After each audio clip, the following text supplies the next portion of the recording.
Golden Age Radio is starting now. To accomplish that purpose. Subscribe to get future updates. Get ready for some spy thrillers and Noir detective mysteries with The Man Called X, Secret and Dangerous Assignments, Richard Diamond, Dick Tracy, The Avengers, Whistler, Shadow, Falcon, and Top Secret. Highest flying super fighter in all the world. During the following program, Mr. Hall Hibbard, Vice President and Chief Engineer of Lockheed Aircraft Corporation, will bring you the inside story about this great new plane.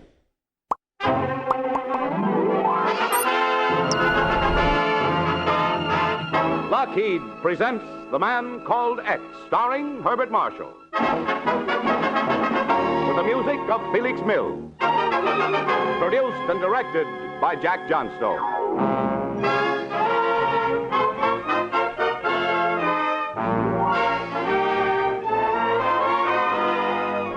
The makers of Lockheed Airplanes present Herbert Marshall as the Man Called X, international troubleshooter who flies the ocean at the drop of a hat, who charms the ladies but is death on crooks. Herbert Marshall as the Man Called X.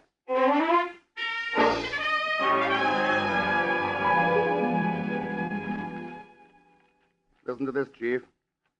London, February the 13th, Associated Press. The Moscow radio quoted Stockholm reports tonight that the mayor of Berlin, Ludwig Stieg, had been shot to death for cowardice. Yeah, Ken. One report says that he tried to leave Berlin, but was recognized, arrested, and executed. Yeah. The tougher the going, the tougher Himmler and company will have to get, even with their own bigwigs. That's okay with me, Ken. They're just doing some of the dirty work we'd have to do. Right, Nancy. But unfortunately, some of them are going to slip through. Some of the worst. For instance, Chief? Well, for instance, we've got a tip that Schweitzer is going to try to get out. Schweitzer? Yep. Reichsbank, economic minister. Why, he probably has more vital information in his head than any other man in Germany. Can't let him get away, Chief. Yep. If he gets out, it's just too bad. Yeah, it's too bad somebody can't go into Berlin and help him escape. Great idea, Ken. Kind of ridiculous, too. Oh, I was just speculating. It's out of our jurisdiction, too. Anybody who did it would have to be in a zone. Yeah. Yes, well, Nancy, let's go. See you later, Chief. Okay, Ken. I'll have something else for you to do in a few days. Bye, Nancy. Bye, Chief. Oh, and don't strain yourself looking for another assignment for Ken.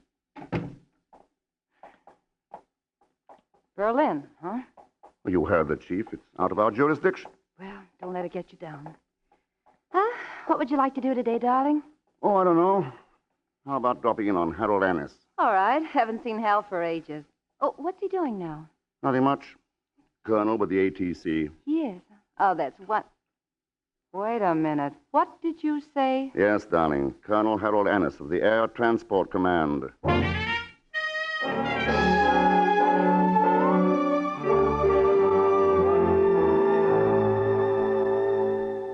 me, Hal, how close do your planes go to Germany? Russia. That's close enough, Ken. Could you arrange a passage for a passenger? Well, yeah, I suppose I could. Hal, do you mind if Ken kisses me right in front of you? This I've got to see. Just something to remember you by, Ken. Well... Oh, darling. Darling, when you kiss me like that, I go on a plane trip myself to the stars.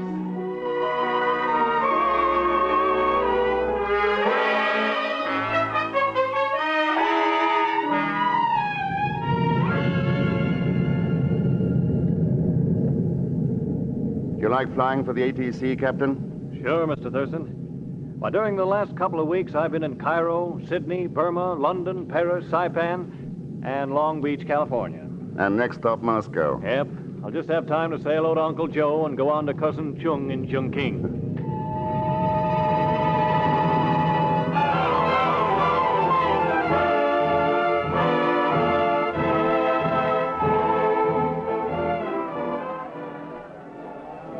Transport from New York arriving at Rambo. planes leaving Ramsey for Leningrad, Stockholm, London. Ramp number 11 for Budapest. Товарищ! Hi, Pagon. Я приветствую вас от имени любимицы всех советских республик Москвы, красавицы, дорогой товарищ Thurston. Meaning? Hello. And welcome to Moscow, товарищ. Well said, Mr. Zellsmith. Did you get my message? Mr. X, I saw, I came, I conquest. Bravo. I have been busy mapping out some new strategies for the Red Army. But I was able to steal a precious moment to keep this appointment with you. Oh, so you even steal moments, eh, Pagon? Ah, but Mr. X, a moment with you may lead to a fortune. Look, Pagon, you once told me you were a charter member of some band of roving rogues. What were they called? Oh, you mean the Continental Guild of Mercenaries? That's it. You still a member? Well, I haven't paid my dues lately, but I still have my connection. Good. We can use your fellow guildsmen. How? We have a job to do which, incidentally, should cover your delinquent dues and then some. That interests me profoundly, Mr. Thurston. But what do I do? Have you ever made a parachute jump? Who? Me? Geronimo! Great, Pagon. That would make anybody jump. Then let's go. All right. But where are we going? Just to Berlin? Oh, fine. I always...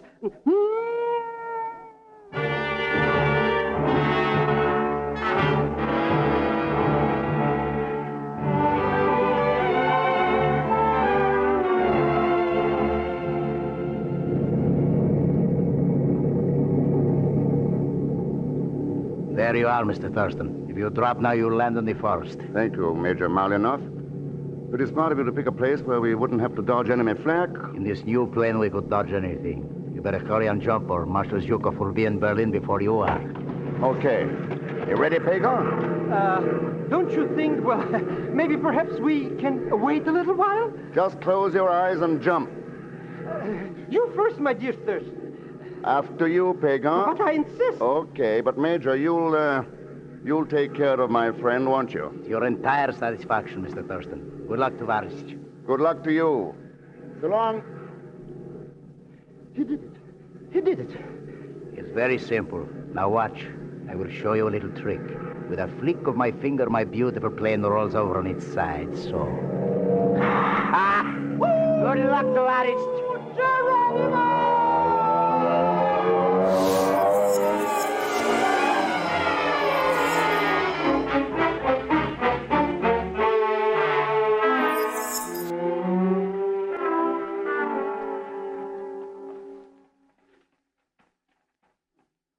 From here on, we'd better go separately, Pagon. My miserable life is on your head, Mr. X. Don't worry about my head. Just use yours. Mix in with the refugees on the road. Now, here's our plan. I'm going to make a little call on Schweitzer. Not old money bags. Yeah. The head man of the Reichsbank. Oh, are we going to rob the bank? We've got something more important to do. But first, we've got to decide on a meeting place. Now, let's see. Putsy. Putsy? Haven't I told you about Putsy? A 32nd cousin. Oh? A Zelschmidt's black sheep on the Bulgarian side. Where does he live? Due to the misfortunes of his ill-starred career, he's living at 57 Sauerbratenstrasse. But what are you going to do, Mr. X? Pagon, you've inspired me. I have? How much is it worth to me? You know, I've studied your duplicities for a long time, and at last I found a good use for them. I'm going to double-cross a crook to bait a trap for the crook. Herr Schweitzer. Herr Schweitzer.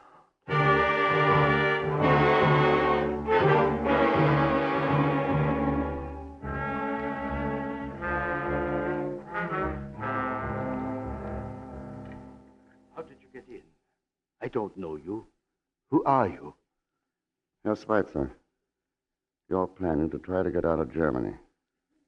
Who are you? Oh, call me X. X? What is this? Some joke? These are hardly times for joking, are they? As I was saying, you want to get out of Germany. But it seems impossible, doesn't it? Get out of here. Look here, Herr Schweitzer. You're a shrewd man. A wise man who would like to save his own skin. Don't move, whoever you are. I don't think you want to shoot me, Herr Schweitzer, because, you see, I can get you out of Germany. You? Just what makes you think? The shelter! Quick! The Americans are dropping their calling cards again. Oh, the swine! Come on! Hurry! Now, we'll be safe here. Not a very happy life, is it, Herr Schweitzer? It will be over soon. Oh, Father, here you are. I'm glad. I wondered where you... Oh, a visitor. Yes, an uninvited visitor. He calls himself X. I see. I'm offering your father a chance to get out of Germany. Oh?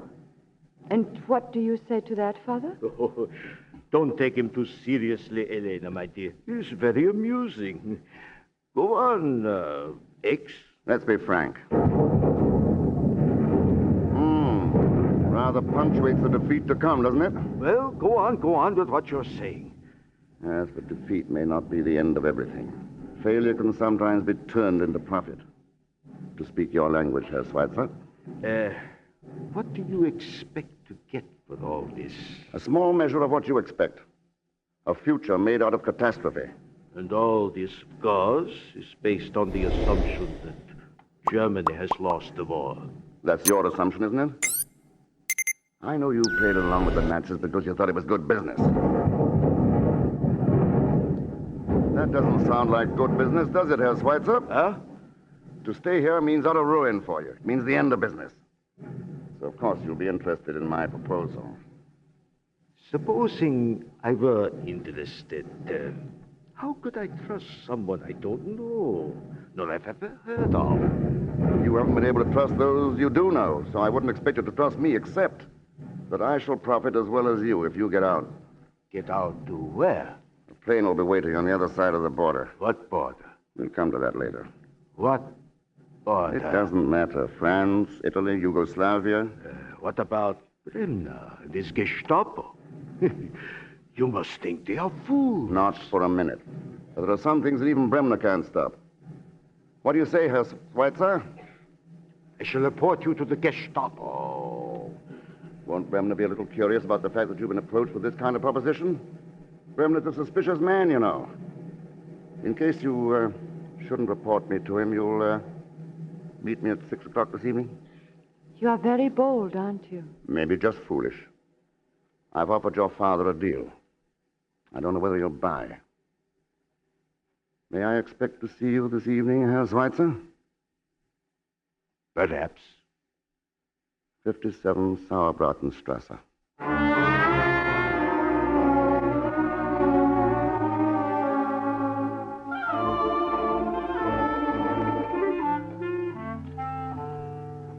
But, Mr. X, what makes you so sure Herr Schweitzer is coming? If he weren't coming, I'd have been arrested long ago. Hagar, can we trust this cousin Tootsie of yours? Mr. Thurston, of course not. He doesn't even trust himself. That's why he will be so useful. A true Zelsmith. Thank you, Mr. Thurston. But it's already 5 minutes past 6 and no Herr Schweitzer. It's worth waiting more than 5 minutes for Schweitzer, Pagan. Cousin Pagan. Shh. I'm busy. We'll see later. But I have to talk to you. Small Taylor's just turned up. Well, all right. Excuse me, Mr. X. Don't mind Pootsy. He's not very bright. I know. He's only a 32nd cousin. Thank you. But don't stay too long. We'll be shoving off as soon as Schweitzer gets here. If he gets here, Mr. X. You lose, Pagan. Herr Schweitzer keeps his appointments. Cousin Pagan, this is imperative. Be right back, Mr. X. Coming.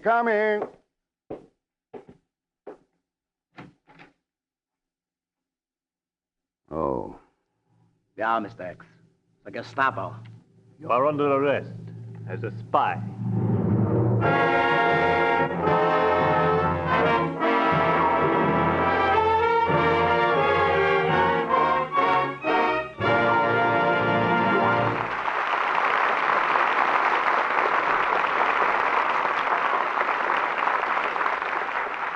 In a moment, we'll continue with Act Two of The Man Called X, starring Herbert Marshall. But now, ladies and gentlemen, we are proud to present a special visitor from Lockheed. He is Mr. Hall Hibbard, Vice President and Chief Engineer. Mr. Hibbard will talk about Lockheed's new fighting plane, the sensational jet-propelled Shooting Star. Mr. Hibbard.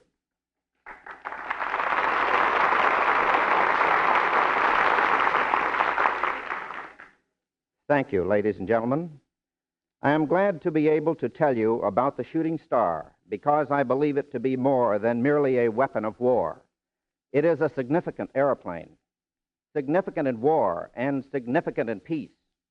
First of all, it may now be revealed that the development of jet-propelled aircraft in this country has always surpassed that in enemy countries. In fact, Lockheed has been working in this field for many years.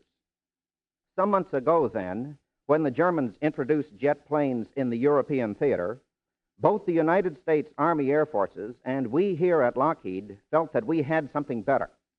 We had the jet-driven Lockheed Shooting Star, which had been secretly test flying for more than a year. The Shooting Star is an extremely fast, maneuverable, and high-flying airplane. It is the fastest plane in the world. We are naturally gratified to have designed such an airplane. But more important, the Shooting Star reaffirms the fact that American skills and American ingenuity can always turn out superior weapons. And now, a word about the future. In my opinion, the Lockheed Shooting Star introduces an entirely new chapter in the history of flight. It is just the beginning.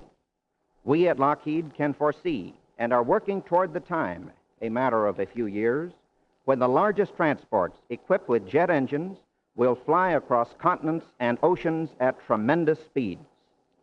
Today, our job is to help maintain air supremacy for the United Nations. Tomorrow, with the knowledge thus gained, we hope to aid in maintaining a full and lasting peace. Thank you and good night.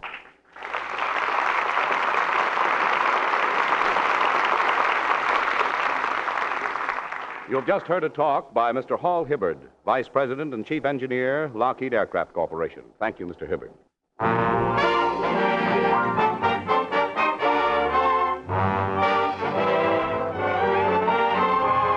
Now to return to Lockheed's man called X, who has managed to get into Berlin, where he has been trying to kidnap one of the highest officials in all Nazism by helping him escape from Germany.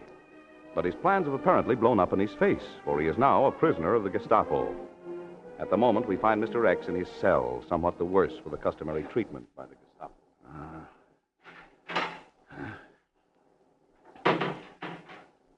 Well, what are you going to use this time?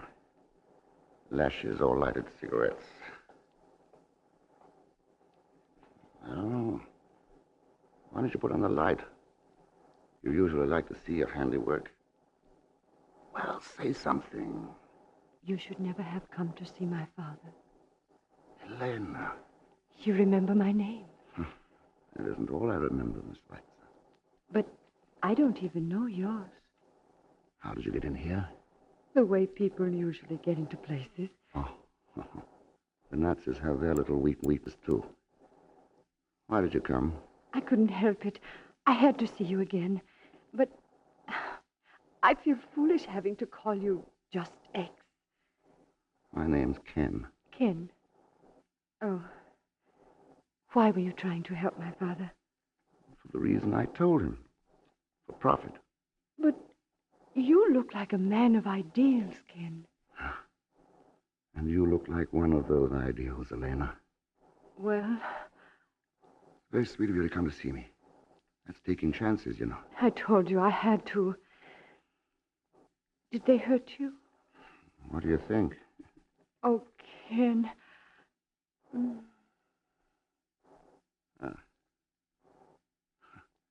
My mother used to tell me that a kiss would take away a hurt. She was right. That isn't why I kissed you. Elena, you tell me something? Yes? Did your father call the Gestapo? No. No, I did. That's what I thought. I still don't know who you are. You're still X, but you're a traitor to the Fuhrer. You would have made my father a traitor. I would kill him first. And me. Oh, the Gestapo will make you wish I had killed you. So this is the woman of the future. The Fräulein modeled after her Fuhrer. The essence of Nazi superiority. Heil Hitler. Heil Hitler. Fräulein Schweitzer. I have been expecting you, Herr Bremner. Our friend here is quite susceptible to lovemaking, but he says nothing. Perhaps lovemaking isn't the right method. Then I bow out in your favor, Herr Bremner. Leaving so soon, Miss Schweitzer. Auf Wiedersehen, Elena. Not auf Wiedersehen. Goodbye. Lovely specimen of your womanhood, Herr Bremner. We shall not talk of women, Mr. X. Is there a better subject? There is a more important one. Who are you? You seem to know. Who are you? Have a smoke? Who brought you those? You're Gestapo, of course. What do you mean? Oh, now, wait a minute, Herr Bremner. You know as well as I do. You can buy anything. In fact, your Gestapo has a very well-organized black market. Shut up. That's enough, Hans. Go on, Mr. X. I've always thought of the Gestapo as an invincible, incorruptible machine. It's very interesting when you see it from the inside. Or so? Everyone a prisoner of everyone else. All linked together in a chain.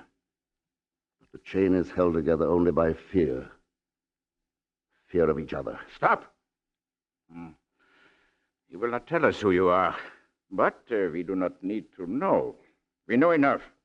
You are a spy. And spies are shot. When do you plan to give my little party? In the morning, Mr. X. Also, what mit?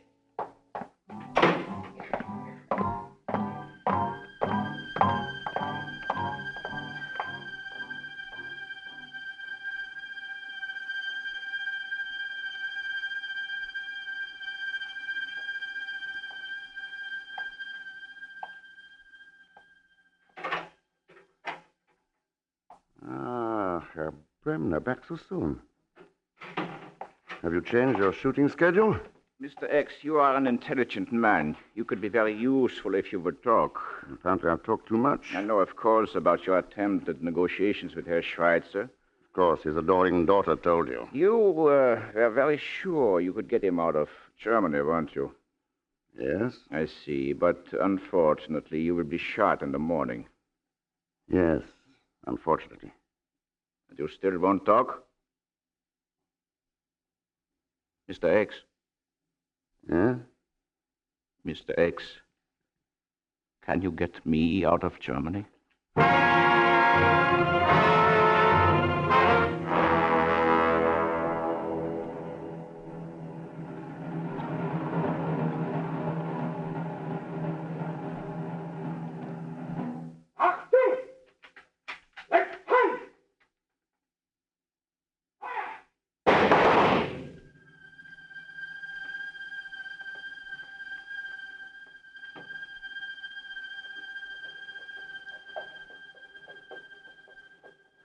Frida, here comes the slaughter wagon once again. It's as sure as the sun comes up. Not I want to help them, those victims, eh?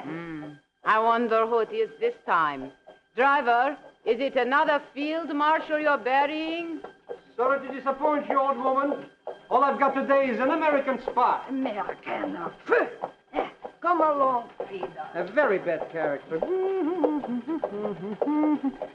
Mr. X. Mr. X, are you dead or alive? I'm pinching myself, Pagan. Bremner promised to put blanks in the guns, but I still have to sweat it out before that war. But how could you know he would really use blanks? Only because he was saving his own skin with them, or so he thought. Have Putzi and his mercenaries paved a road out for us and our celebrated companions? A regular fortune it cost, Mr. X. The road is paved with gold and silver. Yes, Pagan. But there's a rainbow at the end of it.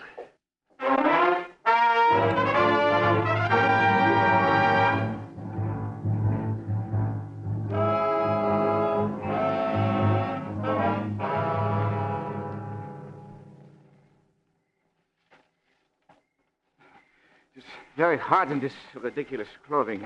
Ah, but Herr Bremner, who would suspect that two fat old ladies in black would be those well-known gentlemen, Bremner and Schweitzer?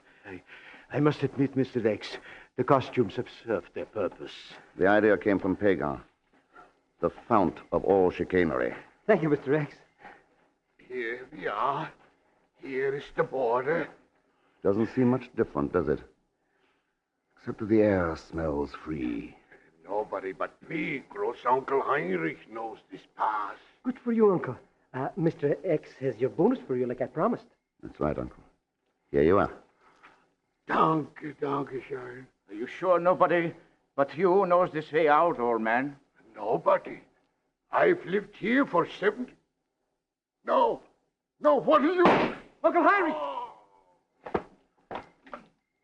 Well, Bremner, why did you shoot the old man? You think I'm a fool, Mr. X? Nobody will know how I left Germany. Or that I have left Germany. Oh? Nobody.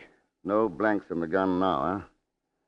You're sure you're safe now, so suddenly you're a brave man. You've been a very convenient guide, Mr. X, but only one of us will cross the border alive. You wouldn't dare kill me, Bremner. You, Schweitzer, who think only of money and... Who's there?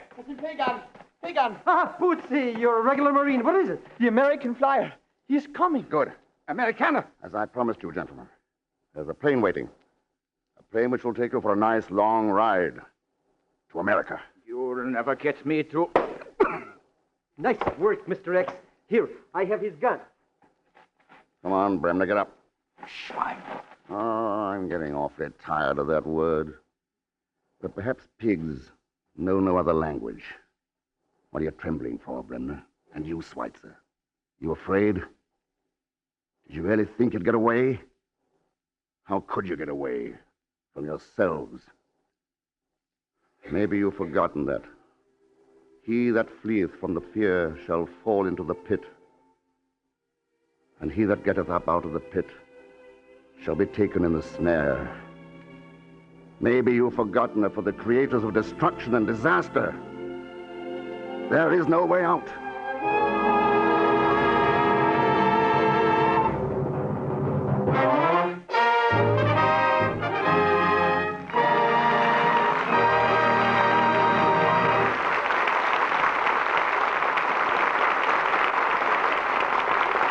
Ladies and gentlemen, the jet-propelled Lockheed Shooting Star is the fastest plane ever built. Trim as a bullet, highly maneuverable, armed to the teeth, this sensational new plane is capable of fighting at high altitudes, striking, disappearing, bringing fear and terror to the enemy. The jet-propelled Shooting Star. With it, Lockheed has again established new standards in the field of aircraft design and manufacture. Again, Lockheed originality, Lockheed science and skill have helped maintain air supremacy for the United Nations. This time with a plane so superior that it may revolutionize all flying, be it for war or for peace. Yes, ladies and gentlemen, Lockheed leads in jet propulsion. And in the great age of flight to come, you may well look to Lockheed for continuation in this leadership. Lockheed, makers of the new jet-propelled Shooting Star. Years ahead in the science of flight. And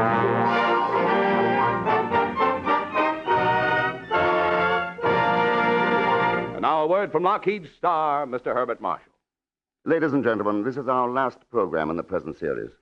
So I'd like to say a very sincere thanks to the men of Lockheed Aircraft Corporation who have given every possible assistance in making this show as good a show as we could make it. And of course, my thanks to my favorite company of artists and technicians.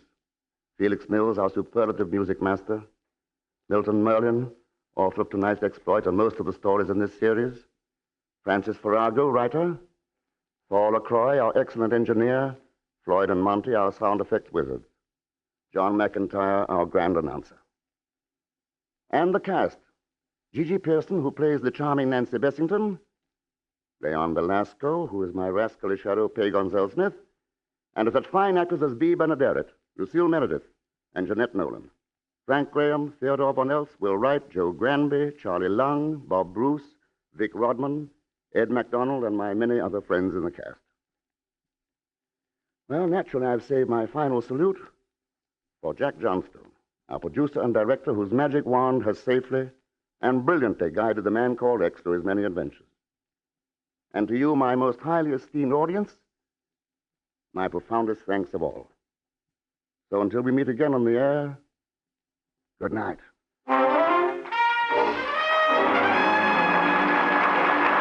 Herbert Marshall's appearance is through courtesy of Metro-Goldwyn-Mayer. All characters and incidents used on this program are fictitious. Any resemblance to actual persons or incidents is purely coincidental. John McIntyre speaking. This is the Blue Network of the American Broadcasting Company.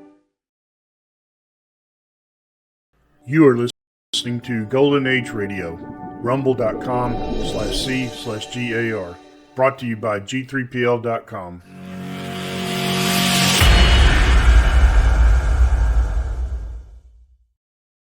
Subscribe for more videos.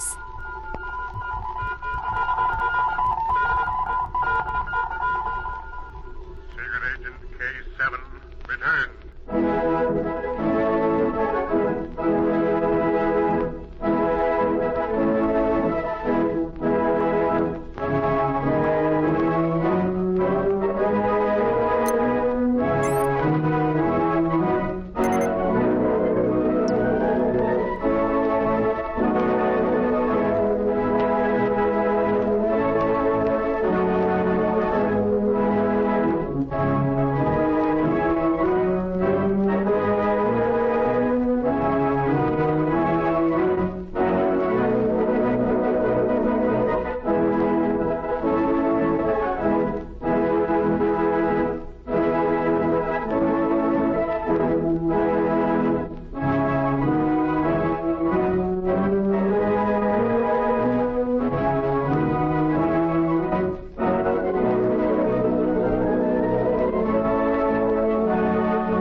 America's number one adventurer, K7, former United States secret agent who operated in 22 countries, on land, on sea, and in the air, brings you another story of today. Here is K7. Ladies and gentlemen, as I have said before, international spies and crooks are engaged in many forms of activity today. Among them is sabotage, wrecking of industry. This has taken place in many countries throughout the world. Sometimes a story of this nature appears in the pages of our papers. More often, this phase of spy work is hushed up. It is a story of sabotage in industry which I bring you now. John Holbrook will take it up at this point. Thank you, K7. It could happen here, but the scene of this story is in a typical continental factory town, a town very much like those which dot America. His friend and fellow agent, B9, who sent K7 this story, was called to consult with the manager of a large factory. We begin as the two talk together in the manager's office. Special Agent B9, I've called on you because I'm in serious trouble. I hope you can help me. I will if I can, Mr. Carlos. Tell me your story as briefly as possible. It is a simple one. This factory has been here for many years. 3 years ago, the board of directors decided to begin the manufacture of airplane parts. As I learned those facts on the way here. You formerly made parts for motors. We still do. But it is no longer the major part of our business. Go on. We employ nearly 1,000 people, men and women. You are the chief industry of the community. Yes, that is true. And it is one of the things that worries me. B9, this plant on which thousands depend for their bread and butter, for their very lives, it is on the verge of failure. Of failure? Yes. But I thought you had been very successful. We have been until now. I won't interrupt again. Go on. Last year we received a huge contract for airplane parts. The result of the rearmament program. Yes? We spent millions to get into production. Tools, dyes, new buildings were necessary. We used up our profits. Beginning a new business is always expensive. Yes, but unless you can help our contracts to be canceled. We have shipped out 3 consignments. All 3 have been rejected. On what grounds? 1 out of every 3 airplane parts we have manufactured has been proved defective. This plant is being sabotaged. I begin to understand, monsieur. The parts you manufacture are used in planes for a power that has many enemies. It is better to put it that way. Yes, you are quite right. B9, will you take this case? Take it for the sake of the men and women who will go hungry unless this business is saved. Mr. Carlos, your country is not engaged in war. Neither is the one buying planes in which your parts are used. Both countries believe in peace. For that reason, as well as for the welfare of your workers, I will help you.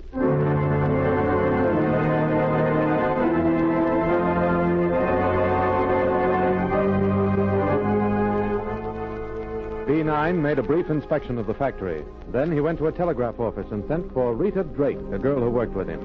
He also sent a wire to K7. Late that afternoon, Rita arrived.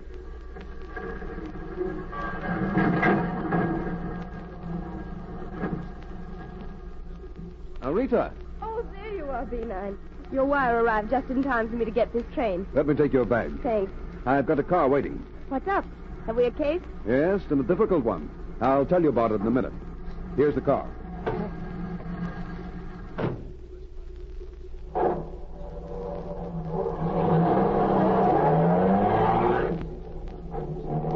I've arranged for you to live at a boarding house.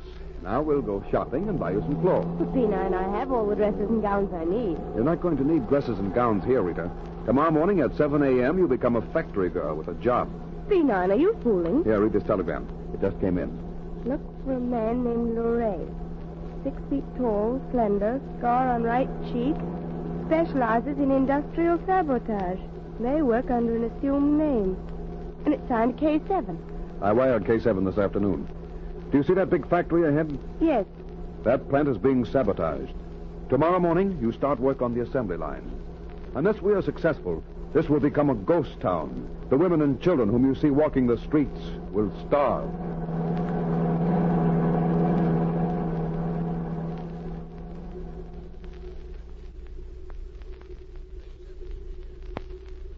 The next morning, Rita started work.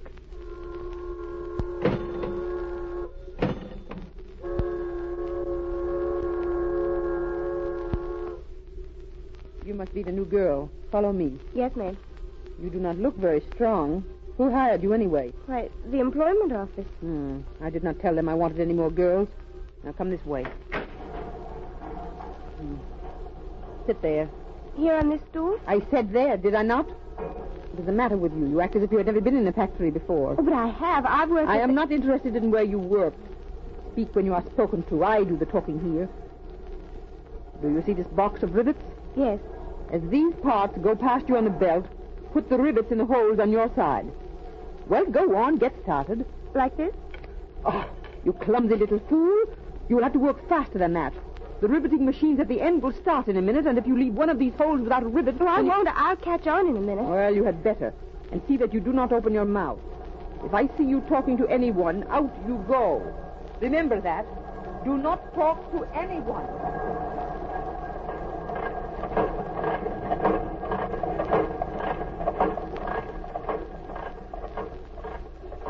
Don't let her frighten you. She is always like that. Now, she's out of sight. But won't she discharge you if she catches you talking? Discharge me? I should say not. She's not my boss anyway. She has only the girls. The real boss of this room is a fine fellow. He was before she came and started making trouble for him. And look out, you let the hole go past without a rivet in. Here, I'll get it. It's all right. But you must be careful. I will. How long has she been here? About a year. Ever since we've been making airplane parts. She's suspicious, that's what's the matter with her. Every time she sees anyone talking, she thinks they're talking about her. But why? You'll find out why. If somebody here was to go up and tell the manager who she sees on the outside, it would be the finish for her. Who does she see? I am not saying. I need this job. But I won't tell anyone. It does not matter. And look out, she's coming this way again. I'll see you out in the yard during lunch hour.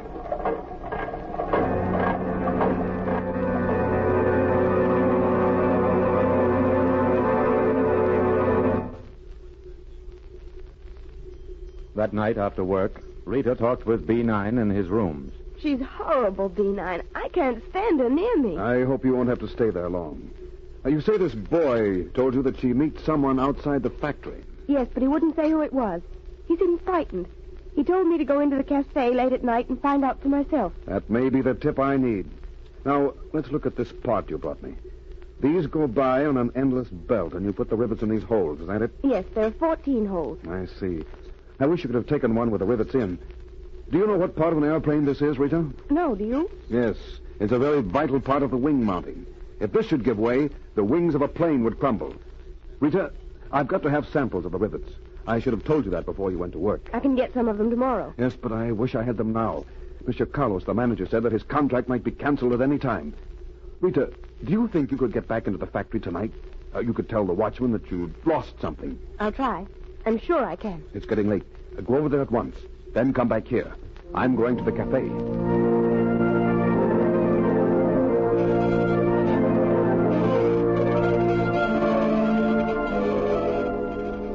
At the cafe, B9 spotted a man with a scar.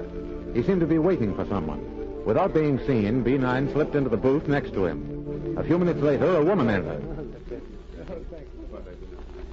You're late. What's the idea? It is enough that I am here now. How much longer are we going to stay in this town? I am getting sick of it. In a few days, our work will be done. Perhaps tomorrow. It has been nearly a year. Tell me, how did things go today? 3 out of every 4 parts we made will be sent back. I do my job all right. But I do not mind telling you I am getting nervous. What is there to be nervous about? Plenty. You are on the outside. For one thing, they sent me a new girl today. Why should that upset you? Because she is too smart. And because she is not a factory worker. How do you know that? By her hands. She has long nails well cared for. Like mine were when first I came here. Then get rid of her. Do not worry, I will tomorrow. I had to let her stay one day to make it look right.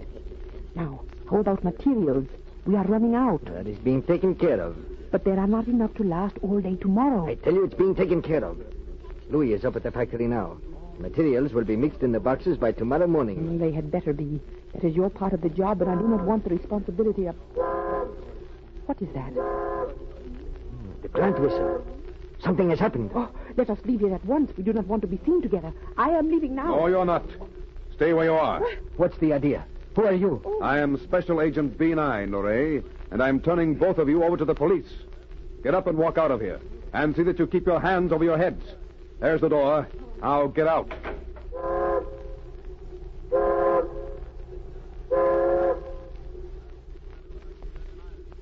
A few minutes later, B9 arrived at the plant. It was in darkness except for lights burning in the manager's office.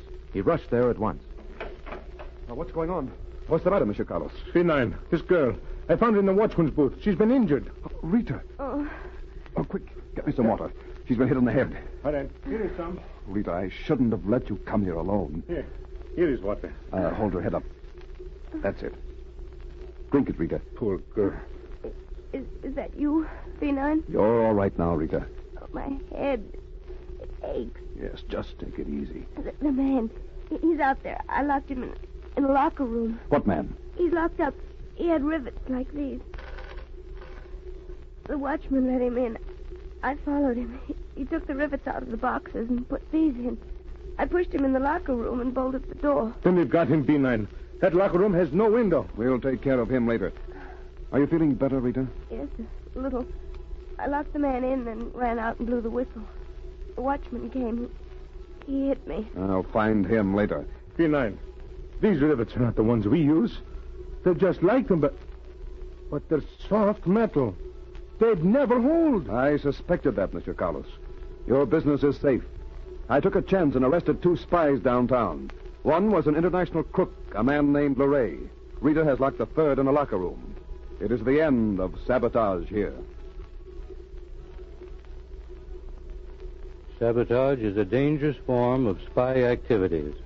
It has wrecked great industries, brought suffering to workers, and weakened nations' defenses.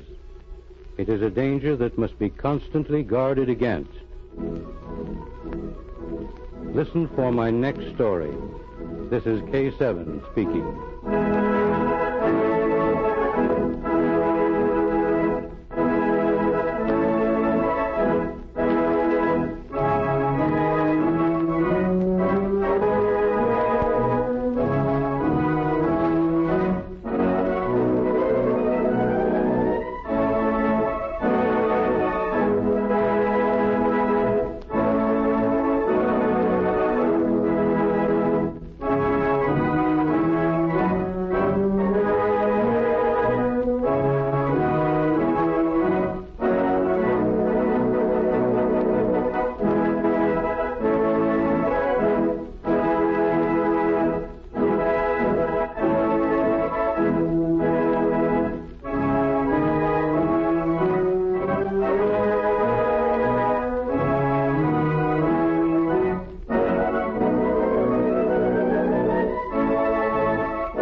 You are listening to Golden Age Radio, rumble.com/C/GAR.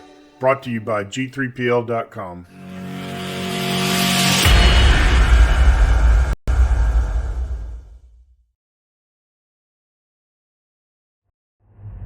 The National Broadcasting Company brings you Brian Donlevy as Steve Mitchell in Dangerous Assignment.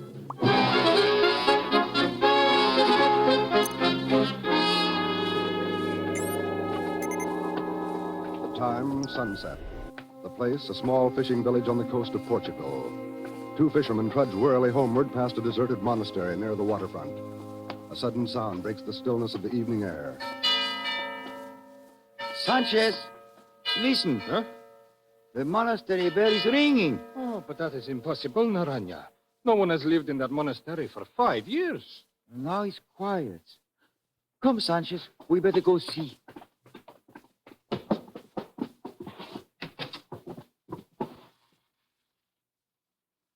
Oh, Naranja, here is some food and blankets. Someone has been living here. Oh, Sanchez. Look. Madre mia. A man hanging from the bell rope. Quick, let us cut him down. It's too late, Naranja. He's dead.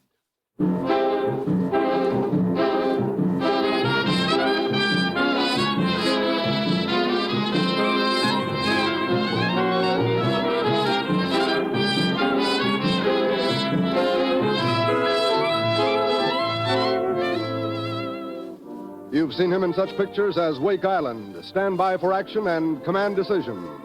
Now, here is our star, Brian Donlevy, in another two-fisted portrayal as Steve Mitchell in Dangerous Assignment.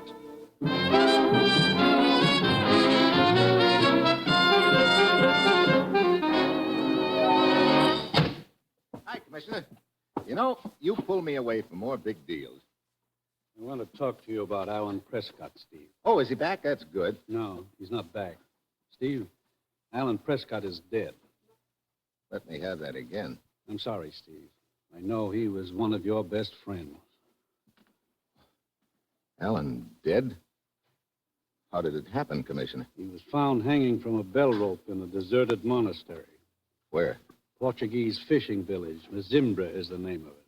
What was he doing there? Alan had been assigned to investigate rumors about a wholesale racket to smuggle aliens into the United States. Oh, well, looks like he got too warm. Yeah. Steve, I figured you'd want this assignment. I do. Have we any contacts over there? One, and for a change, it's a man we know we can trust. He's helped us before in the past, and he was working with Alan on this illegal entry investigation. What's his name? Perez. He runs a pet shop in Mazimbra. That'll be your first stop in Portugal. Okay. As usual, you'll pose as a foreign correspondent. Steve, I want you to go over there and find the men who killed Alan and get enough information so we can smash their racket. You've got your assignment. Good luck.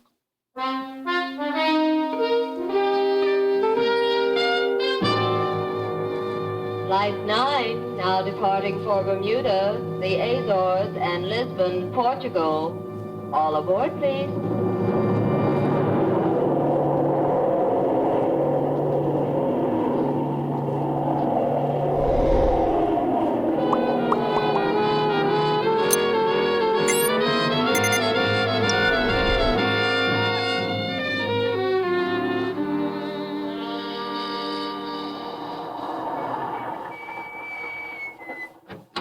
Senor Perez's pet shop, and his light is still on. Yeah.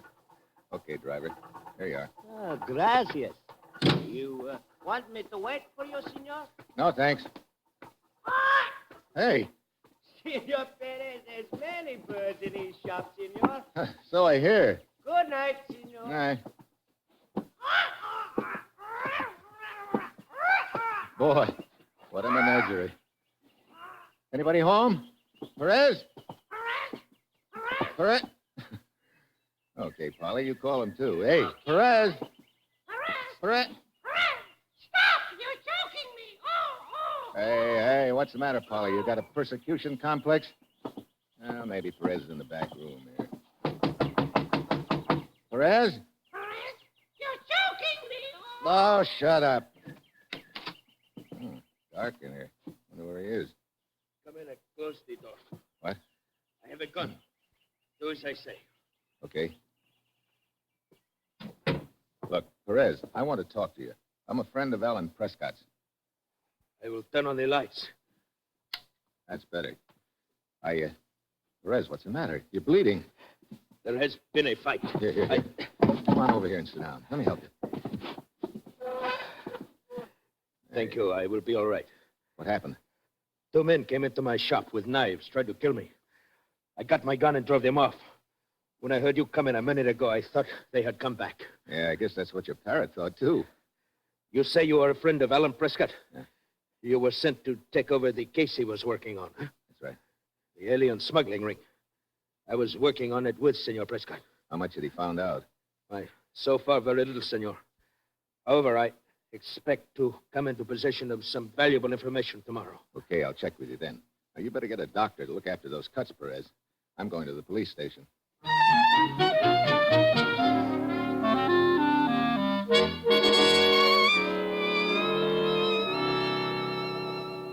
The sergeant at the desk that you wish to see me, senor? Yeah. You in charge of the police here? At the moment, I am Lieutenant Vieira, senor... Steve Mitchell. I'm a foreign correspondent. I just flew in from the States today, Sim, you landed at Lisbon, took the train to Mazimbra, by taxicab to the pet shop of Senor Perez. What? Remained there 30 minutes, then walked here to the police station. Huh. I didn't know my activities were a matter of such interest to you. I have been sent here from Lisbon to investigate certain matters, senor. So at the moment, I am interested in everyone who comes to Mazimbra. Yeah? Well, a friend of mine came here a couple of days ago. He got killed in a deserted monastery. You are perhaps referring to Alan Prescott, another so-called foreign correspondent? What do you mean, so-called? There are indications that he was investigating the existence of an organization to smuggle Europeans into the United States. You're right, Lieutenant Vieira. And I've been assigned to take over the investigation. I see. You have proof of this? Yeah. Here are my credentials. So, Senor Mitchell, there is something in the next room which may be of interest to you. Oh? After you, senor. Hey, this looks like the morgue. For the present, it must serve. 5 bodies? Sim. They were found under one of the fishing wharves, their hands and feet securely tied. You figure that these men were some of the paying customers in this alien smuggling racket? It is possible. Yeah. Maybe things got a little too hot for the smugglers all of a sudden, so they dumped these guys in the water. Who discovered the bodies? We did. Our police launch patrols the entire bay every day at sunset. I see. Any identification on any of them? Their pockets were empty. But we were able to identify this man. How? From his fingerprints. Got a criminal record, huh? Si. His name is Luis Delgado from Villarreal to the north of here. He has been living there with his sister, Maria Delgado. Might be a good idea to pay Maria a visit. I was about to suggest it, Senor Mitchell. Let's go.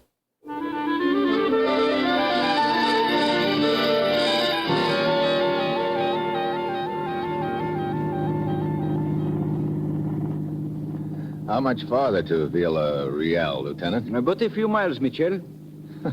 You sure believe in taking precautions, don't you? Senor?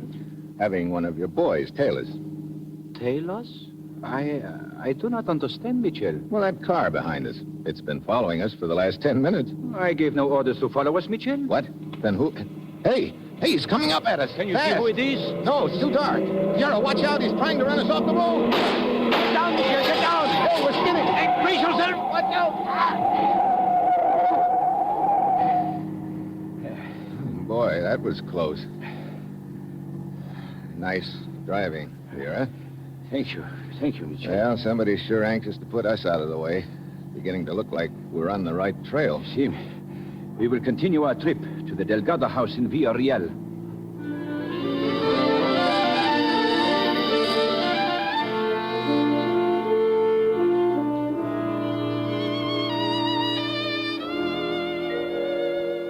I regret to bring you this news of your brother's death, Senorita Delgado.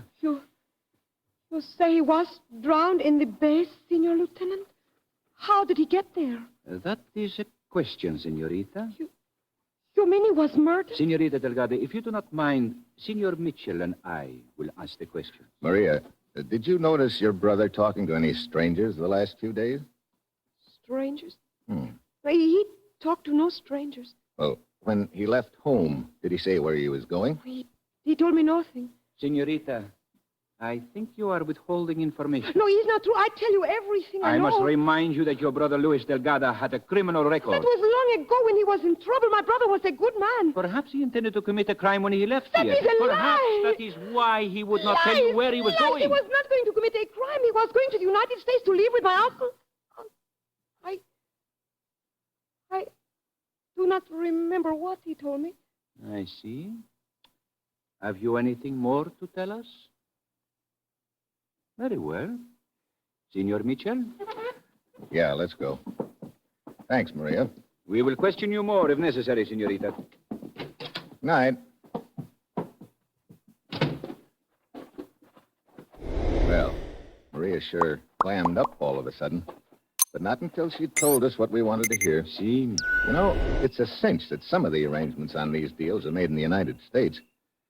I wish we knew the name of that uncle Maria spilled about. It is Emilio Delgado. What?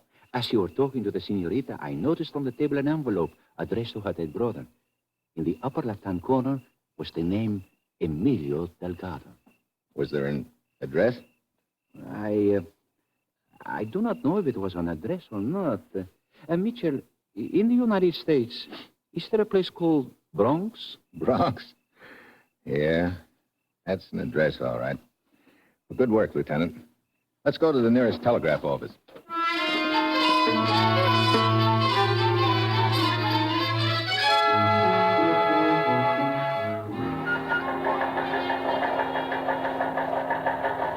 Here's a report from Steve, Commissioner. Thanks, Ruth. Definitely on trail of illegal entry record. Go on. You must be working fast, Commissioner. Apparently, last cargo of paying passengers too hot to handle. All 5 drowned. Nice organization. Yeah. One identified as uncle in the United States who apparently was helping make arrangements. Find and question Emilio Delgado, the Bronx. Take on that name, Ruth. Emilio Delgado. Delgado. Oh, Delgado, right. I'm working with police lieutenant named Vieira. Just for the record, please check on him for me. You got that, Ruth? Vieira. Here's some more. Perez at pet shop very cooperative and counting heavily on him to furnish hot lead. I'm on way back to Mazimbra now to talk to Perez again. We'll keep you informed.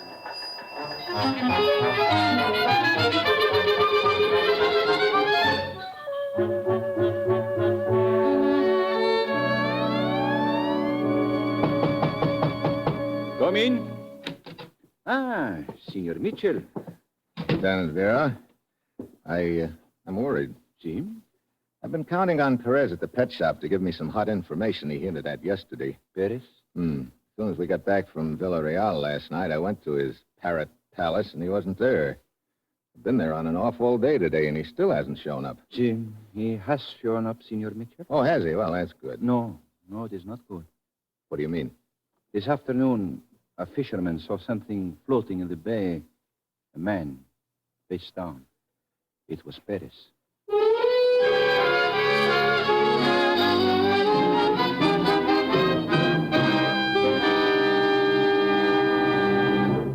In just a moment, our star, Brian Donlevy, returns as Steve Mitchell in Dangerous Assignment. Here's a message for the technically minded young men of America.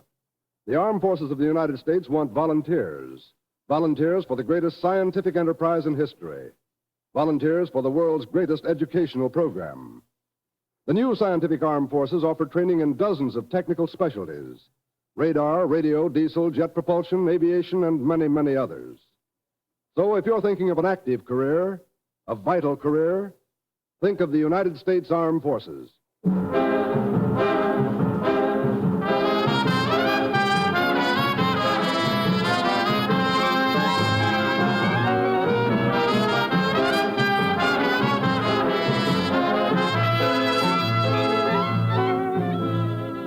Now, the National Broadcasting Company brings you Act Two of Dangerous Assignment, starring Brian Donlevy in the role of Steve Mitchell.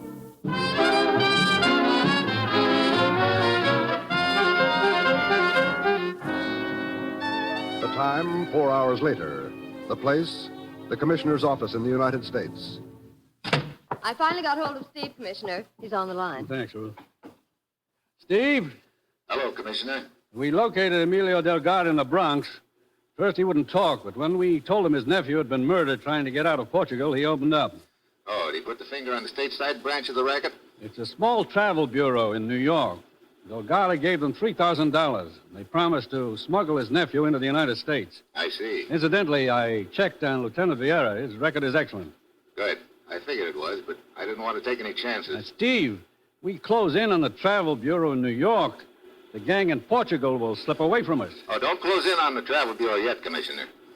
I tell you, send one of your agents there to arrange transportation for a relative over here in Portugal. Relative? What do you mean? Me? What? I'm going to use the name Nick Grado, Grado, Grado, for the record. I'm going to pass as a minor mobster deported last year. But Steve, think of the danger. I'm thinking of Alan Prescott dangling at the end of that bell rope. Now, look, I'm going to Lisbon and register at the Lagos Hotel under the name of Nick Grado. So long, Commissioner. Steve! Well, I hope he knows what he's doing. Ruth. Yes, Commissioner. Which of our agents looks the most like a gangster? Summers. He looks pretty rugged. Okay. We'll send him to that travel bureau in New York. Summers will pose as the brother of Nick Grado in Portugal. He'll offer the travel bureau $3,000 to smuggle Grado into this country. Draw the money out of a special account.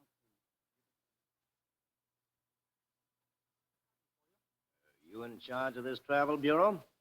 And I want to arrange some transportation. Oh, for yourself? No, my brother in Portugal. Well, that's simple. We represent several steamship companies and... You don't understand. My brother was in the rackets over here and got deported to Portugal last year. Oh. Well, that kind of transportation is very difficult to arrange and expensive. Here's 3,000 cash. Says you can arrange it. They take a long time. He can wait. Okay. What's your brother's name? Nick Grado. He's staying at the Lagos Hotel in Lisbon. Okay. Forget you were ever here. We'll make all the arrangements. Your brother will be contacted at the Lagos Hotel in Lisbon.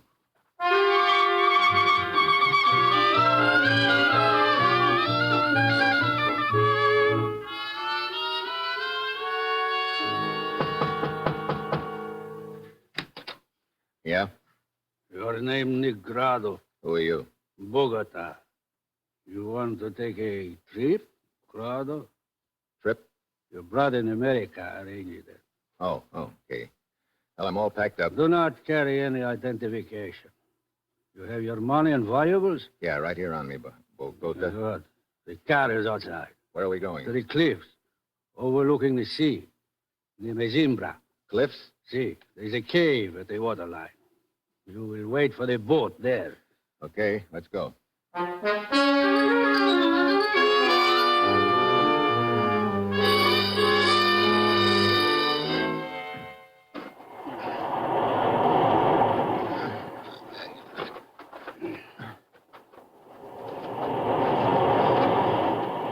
Hey, look, Bogota.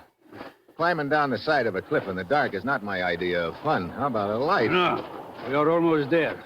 To your right a little. Okay. There. You see the entrance now? Yeah. Pretty well hidden, isn't it? You see. Hey, there's enough room inside the entrance to dock a boat. See. Follow the ledge you are on. Into the cave. Okay.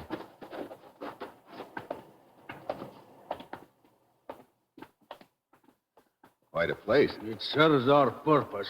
Wait a minute. There's a light up ahead. See, the other passengers. Oh. How many are there on this trip? 2 others. Business falling off? It is good enough, Grano. Who is there? Here we are. Who is it? Bogota, old man. Are you one of the passengers? Sim, I am Pimentel. Nick Grado's my name. Where is the other one? The girl. Girl? Here I am. Oh, Senor Grado, did you say? Yeah, senorita. Maria is enough. All of you stay here. I'm going to hide the car. Bogota? How much longer must we wait here? It's not for you to ask questions, old man. Well, Senor Steve Mitchell? Maria Delgado, the grief-stricken sister. So you are supposed to be Nick Grado. What are you doing here, Senor Mitchell? I was just going to ask you the same thing, Maria. When you and Lieutenant Vieira told me about my brother's murder, I knew I could not rest until I found out who killed him. Oh. Bogota doesn't know who you are? No, and he will not, unless you tell him. Look, you keep your mouth shut about me, and I'll do likewise. See, it is a promise, Senor. Quiet. Here comes the old man. Wait. All we do is wait. Bogota say how long we stay here? Until the boss comes with the boat, he said, but he would not tell me when that would be. Did he say who the boss was? No. Pimentel, you do not look so good.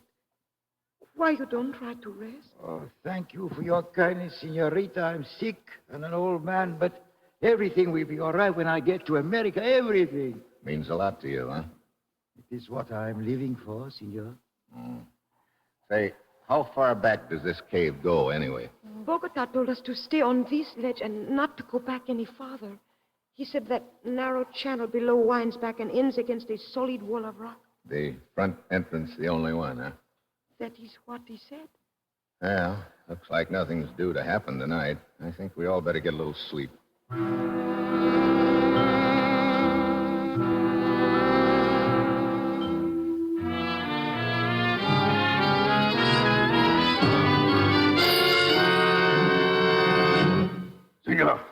Senor, wake up. Huh?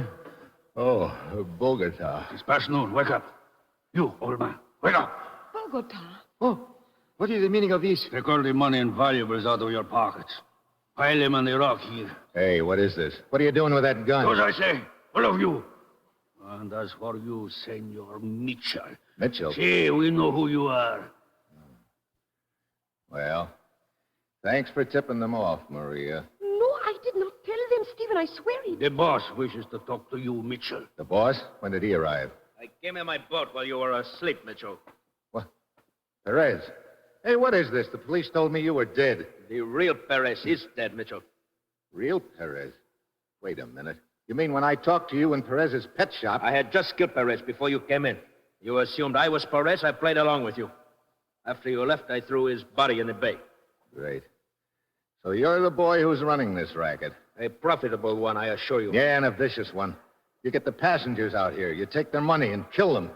Instead of a ticket to the United States, they get a ticket to the morgue. What? You mean we will not be taken to America? What do you think, old man? Come, Bogota. We will go back to the entrance. What happens now? For the present, you will all wait here. And, Senor Mitchell, I would not advise you to an attempt at an escape. There's only one entrance to this cave, and Bogota and I will be guarding that entrance with guns.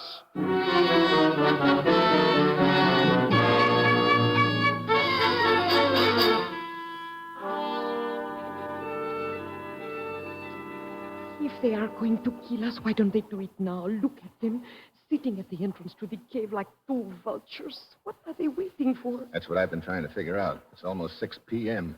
I will never see America. It was just a dream. It's all over for me. Bogota, you fool. Do not light your cigarette here in the entrance. The launch will see you. The launch? Hey, that's what they're waiting for. What? Lieutenant Vieira said the police launch patrols the coast every day at sunset. Police launch? Yeah. Perez is probably waiting until after the launch goes by so that our bodies won't be discovered until tomorrow. I could only figure out a way to attract the launch's attention. But what good would that do, Steve? Bogota and Paris would shoot us. Yeah. Hey, wait a minute. Perez says there was no back entrance to this cave, didn't he? See? He was lying. How you know? Look at the smoke from my cigarette. What about it? See what happens to it? Why, it just goes straight up in the air, Steve. Yeah. For a way. But then it starts drifting towards the front entrance. That means there's a draft up there. The draft could be caused by a back entrance. Steve, but how can we find it? Well, listen. Yeah, a boat. Probably the police launch. Whatever we do, we got to do in a hurry. As soon as the launch goes by, we're dead pigeons. No, senor. What? I, old Pimentel, will help you. And God willing, I will save you. What are you talking about? I will go to the front entrance and call for help. Are you crazy? Perez would kill you. Sim, but the noise and flashes of the gun might summon police. Now, look. Senor, what happens to me is not important. I'm old, sick. But this way, perhaps I can prevent Perez from taking the dreams of others and ruining them. as he did mine. Now, wait a minute. No, senor. This is the best way. Pimentel, come back. Pimentel, what are you doing? Get back. Police! Over here in the cave, Steve, don't go. It is too late to help him now. Bogota, you fool. They heard in the police launch. They are coming. Now take the boat out and lead them away. I'll take care of Mitchell and the girl. I'll meet you at the rear entrance. Rear entrance. So there is one. Come on, Maria. This is our chance. Hey, look, the ledge ends here. Okay, Maria. Come on into this channel. Mitchell! Stop! Mitchell! Steve. He can't see us in the dark, Maria. He's just shooting blind. Keep going.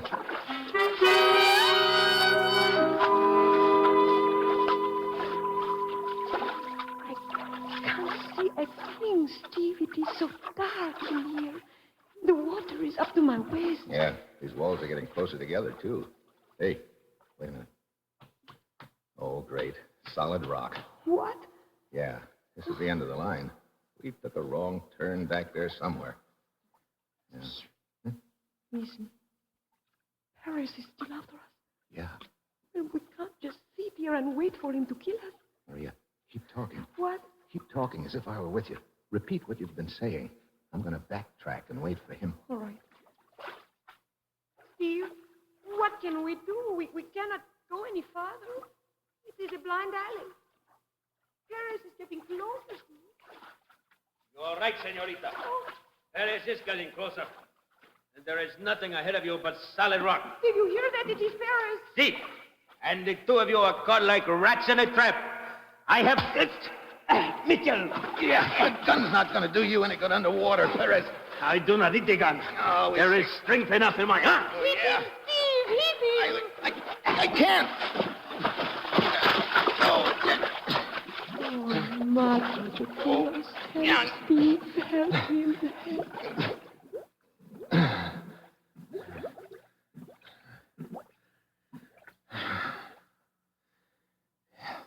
Steve? That's okay, Maria.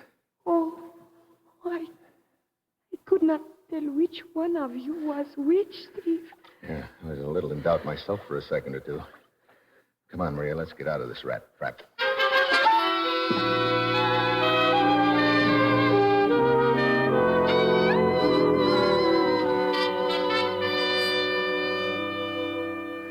Well, that's about it, Commissioner.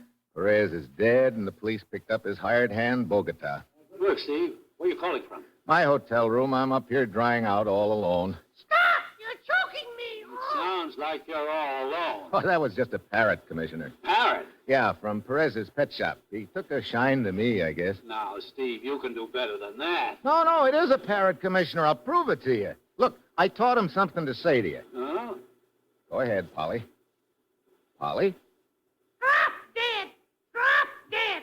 Steve! So long, Commissioner.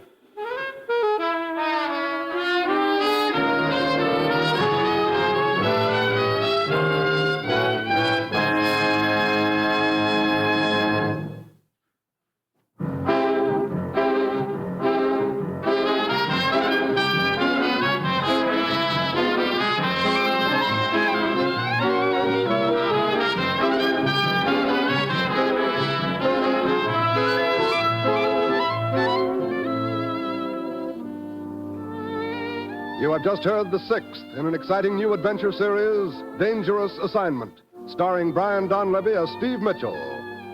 Dangerous Assignment is written by Bob Reif and directed by Bill Karn, with music by Bruce Ashley.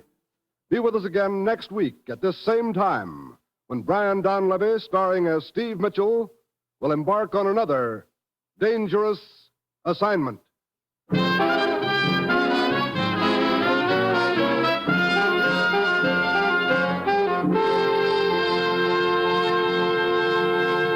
This program came to you from Hollywood.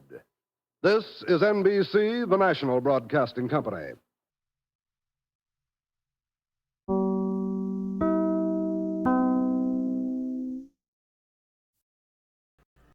You are listening to Golden Age Radio, rumble.com/C/GAR.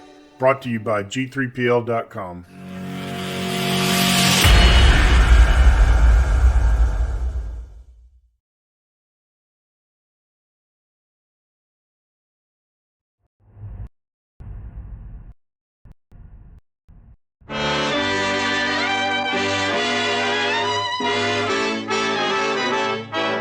The makers of Camel cigarettes present Dick Powell as Richard Diamond, private detective.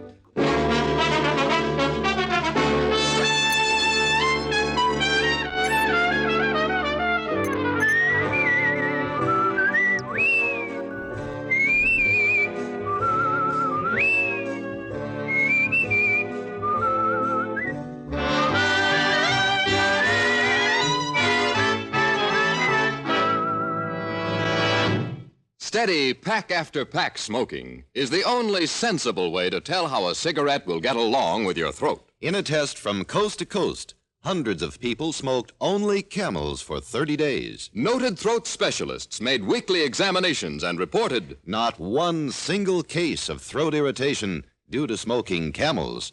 Make your own Camel 30-day test. Smoke only Camels for 30 days. See how well Camels agree with your throat, pack after pack, week after week.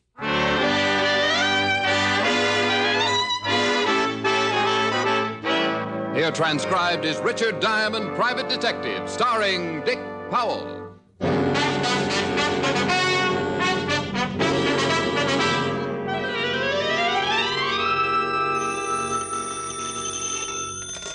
Diamond Detective Agency. Help. Rick, what's the matter? Just that, Helen, dear. Help.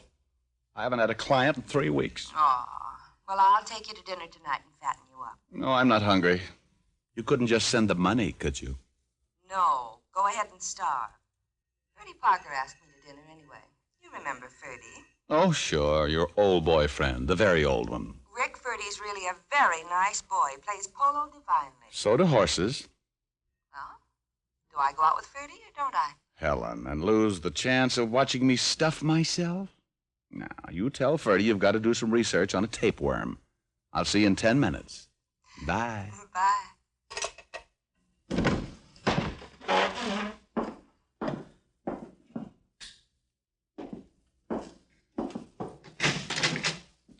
Diamond? That's right, but I'm leaving now. Come back tomorrow. This won't wait till tomorrow. My name's Duke Crandall. How do you do? Pretty well in the dark.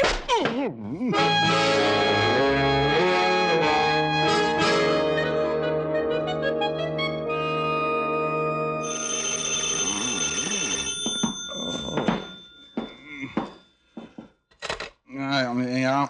Rick, dear, I know it's a nasty habit, but I get so annoyed when people keep me waiting over an hour. Oh, hello, Helen. Yeah. Well, I took a nap. That's nice. Bye. Honey, now wait a minute. 13 guys just beat me up. What did he look like? Well, he was very big and it was dark and I couldn't see him. Maybe it was Ferdy Parker. He's really a brute at heart. No, this guy was breathing. Rick, did someone really hit you? Honey, I may be kidding, but this bump on my head isn't. But why? The man didn't just walk in and hit you for no reason at all, did he? No, it's a hobby. Rick. Ellen, if you don't believe me, just sit tight. I'm going down to the 5th Precinct to see Walt Levinson. I'll drop around and show you my bruises.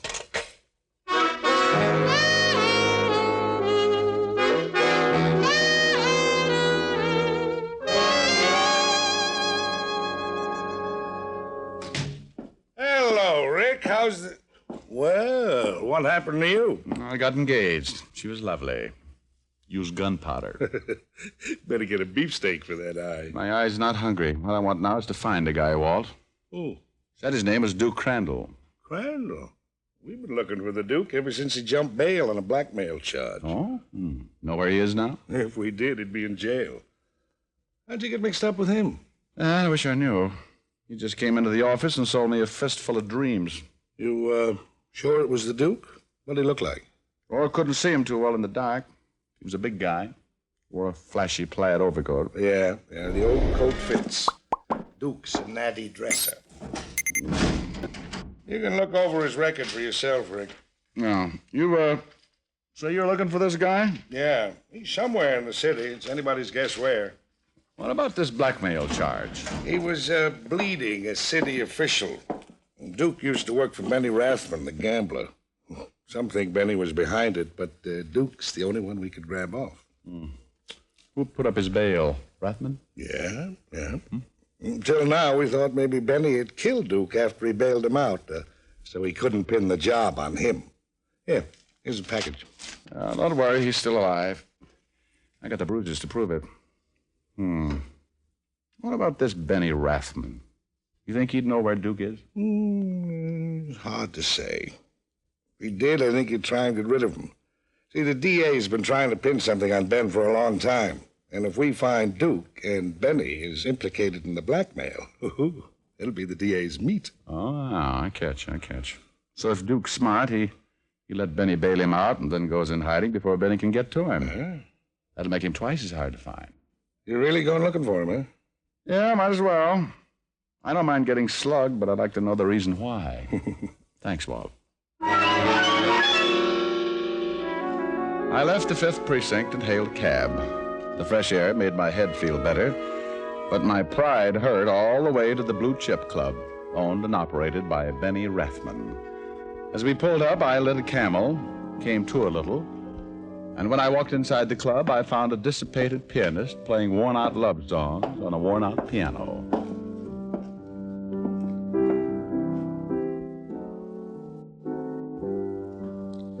Hi. Hi.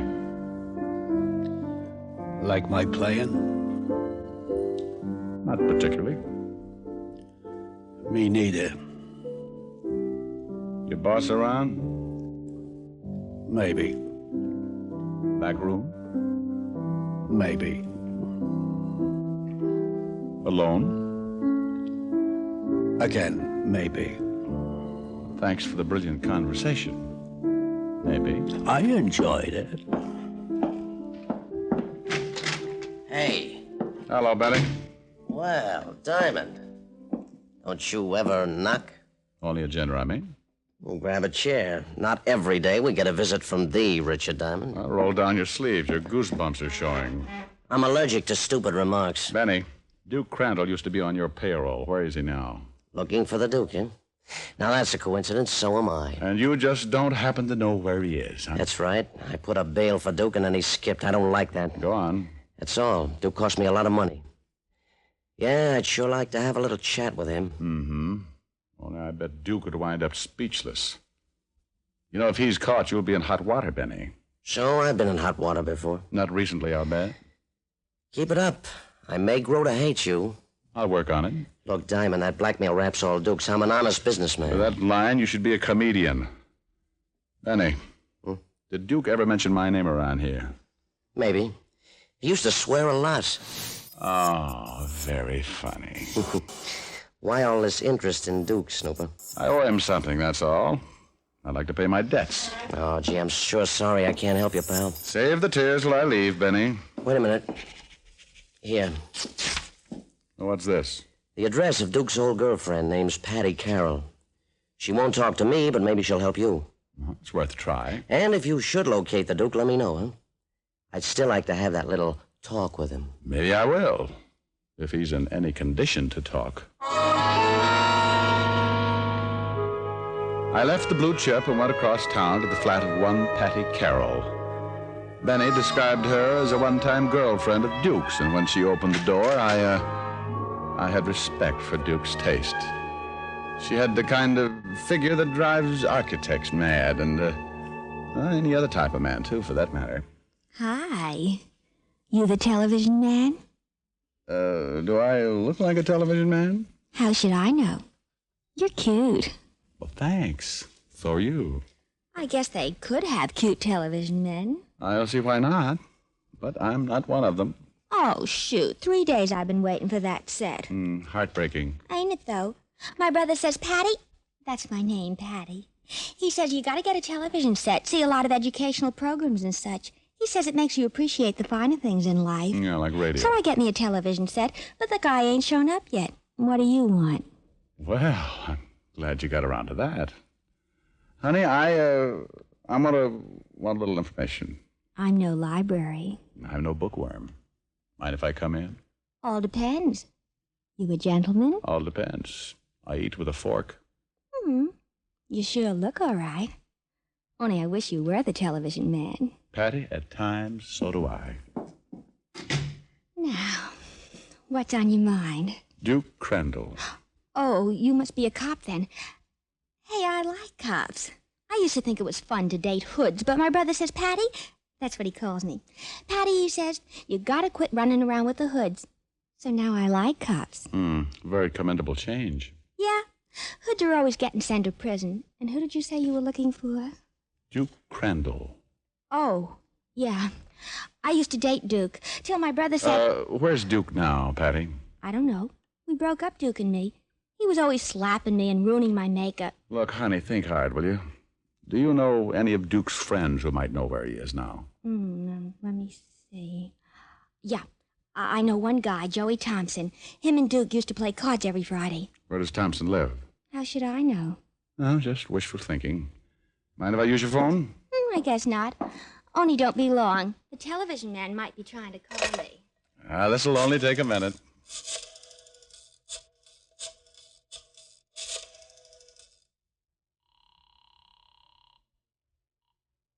Homicide, Lieutenant Levinson.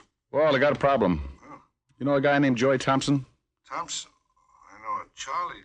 Oh, yeah, Joe Thompson. Yeah, I know him. Used to be a small-time pickpocket. Where can I get in touch with him? Last I heard, he had a legit job. Runs a watch repair shop on Fountain Street. You can get the address before. Thanks, Walt. Call you later if anything develops. And thank you, Patty. You leaving? Don't you want to stay and watch television when it gets here? Oh, no, thanks. No. All that violence makes me nervous.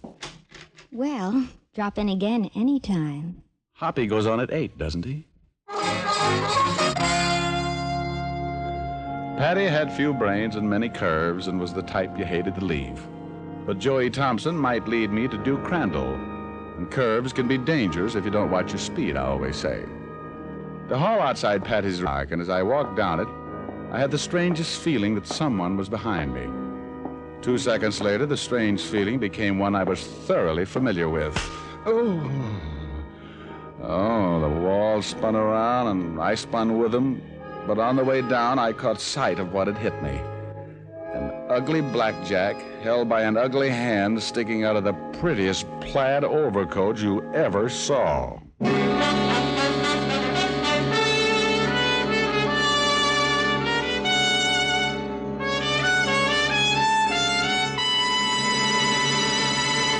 Before we continue with Richard Diamond, here is an important question. Will one puff or one sniff tell you how mild a cigarette is? No, but steady smoking will. Try Camels for 30 days as your steady smoke. Enjoy Camel's rich, full flavor. Let your throat tell you how mild Camels are.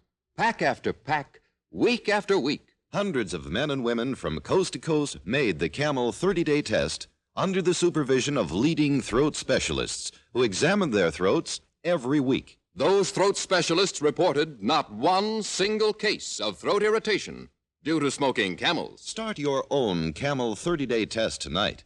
You'll get day-in, day-out proof of Camel's mildness and flavor. And you'll know why, after all the mildness testing of recent years, Camel leads all other brands in popularity by billions. How mild, how mild, how mild, how mild, how mild can a cigarette be?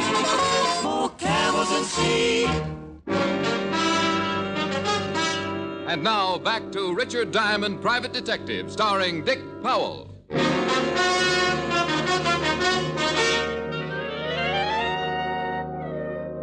At approximately 5 p.m., I had been worked over by a man named Duke Crandall, wearing a plaid overcoat. 1 hour later, I received the second installment, again by the man in the plaid overcoat. Monotonous? You know it. Hey, hey, wake up. Oh. Come on, that's a boy. You all right? Yeah. Well, my head feels like a mashed potato. I heard the noise outside. You shouldn't lie around on the floor. Yeah, I know. So I dragged you in here. Oh, thank you, Patty. I'll remember you in my will, which may be in effect before long. Who slugged you? Your old boyfriend, Duke Crandall. Ooh, that bully. What's he got against you? That's what I want to find out. Here, let me fix that ice pack. No thanks, honey. Hey, now, you shouldn't get up now. I know. I like to show off. Where's your phone book? Over there. Thanks. Now, let's see. Patty, what does T come after? I should know. Oh, here it is. Thompson Watch Repair, 19 Fountain Street. You gonna see Joey? That's the general idea. I bet he won't talk to you. He can smell a cop a mile away. Well, they can't shoot me for trying. On second thought, maybe they can. Besides, maybe Duke ain't even in town. Maybe he's gone back to Arkansas. No, he's still around. What did you say? I said maybe Duke's gone back to Arkansas. That's where he came from. Does Joey Thompson know that? I guess so. Duke's always blowing about it. Thanks again, Patty. Okay. Say, you ain't gonna drive in that condition, are you? Of course. I'm too dizzy to walk. I stepped out into the hall. This time I looked carefully around to make sure no plaid overcoats were following me. The hall was empty, and immediately my head felt better. 10 minutes later, I arrived at Joey's watch repair shop on Fountain Street. I stopped outside, pulled my pants up too high, turned my hat rim back, and then went in.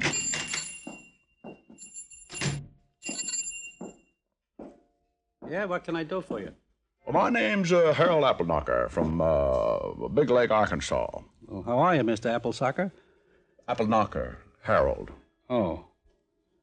Well, you got a watch? Watch? No, never use them. Down home, we go by the sun and the hogs. When the sun's straight up, it's noon, and when the hogs holler, it's dinner time. Look, pal, we don't repair hogs. Now, what do you want? Well, sir, I'm looking for a fella named Crandall.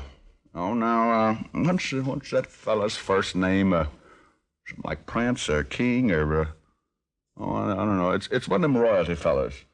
Duke, maybe? That's it, Duke. That's the fella. You got the wrong place. Now, beat it. Oh, doggone it, that's what everybody tells me. Sure wish I could find that fella, give him his money, and go back home. The city life is killing me. Did you say money? Yeah, that's what I said, money. Plain as could be. You see, my cousin Josh is one of them lawyer fellas, and this Duke fella's uncle died and left him some money.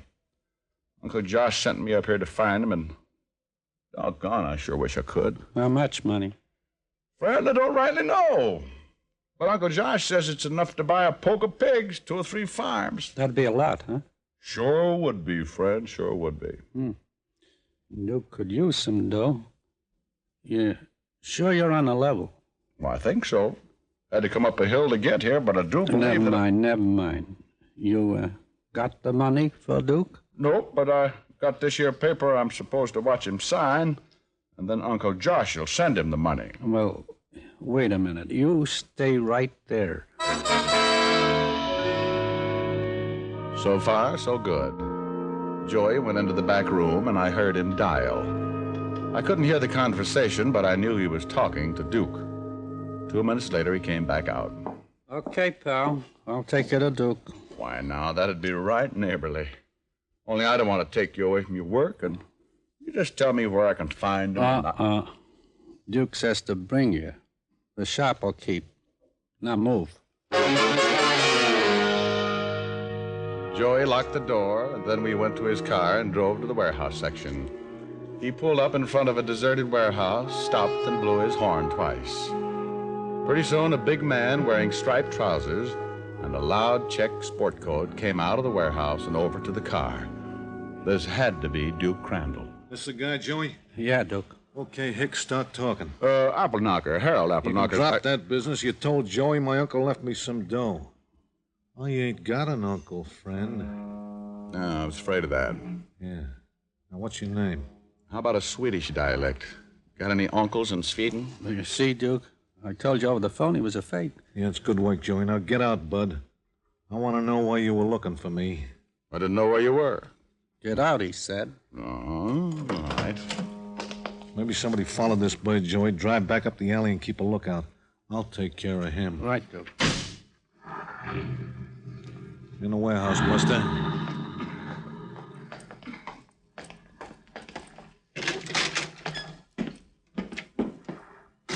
That's good. Now you better tell me what's your wrangle. I suppose you tell me first. I don't get you. Turn on a light. My name's Diamond, remember? The guy you nominated for a punching bag. You don't make sense. What? I don't know anyone named Diamond. Where are your lights? I still don't know you. You stand there and tell me you've never seen me before? Yeah, that's right. I suppose you do some talking. Well, all I know is that a guy in a plaid overcoat came into my office and said he was Duke Crandall. Then he sapped me. An hour later, the same guy in the same overcoat repeated the process. So you came looking for me? That's it. Well, it's too bad. I'm going to have to take care of you, Diamond. You might just mention where I'm hiding. Oh. Then Benny Rathman's really after you, huh? Yeah. Yeah, it's too bad that you had to stumble into this. Well, I guess it just ain't my day. This is a lonely place. Let's get it over. Wait a minute. Must be Joey. Hey, Joey. Joey! Joey's taking a little nap, Duke. What? Don't turn this way with that gun or you'll be a dead man. The man with the threat was Benny Rathman, standing in the doorway with a .45 in his hand. And what interested me was his wearing apparel, a flashy plaid overcoat. Well, Duke, you picked a nice hideaway. And thanks, Diamond. For whatever you mean, you're not welcome. For finding Duke, smart boy. You see, I knew you'd never take my money if I tried to hire you to find him. So I posed as him in this overcoat. I knew you'd get mad enough and look for him on your own. Well, aren't you cute? Thanks. It was easy. Tailed you, and you brought me right here. Hey, look, Benny, let's talk all this over, eh? I wasn't going to rat on you. Hey, look, I'll even take the rap on that blackmail charge. Okay, I like you, but business is business. But No buts, Stokey. Now you, Diamond. I was afraid you'd get around to that. But then I'm not really worried. You're not a very good shot, even at close range. What? You didn't even kill Duke. Get him, Duke! The ruse worked, and Benny turned around quickly. He was too far away for me to lunge at him, so I grabbed the next best thing, the light switch. All right, Diamond. I should have expected some trick from you, but I've got lots of time. You've got no gun. Let's play cat and mouse, huh? I crouched behind some crates as Benny came closer. He was right about the gun. I felt as helpless as a rabbit in a traffic jam. And then I noticed there were 3 crates piled on top of the one I was behind. It was a long chance, but better than none at all. Benny got closer, and I waited.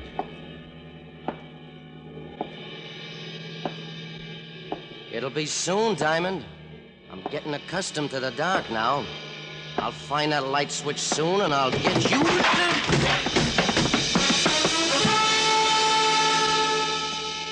The crates hit Benny and knocked him off balance. I raced out and lunged in the general vicinity of a plaid overcoat.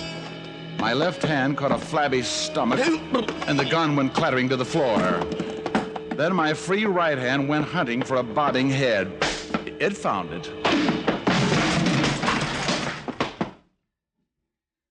All right, Betty, get up.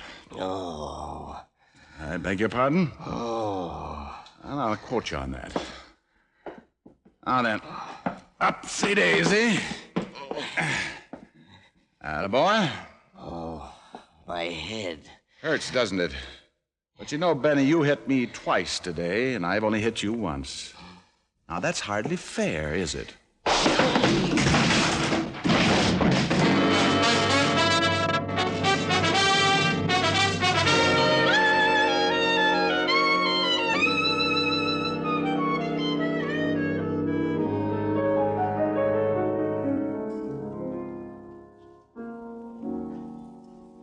How's your eye? Oh, still at half-mast. Here, put this steak on it. That? That's a whole cow. You could feed a family with that thing. Now stop clowning and put it on your eye. All right. Notice anything different? Yeah, it covers my whole face. No. I mean about me. No.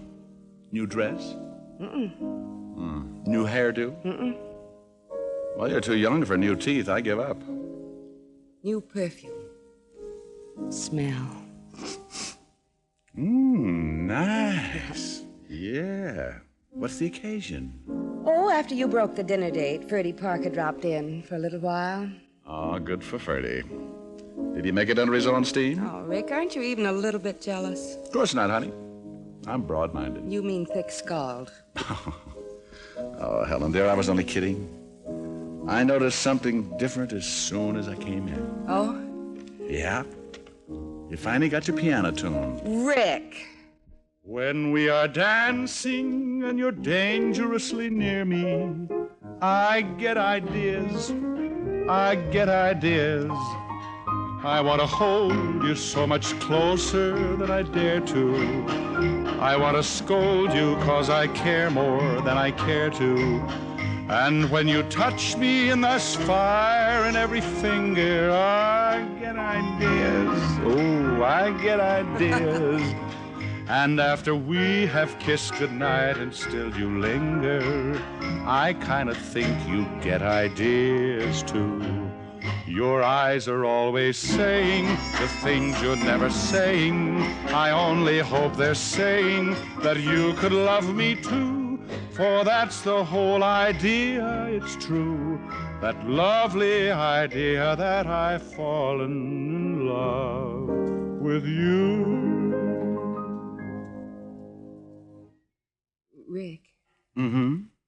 I'm also wearing a new lipstick. Why, Helen, aren't we full of surprises tonight?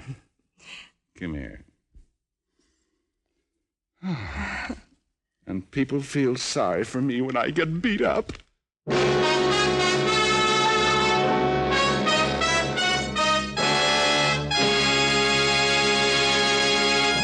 Dick Powell will return in just a minute. Camels lead all other brands in popularity by billions. And here's the reason. Millions of Americans have discovered Camel's rich, delightful flavor, a flavor no other cigarette has. They found out how mild Camels are, how well Camels agree with their throats. Start enjoying the cigarette that's enjoyed most in America. Start enjoying mild, flavorful Camels tonight. How mild, how mild can a cigarette be? Make the Camel 30-day test and you'll see. Smoke Camels and see. Here's Dick Powell with a special message. Thank you. Ladies and gentlemen, in 1952, as in the past, the makers of Camels will continue to send thousands of packs of Camels to hospitalized men and women of the armed forces every week. This week, the gift Camels go to Veterans Hospitals, Wichita, Kansas, and Montgomery, Alabama. U.S. Army Station Hospital, Fort Custer, Michigan. U.S. Naval Hospital, Pensacola, Florida. And to the Military Air Transport Service, which evacuates virtually all overseas wounded personnel. Now until next week, enjoy Camels. I always do.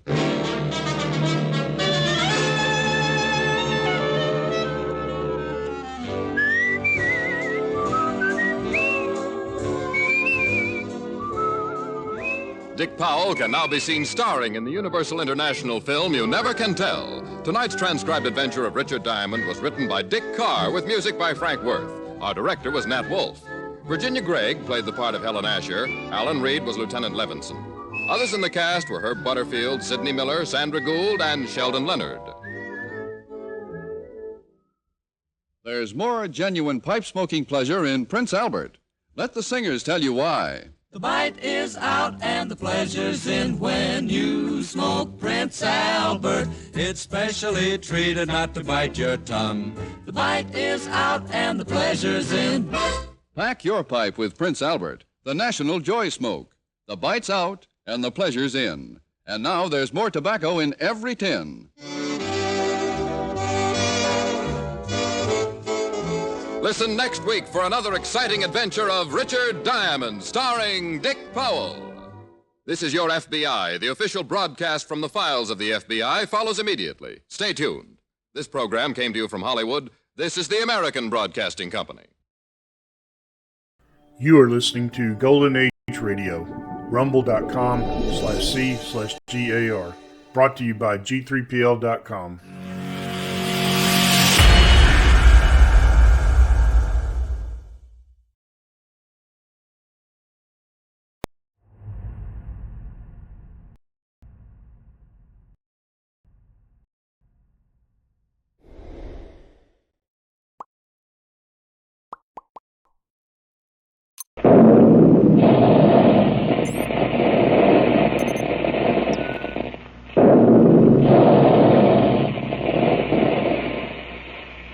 Calling all adventure fans. Calling all Dick Tracy fans. Stand by. Dick Tracy is on the air.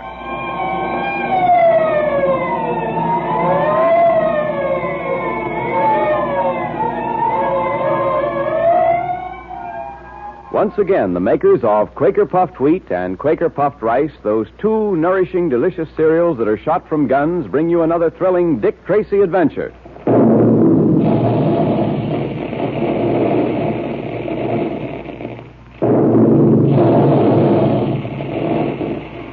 Hear those big guns?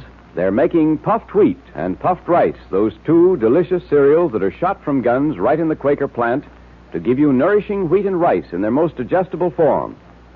The wholesome, sun-ripened grains are actually exploded to 8 times their normal size, and that makes them especially easy to digest, so thousands of boys and girls and grown-ups the country over can get the trigger-fast food energy they need to be as alert and strong as Dick Tracy is, quickly and easily. And you get it in 2 swell breakfasts that taste even better than they look, and boy, they look good.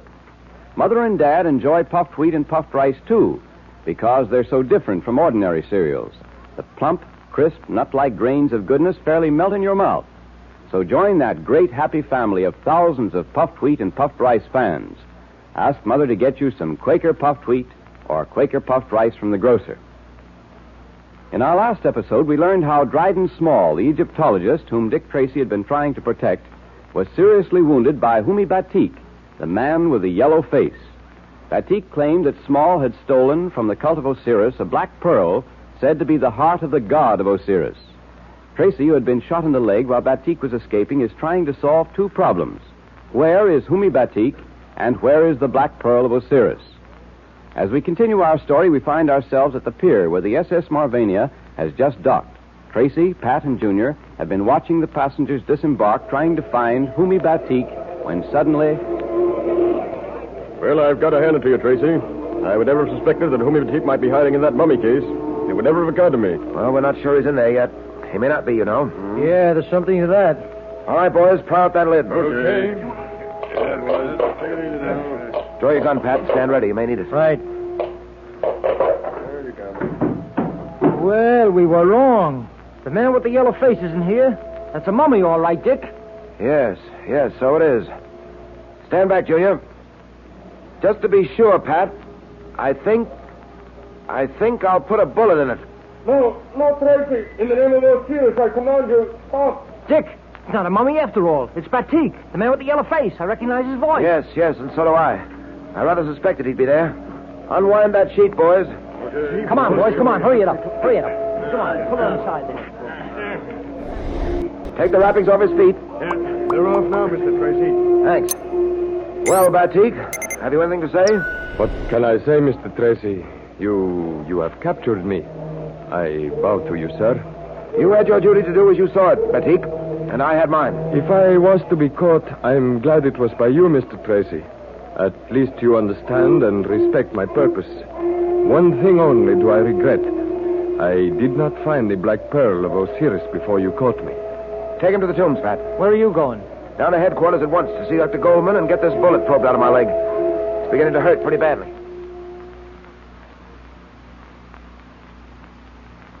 That hurts, I know, Tracy, but I'll have it in a few moments. Go ahead, Dr. Goldman. I can stand it. Gosh, Dick, does it hurt that bad?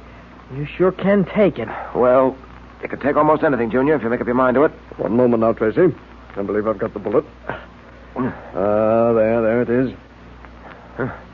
Peculiar-looking thing. Smallest bullet I've ever seen. Yes, I've never seen one quite like it. Cooper, the ballistics expert, would be very much interested in this bullet. Well, I'm very much interested myself. The ballistics department's right across the hall. Why don't you call Cooper in? I'd like him to take this bullet and examine it for markings. Right. Here, I'll put this temporary dressing on. Be back in a moment. That bullet came from Dryden Small's gun, didn't it, Dick? Yes, Junior. Peculiar little gun. Say, Dick, have you got any idea where the black pearl of Osiris can be? Not the slightest, Junior. But I've got to find it. You don't feel towards this Batik fella the way you do towards criminals, do you, Dick? Well, he's wounded a man and must pay for it, Junior. He's a criminal, yes. But he, too, has certain rights. And I must do all in my power to recover for him and his people that which has been stolen from them. That black pearl is theirs. It's part of their religion. And I'm going to see that they get it back. Well, Tracy, I hear the doc has relieved you of a piece of lead. Didn't know you were going in for collecting them on your person. Cooper, come on in. Right. Yes, here it is. What do you think of it? Yeah. The queerest-looking bullet I've ever seen. Like to add it to my collection, if you don't mind, Tracy. Not at all, Cooper. But I'd like to have a report on it first, if you don't mind. Sure thing. I'll analyze it this afternoon and give you my detailed findings by this evening. Thanks a lot, Cooper. Well, Doc, if you'll just bandage that leg up, I'll be getting down to the tombs. I want to have a talk with Homi Batik.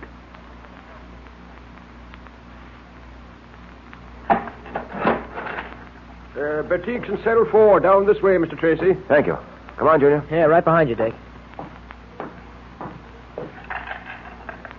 Hey, someone here to see you, Batik. I have no wish to see anyone. It's Tracy, Batik.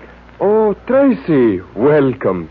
I'm afraid I cannot offer you a great deal in the way of comfort. Oh, that's quite all right. Comfort's a small matter. I do not believe I have met the young man with you. Oh, this is Junior. How do you do? How do you do, sir? I am glad to see, Mr. Tracy, that your leg has not been seriously injured. I have worried about it. You see, I am not really a criminal. I detest force in any shape, but it was necessary. Well, fortunately, that pearl-handled revolver belonging to Dryden Small was a toy and nothing more. Ah, yes, Small. How is he, Mr. Tracy? I have been worried about even him. He's in the hospital. He's been placed under arrest and be removed to prison as soon as possible. And what of me, Mr. Tracy? Well, Batik, a board of inquiry is investigating your case now. Much as I understand your motives for what you did, despite the fact you say it was in self-defense, the machine of the law must take its course. I understand perfectly. I do not care what happens to me, so long as I know the Black Pearl of Osiris is safe. Have you found it as yet? Not as yet. But since it was stolen from you, it's my duty to find it and return it if I can. The question is, once I've found the pearl, how can I return it to Egypt? I'm afraid you may not be in a position to take it yourself. Quite right. However, there is a representative of the cult of Osiris here in America. He has been to visit me, and he is taking care of matters for me. Once the Black Pearl is found, he will carry it back to Egypt and to Osiris. I see. You know, Batik, for the life of me, I can't understand why Small stole that Black Pearl. It isn't valued that highly, in money at least. It has some monetary value, yes. But it has even a greater value to collectors of, shall I say, curiosities. I see. Here in America, there is a group of men who make their living by stealing treasures. Treasures of art and other things, such as the Black Pearl. These men will stop at nothing to get that Black Pearl. And by the way, let me warn you against these treacherous forces if you should find the Black Pearl. From the moment you get the pearl in your possession, your life will be in danger. If these men are as powerful as you say they are, how did you intend to get the Black Pearl back to Egypt safely? And if I find the pearl, how will your friend hope to get it back safely? You see this ring on my finger, Mr. Tracy? Yes? Gee, that's a strange-looking ring. Has a scarab on top of it. Yes. This is the luck ring of Osiris. The luck ring? Yes. Wherever I am, whatever trouble I may be in, I have but to rub this ring, and Osiris will do what is best for me. You just rub the ring and you have good luck, huh? Precisely, my young friend. Then you placed complete confidence in this ring. You felt that it would protect the Black Pearl until you reached Egypt. Yes, I have every confidence in it, as should all who own one like it. But it is more than a ring of good luck, Mr. Tracy. Look. Gee, the top comes off. There's a secret compartment in the ring, huh? Ah, yes, a secret compartment made to fit the Black Pearl. I intended to put the pearl in there, seal the ring, and carry it back with me to Egypt in that manner. Well, that would have been a very clever hiding place. Few people would suspect that that fascinating ring contained a secret compartment. Boy, I'd like to have a ring like that. I could carry secret messages in it and everything. After you find the pearl, you will have to keep it with you a few days. A friend of mine will come to you for it. And so, here is my ring. Take it. Keep it with you always. I I can only say thank you, Batik. I will continue the search for the Black Pearl. And I have a feeling I'm going to find it. And it's my hope that in a short time you will be able to return once again to your own country, to Egypt, and to Osiris. That is most kind of you, Mr. Tracy. Excuse me, Mr. Tracy. Yes? There's a phone call for you, sir. Oh, I'll be right there. Well, Batik, I'll see you again soon. And thank you for the ring of Osiris. Remember the secret compartment. Remember also that wherever you are, whatever trouble you are in, you have a great friend in Osiris. A great friend worthy of great faith and capable of bringing you good luck at all times. Thanks again. Coming, Junior? Yeah, sure. Gee, that sure is a swell ring. This phone? Yes, Mr. Tracy. Thanks. Hello? Hello, Tracy. Oh, hello, Cooper. What is it? Tracy, come down here to the ballistics bureau as fast as you can. But what is it? What's happened? Tracy, that bullet they took out of your leg is the most amazing bullet I've ever seen, in more ways than one. I can't talk on the phone, but for heaven's sake, get down here as fast as you can. What is Cooper of the Ballistics Bureau so excited about? Why does he want Dick Tracy to come down as fast as he can? Strange adventures await the great detective and his friends. But now it's time for the Dick Tracy Secret Service Patrol meeting. And the makers of Quaker Puffed Wheat and Quaker Puffed Rice, those specially delicious, nourishing cereals, invite you to attend. Here's Dick Tracy, Jr., your patrol president now. The meeting will now come to order. Say, wasn't that some ring that Homie Batik gave to Dick? Boy, it has lots of lucky symbols on it. And you should see the secret compartment in it. Dick will be always able to use that ring, won't he? You bet. He can carry secret messages in the hidden compartment. Boy, I wish I had a ring like that. Well, let's get down to business now, Junior. All right. You know, I almost forgot. I'm so excited about that ring. But today, Dick Tracy sends his congratulations to all the patrol members who were promoted to the rank of sergeant this week. You know, Dick wants every boy and girl in the patrol to win promotion to the rank of sergeant. So if you haven't started to yet, look in your secret code book and see how you can be appointed a sergeant so you can wear the big special sergeant's badge, too. But let's not forget, Junior, that Dick Tracy wants every real red-blooded American boy and girl to join the Dick Tracy Secret Service Patrol first. So if you aren't a member now, join right away and show Dick Tracy that you're with him and for him. It's so easy. You just tear off the tops of 2 packages of Quaker Puffed Wheat or Quaker Puffed Rice, or one of each, and then put them in an envelope with your name and address printed on a plain piece of paper and mail them to Dick Tracy, Box L, Chicago. Then you're a full-fledged member of the Dick Tracy Secret Service Patrol, and you get your secret code book, your patrol pledge, and your member's badge, all free. So send your 2 Quaker Puffed Wheat or Quaker Puffed Rice box tops to Dick Tracy, Box L, Chicago, fellas and girls. And remember, send the top of the package that says, 3 wrappings guard its crispness. There's probably a package or 2 of Quaker Puffed Wheat or Quaker Puffed Rice in the pantry right now. Look to see. But if there isn't, Mother will be glad to get some Quaker Puffed Wheat or Quaker Puffed Rice at the grocer's, so ask her to get you some. You are listening to Golden Age Radio, rumble.com/C/GAR. Brought to you by G3PL.com.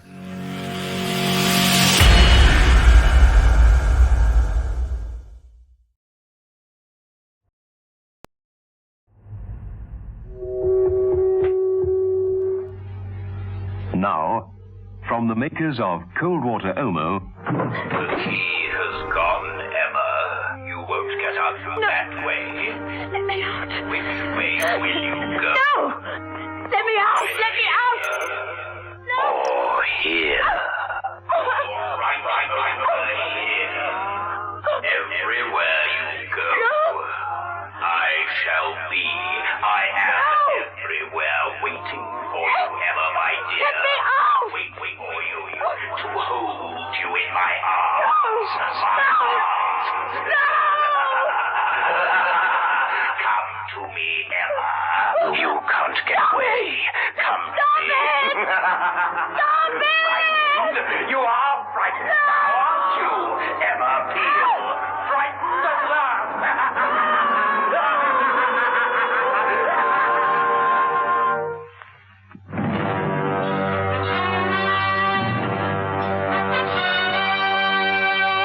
Avengers.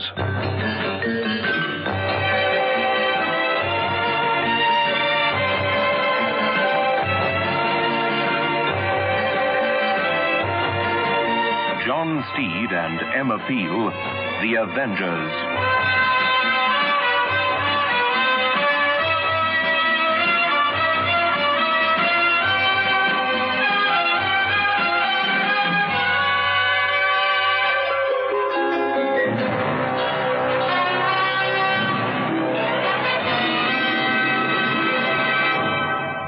So many housewives have discovered that the cleaning power of cold water Omo gives them sparkling clean results. Mrs. Joyce Whelan of East London has this to say. I've tried it, and it works beautifully. I tried it on my children's clothes, on a general wash, and I noticed straight away that things were cleaner. Since then, I've used nothing else but cold water Omo. Once an Omo user, always an Omo user. Omo cleans best. Keep your complexion soft and young-looking with the creamy, moisturizing lather of Lux. Like Claudia Cardinale, choose Lux. Lux, a beauty treatment as you bathe.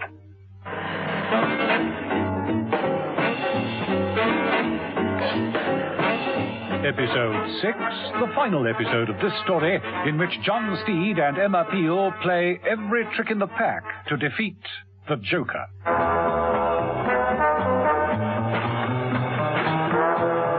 John Steed, more by luck than judgment, had stumbled across the entrance to Rausikana Hall. He knew he was at the right place when he crashed into Emma Peel's car in the fog. Ulla had left it parked across the driveway. Steed had to walk up to the old house. He limped his way along painfully and slowly. In the house, Mrs. Peel found herself trapped. She'd known for some time that she wasn't alone. Too many mysterious things had been happening. Someone was deliberately baiting her, playing tricks upon her, trying to frighten her. But why? For what reason? And with what object? All these thoughts flashed through Mrs. Peel's mind as she listened to the voice that echoed around the hallway. I'm over here, Emma Peel, at the top of the stairs. Come to me, Emma Peel. Mrs. Peel looked up the stairs. The revolving door was slowly moving. The Joker turned inwards. Facing her was the death card. Mrs. Peel shot up the stairs at top speed and swung the door round. Where are you? Come on. Come out and face me. I'm not the frightened, lily-livered one. I don't hide behind voices. Where are you? Here, Emma. What? Mrs. Peel swung round. There was no one there, just the grinning face of the Joker on the door. Try your bedroom. I might be there, waiting for you, waiting to hold you in my arms. Dear Emma. Just come near enough to try, that's all. But I am here. Very near. Try the bed, Emma. Behind the curtains of the four-poster bed. There, sitting up in bed, his eyes staring out at her, was the dead young man. Mrs. Peel felt her nerves cracking. Filthy, foul, crazy madman. Where are you? Listen, Emma. Downstairs. That music is coming from downstairs. All right. One thing at a time. I don't know how you're doing these trick voices, but you can't put on a gramophone without using a gramophone. There's one in here. That's not it. The other one is down in the study. Mrs. Peel ignored the laughter that seemed to follow her wherever she went. She made her way down to the study. Yes, there was the gramophone, with the old 78 record playing on it. Don't you like that tune, Emma? You should remember it. It was a favorite when we knew each other. I'm over here, Emma. I really am. I'm in the dining room. Want to come to me, Emma? The voice did sound as though it was from the dining room. Mrs. Peel entered cautiously. Where are you? Are you really in here? Oh, yes. Yes, I'm here. At the head of the table. The candles on the table were nearly out, spluttering and flickering. The end of the table was in deep shadow, but there was a man sitting there, a menacing figure hunched in the high-backed chair. The man moved, stretched out an enormous, hairy hand, and took an apple, a green, hard apple, from the dish in front of him. He polished it gently. Why not come a little nearer, Emma Peel? Mrs. Peel did so, still keeping her gun trained in the direction of the voice. It was then that she noticed the photograph of herself on the table. Yes, your face was always perfect, so symmetrical, not a thing out of place. It's such a pleasure to see you again, Emma. I've thought of you often, you know. I like to think that just once in a while you've thought of me. Who are you? Remember the song, Emma? Mademoiselle. Paris. Eating apples by the Seine. The hairy hand clutched at the apple, tightened around it, crushing it to pulp. I could crush your scalp just as easily as I can this apple. No chance. Keep both hands on the table and tell me who you are. You still don't know? That tune doesn't tell you? Move into the light. Then I'll know. Paris. Not so long ago. I think for one reason or another, Paris is the most exciting city in the world. It certainly was in our day. And it is certainly the most dangerous. It can only be one person. Max Prendergast. There, you see? You knew all along, didn't you? Max Prendergast. You were always teasing me so charmingly. He picked up another apple, lifted a very sharp knife, and began slicing it, the hairy hands delicately popping each segment into his flabby mouth. Those days were all too few, Emma. But I shall always be grateful for them. Oh, and grateful to you. Do you remember that last day? There is little or nothing about you that I care to remember. I was leaving for Rio, but I had to see you before I left. Ah, yes, I'd forgotten. Had you? I hadn't, you know. You wouldn't let me leave. I kept telling you I had a plane to catch, but you wouldn't let me go. You flattered me outrageously. How could I refuse? What is it you want? A chat. Just a chat. A quiet chat. Why go to all this trouble if all you want is a talk? No, it was no trouble. I've been enjoying myself. Did you like the roses in your room? There were roses in the room that day, and we kept playing the tune, Mademoiselle. I thought you were my Mademoiselle. It wasn't quite fair, you know, to have kept me there with the roses and the music. You knew I wanted to take that plane. And there was that man. What was his name? Steed. John Steed. You flattered me, flirted with me until he came. And then there was a nasty scene. Do you remember? The police and the arrest. You deserved everything you got. You sold people from east to west as though they were cattle. Oh, my dear, a few insignificant refugees. No human being is insignificant. Not those few refugees or that man upstairs. Did you have to kill him? No, man upstairs. Oh, him. Yes, I had to kill him. Just like that. It was your fault. You shouldn't have made me miss that plane. I loved you, Emma, and you betrayed me. And I hated you. And what you did and what you were. People like you have to be stopped. If I had to do it all over again, I would. I'd use any trick to see you behind bars, Prendergast. They destroyed me in there, in that place, being locked up all those years. It killed me. I died. They give you magazines in there, in that place. Your face often appeared. Whenever I saw your picture, I always cut it out with plastic scissors. They let you have plastic scissors. They aren't very sharp, you see. Not as sharp as this knife. Prendergast stood up. Mrs. Peel had forgotten what a giant of a man he was. He advanced slowly down the length of the table, holding the knife out towards her. Mrs. Peel, gun at the ready, backed into the hall. Keep away now.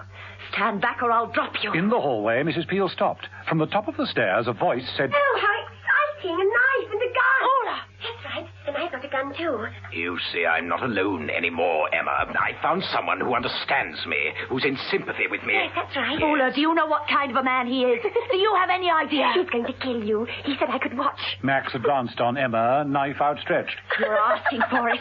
You're going to make me kill you. I'm dead, Emma. You can't kill me twice. Oh, what fun. You said I could watch. Then watch this.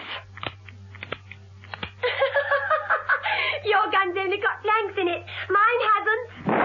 Ula fired. Mrs. Peel ducked and threw her gun at Ula. It was a good shot, catching her under the chin. Mrs. Peel didn't wait for more. She shot up the stairs, grabbed Ula's hand that held the gun. It dropped, skidded through the banisters into the hall. Leave me. No, leave me. Mrs. Peel got a hold on Ula and threw her at the revolving door. She went through it, spinning it off its central pivot, and landed unconscious on the other side. Here goes. Mrs. Peel swung over the banisters and dropped into the hall. She made for Ula's gun, but... Too late. Mrs. Peel was looking down the wrong end of it. Oh, no. A bullet would be too quick. Too quick. Prendergast moved in. Mrs. Peel tackled him.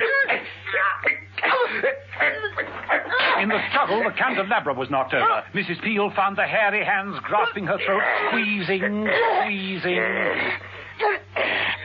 My mamselle. Die, my mamselle. That lovely face, let me cut it, as I get so many photographs. Now! Prendergast had the strength of a madman. Mrs. Peel's eyes glazed as the pressure on her throat increased. The knife! Prendergast forced Mrs. Peel to her knees. He bent over her to deliver the coup de grace. Then it seemed as though the roof fell in. Spot of bother, Mrs. Peel? Just a little, Steve. I must say you play your cards at the right time. That's Max Prendergast. He escaped from jail. Not for long. Thought I'd give you a lift home. That is, unless you want to stay for the rest of the weekend. You've just got to be joking, Steve. Oh, I'm no joker. He is. There's one in every pack, you know. Well, fog's lifting. Want to go home, Mrs. Peel?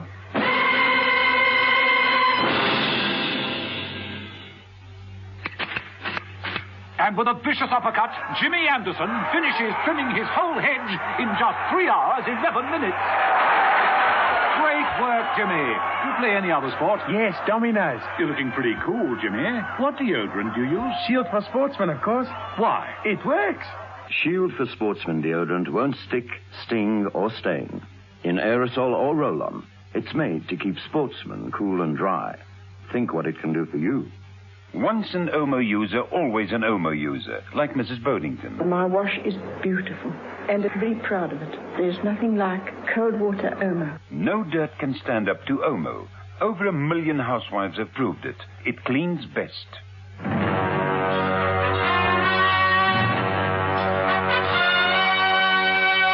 The Avengers.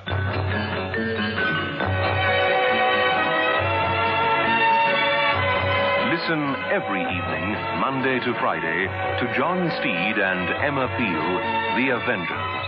Brought to you by the makers of Cold Water Omo. You are listening to Golden Age Radio, rumble.com/C/GAR. Brought to you by G3PL.com.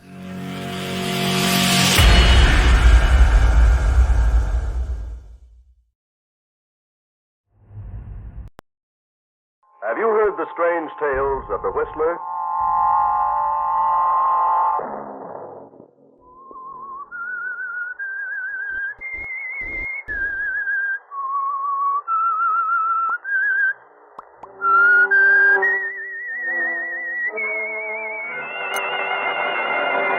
I'm the Whistler. You can't leave me now, Elizabeth. I need you. I've just come from Dr. Elston. It's my eyes. I'm on the verge of going blind. Another Sunday night, and again CBS presents The Whistler. I, the Whistler, know many things, for I walk by night. I know many strange tales, many secrets hidden in the hearts of men and women who have stepped into the shadows. And so I tell you tonight the extraordinary story of In the Dark. Thomas Northcote was a very busy man, a marine architect, a wealthy shipbuilder. And by the summer of 1940, he found himself working harder than ever and longer hours. He became the victim of severe headache. So finally he visited his friend and physician, Dr. John Elston. The pain isn't constant, you say, Tom? No, it comes and goes. But when it strikes, it's almost unbearable. Been working unusually long hours, haven't you? Yes. All day and for the past 6 months till midnight. What do you think is wrong with me? Well, when a man passes 40, he's subject to a lot more things than when he's younger. Yes, but what is wrong with me? Pretty exacting work, yours. Why don't you tell me?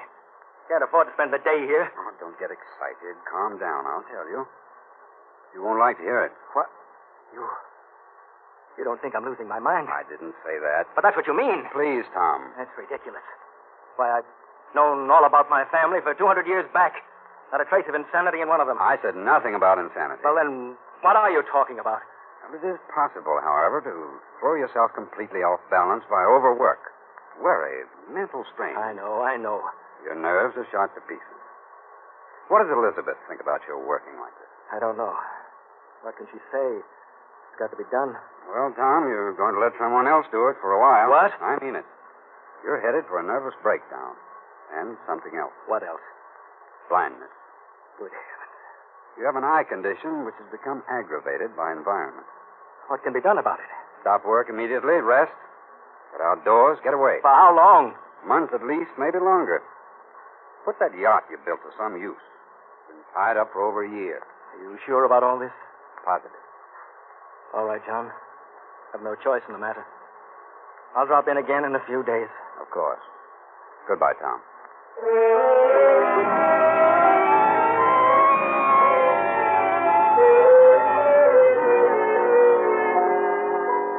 So Tom, completely flabbergasted, goes back to his office and tries to finish some plans and specifications. But he cannot keep his mind on the work, so he goes home early. Well, good evening, Mr. Northcote. Good evening, Billings. This is most unusual. I mean, we didn't expect you for dinner. I know. I didn't feel so well this afternoon. Sorry, sir. Isn't Elizabeth having dinner here? No, sir. Mrs. Northcote hasn't had dinner in several weeks. I didn't know that. She's been going out every evening. Well, I don't want much. Something light. Very good, sir. Oh, there's a letter for you in the library. A letter? Yes, sir. Thanks, Billings. Letter, eh? Certainly not a business letter. No return address. If your wife, Elizabeth, doesn't sway from a certain man, there's going to be a scandal in this town that you won't like. A friend. Heavens. Stay away from a certain man. Billings. Billings! Yes, Mr. Northcote? Do you know where Mrs. Northcote has gone? No. Did she say who she was to meet? No, she never does. Just goes out for the evening? Oh, sometimes in the afternoon as well. I see. You look a bit pale, sir. Shall I call Dr. Elston? No, Billings, I don't think he could be of much help. I'll be all right. Good night.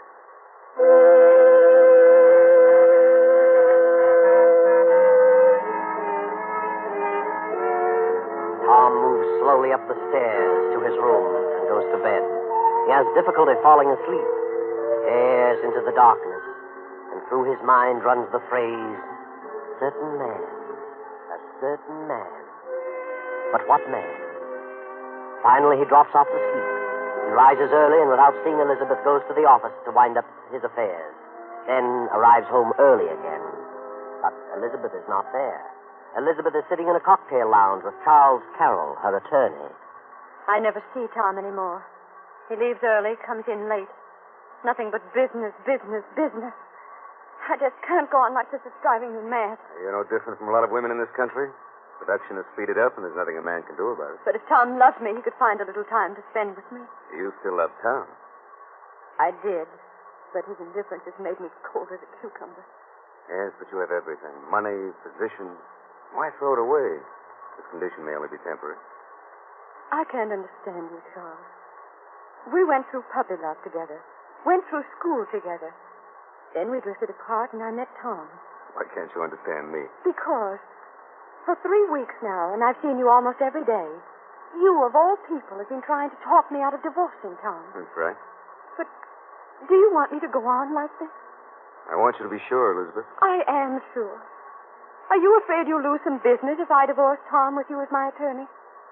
Elizabeth, you know I'm terribly fond of you. I always have been and always will be. Your happiness means a great deal to me. That's why I don't want you to take this step until we're sure that you'll not be sorry later. You're the one who isn't sure. Darling, it's for your own good. Please wait. All right, Charles. If that's the way you feel, I'll wait. Good. Can you drop me off at my place? Yes, I can. But, But what? well, look, Elizabeth, I'm going to be very busy for the next 2 or 3 days. And we've talked over this situation for weeks, so suppose you think on it for a while and make up your own mind. Then call me. Why, of course, John. I have been taking a lot of your time lately. I'm sorry. It's all right, darling. Come along.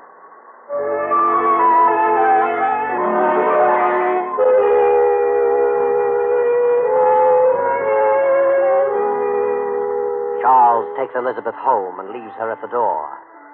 Tom Northcott is in the library waiting for Elizabeth.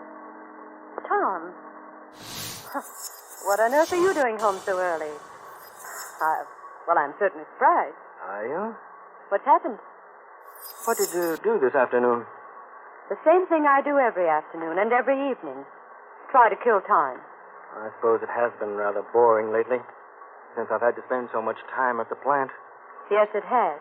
Been playing bridge a lot, have you? Yes. Bridge and parties. Oh, there are a number of things one can do when one has to. I'm sorry, Elizabeth, but this extra heavy load of business is not of my own making. I thought you would understand. I understand that you work hard, that you're very busy. But even when you're here, you seem to be completely unaware of my presence. You come in late, go to your room without a word, get up with the birds, and leave without a word. I wasn't aware of that. But I suppose it's true. I was able to stand it at first. And then I became horribly lonely. So lonely, I couldn't bear this house another moment. So I started going out here and there. That should have helped? For a while. You had changed, Tom. I did attribute it to business, but when you changed so completely, became so indifferent toward me, I suddenly realized that you no longer loved me. And then I changed. You changed? Yes. Finding some way to occupy my time is no longer the difficulty. No. What is the difficulty? My difficulty is forcing myself to come back to this empty shell each night. You think I don't care for you? What else could I think? You're saying you've lost your affection for me. Yes. And you found someone who is more attentive? I have many friends whose company is most pleasant. A man? Friends. Men and women. Friends who understand. Elizabeth, they don't understand. And you don't understand. In another moment, you'll be telling me you want to leave me. I do. I can't stay here any longer. Then we'll both leave together. What? This is all a complete misunderstanding, Elizabeth. We love each other, regardless of what you think. This can be remedied very easily. No, Please Tom. listen to me. I need your help. Help? What do you mean? For some time now, I've been ill. I've said nothing about it, but it's grown worse. The pain has increased. Pain? Yes, in my head, in my eyes. Flashes of light. I went to see Dr. Elston. John. Yes, Dr. Elston. He told me that I must quit work, take a complete rest, or go blind. Blind? Oh, Tom, how awful. We'll take the yacht, Elizabeth. A long cruise. It'll save my sight, and it'll help us, too. We can pick up where we apparently left off. But, Tom, Please, Elizabeth, I need you. All right, Tom. I'll go. We can leave in a few days. And we needn't go alone. If you prefer, we can have some guests along. Oh, would that help? Yes. Yes, I believe it would. Very well. Who would you like? You select someone you'd like to have along, and I'll select someone. People we both know. Yes. Well, I'd like to have Yes? Dr. Elston. John. You'd like to have him along? Very much. His charming company, and besides, he may prove valuable. And it's John Elston. I'll ask him tomorrow. And say, how about Charles Carroll? Always liked Charlie. And Marge Durant. They're still engaged, aren't they? Why, I don't know. By George, Elizabeth, I'm going to enjoy this trip. I feel better already. I wonder if the doctor will join us. I'm sure he will. Well, If he turns me down, I'll let you talk to him. I'm sure you can persuade him.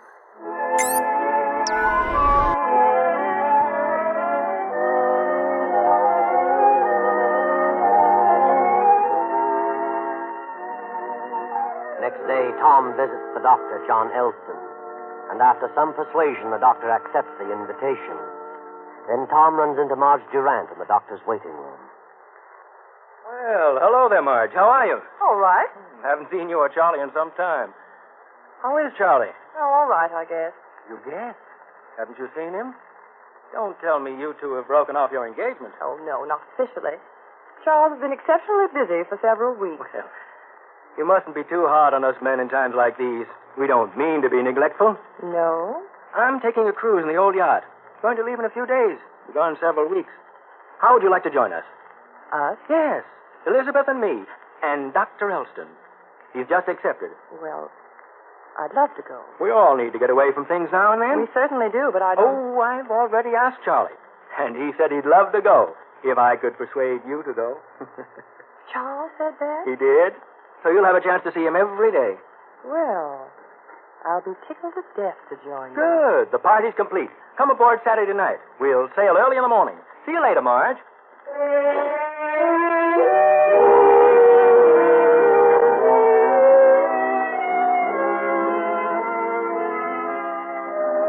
Now it is Saturday evening, the eve of departure. After an early dinner, Tom, suffering from severe head pains, goes to the library where he dozes in an armchair. Tom? Tom, wake up. Huh? What? Oh, Elizabeth. I must have had quite a nap. Well, the pains are gone. I'm glad of that. It's 8:30. We better leave for the yacht. 8:30? Good heavens. Turn on the lights, Elizabeth. What? Push the switch. Tom. What's wrong, Elizabeth? Tom, the lights are on. What? Elizabeth. Yes, I just turned them on. Good Lord. It's happened. Oh, Tom, I'm terribly sorry. Shall I call the doctor? No, wait. We better cancel the trip. No, please. I'd rather go on. And I'd rather we didn't say anything about this. I'm sure it'll pass. We'll go ahead. And I'll bluff it through for a while. You'll help me. Won't you, Elizabeth? Yes, Tom. I'll help you.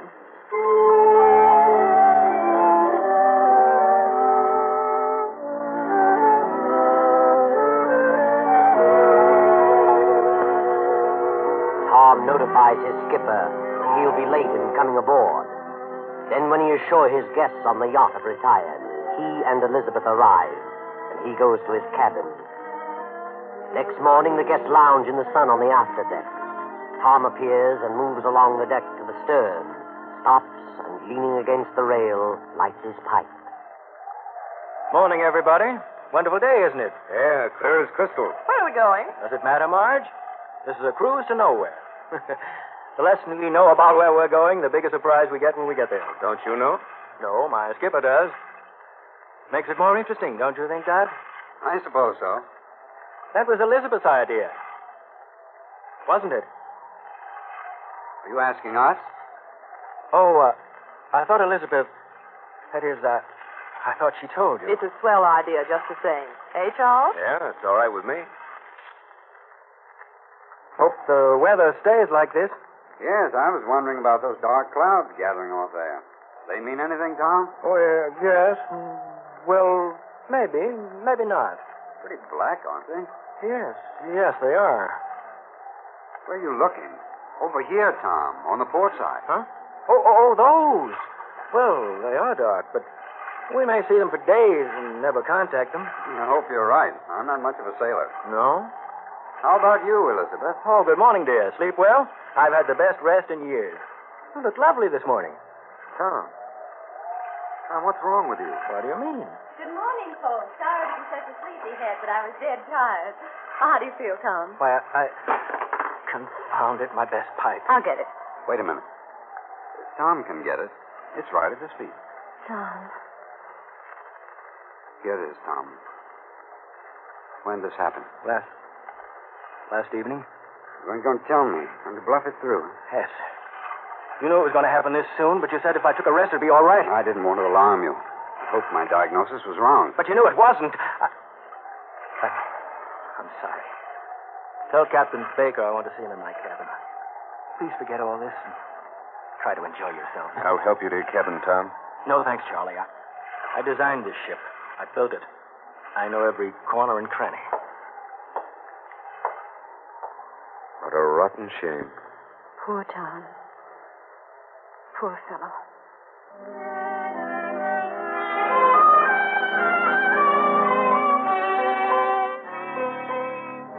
That evening after dinner, Elizabeth visits Dr. Elston in his cabin. Half hour later, Tom gropes his way along the rolling deck toward the doctor's room. Elizabeth has just left. Did you say come in, Doctor? I couldn't quite hear. Storm coming up. Yes, of course. Come in, Tom.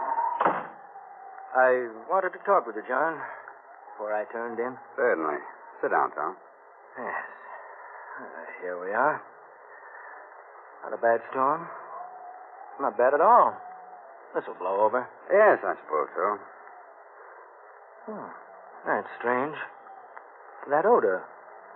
You don't smoke, do you, John? Why, well, once in a while. Why? I smell a strong odor of tobacco. The same peculiar aromatic blend Elizabeth uses. Well, it's quite possible. Elizabeth was just here. Really? Poor girl. She's terribly upset about me.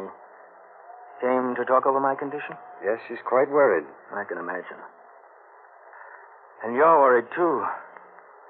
Aren't you, John? Well, I'm concerned. Oh, that's a terrible thing. One can't possibly realize how terrifying it is till it happens to him. I think I can fully appreciate it, Tom. Can you? I wonder. Think you better turn in. Well, perhaps you're right. I should steel myself against sympathy. Sympathy of others and sympathy for myself. Poor Elizabeth. I feel sorriest for her. What a fate. To be tied down to a blind man for the rest of her life. She'll understand. I'll look after Elizabeth. Will you, John? That's awfully good of you. I appreciate that. Better run along to bed, Tom. Get all the rest you can. Yes. Yes, of course. Good night, John. Good night.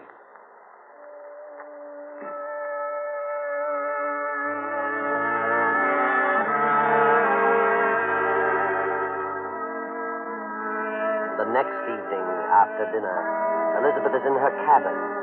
Elizabeth feigned seasickness and did not appear, so Charlie Carroll goes to her room. You're not seasick, Elizabeth?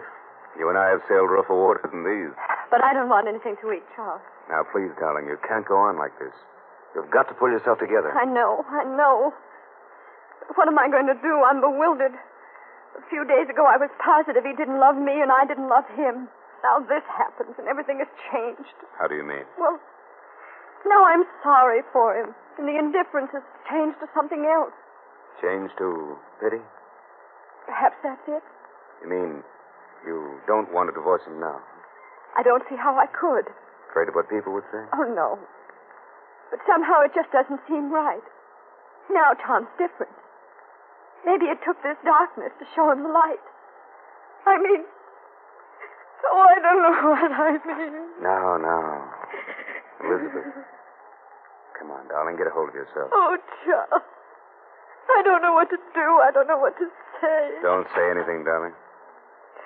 Everything will turn out all right. I know what to do. Charles, you're a darling. I don't know what I'd have done without you all these long weeks. Now, just take it easy.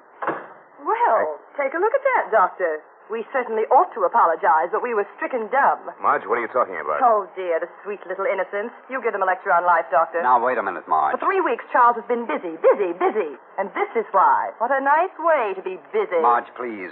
You're jumping to conclusions. Jumping? Are you kidding? Charles has been avoiding me for 3 weeks, and there's the reason in all her glory. Marge, you're out of your mind. You can't believe such a thing. Of course not. Not unless I heard it, and I heard it and saw it.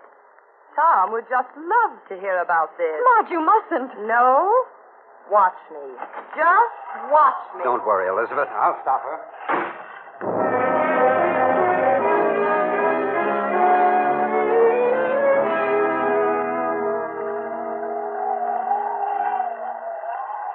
What is it, Doctor? Come in. Tom, I want to talk to you. What do you want, Doctor? I want you to turn the ship around and go home. Oh, but that's silly. You needn't worry about me. I think you should turn around. What are you so upset about? I insist that you take the ship back. You seem frightened, Doctor. What do you anticipate? An unpleasant situation exists aboard the ship. What? I'd rather not say. But I don't want to return. Unless you can give me a good reason. Can you? I'd rather not say. You're afraid of me, aren't you? Certainly not. I know what's troubling you. You know that I know about you. You and Elizabeth. What? Well, you're crazy. You and my wife have been seeing each other for weeks and weeks. You realize now that I know the truth. You're afraid that I might do something drastic. That I might kill you. Such nonsense. Wait a minute. Is that why you were so insistent that I come on the trip? Maybe. I don't know where you got such an idea, but you're all mixed up. If she's been seeing anybody, it hasn't been me. Oh, come now. I didn't want to tell what I know, but I see now that I'll have to. You come with me to Elizabeth. Elizabeth? You expect me to believe that she'll tell the truth? You come along just the same. Let's wait till morning. Pretty rough weather tonight. Waves are breaking clear over the decks. No, I don't want to wait till morning. Now. Very well, Doctor. If you insist. I'll lead the way.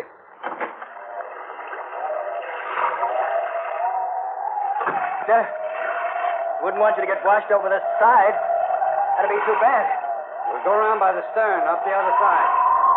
Look out, here comes a big one. Hang on.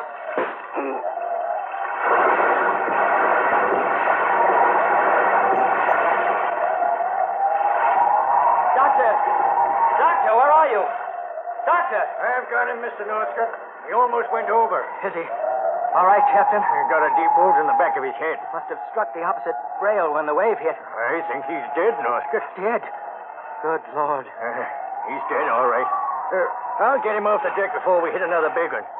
Better get back to your quarters, Mr. Northcott. Hang on to the rail.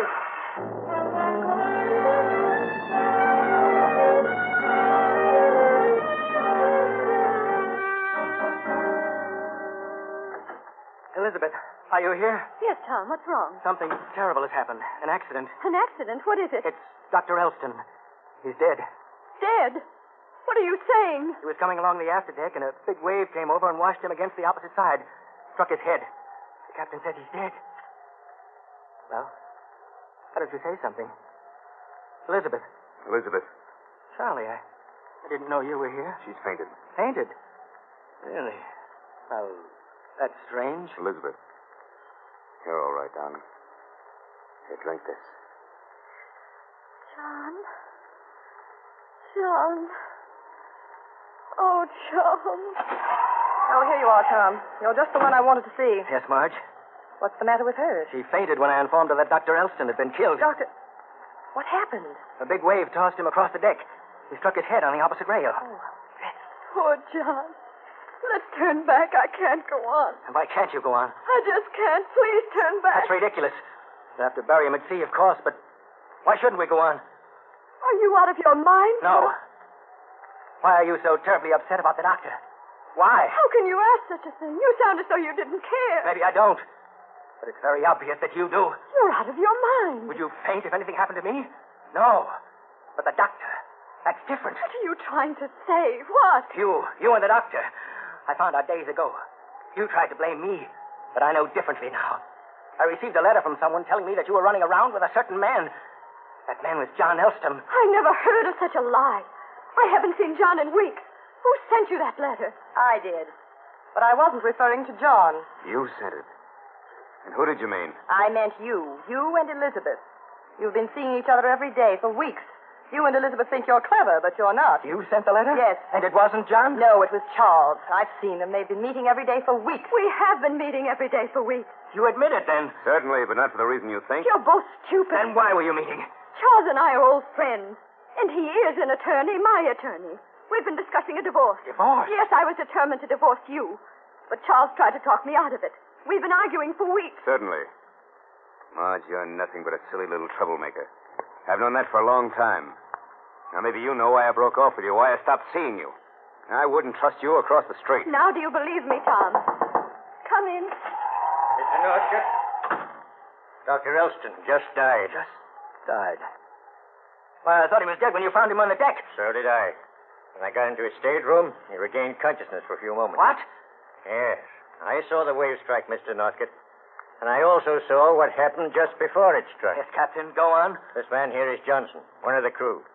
He was with me when Dr. Elson regained consciousness.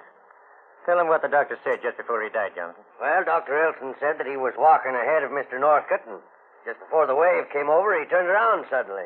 As he did, Tom, Mr. Northcott, struck him on the head with something. He fell, and the wave washed him across the deck. That's right. Then he died.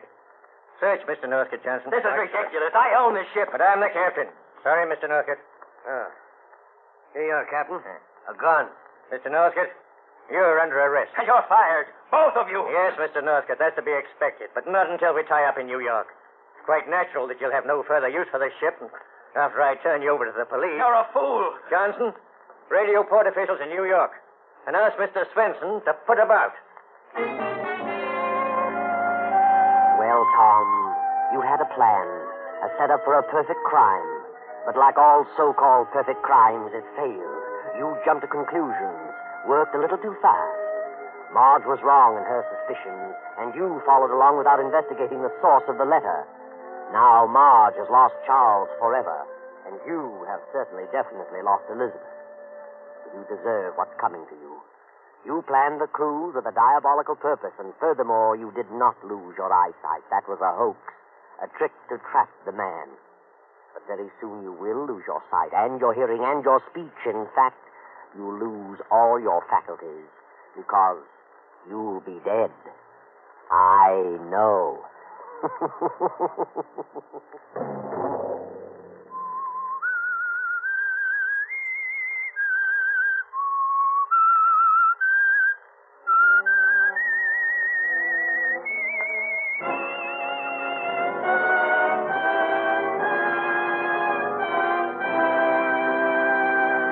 CBS has presented The Whistler. Original music for this production was composed and conducted by Wilbur Hatch. The Whistler is written and directed by J. Donald Wilson and originates from Columbia Square in Hollywood. Next week, same time... I, the Whistler, will return to tell you another unusual story. Good night. This is the Columbia Broadcasting System.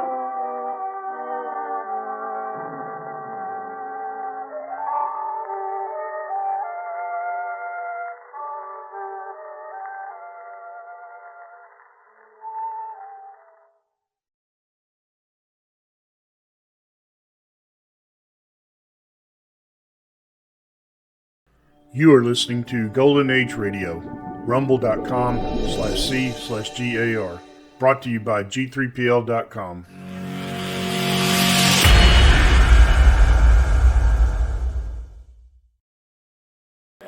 And they present as their special Christmas gift to you a heartwarming Yuletide adventure of the Shadow.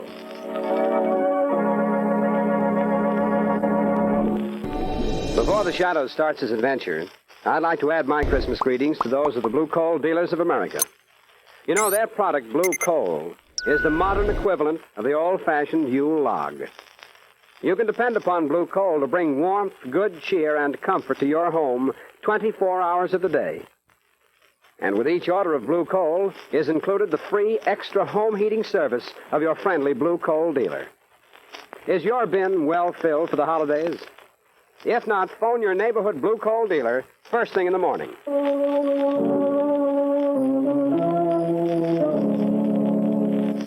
The Shadow, the mysterious character who aids the forces of law and order, is in reality Lamont Cranston, wealthy young man about town. As the Shadow, Cranston is gifted with a hypnotic power to cloud men's minds so that they cannot see him. Cranston's friend and companion, the lovely Margot Lane, is the only person who knows to whom the voice of the invisible Shadow belongs. Today's drama, Joey's Christmas Story.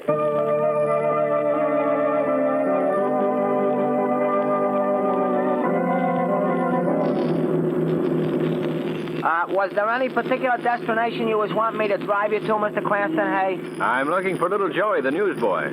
Oh, well, if it's a paper you want, I could stop at any... No, we're looking for Joey, Shrevey. We have a special date with him that we keep every Christmas season. Oh, you mean like a rendezvous, huh? That's right, Shrevey. Every year for the past 3 seasons, we've taken Joey on a tour of the toy sections of all the department stores. Oh, well, now, ain't that nice? You know, this time of year, I get wishing I was a kid again myself. Ain't that silly? No, of course not, Shrevey. We all feel that way.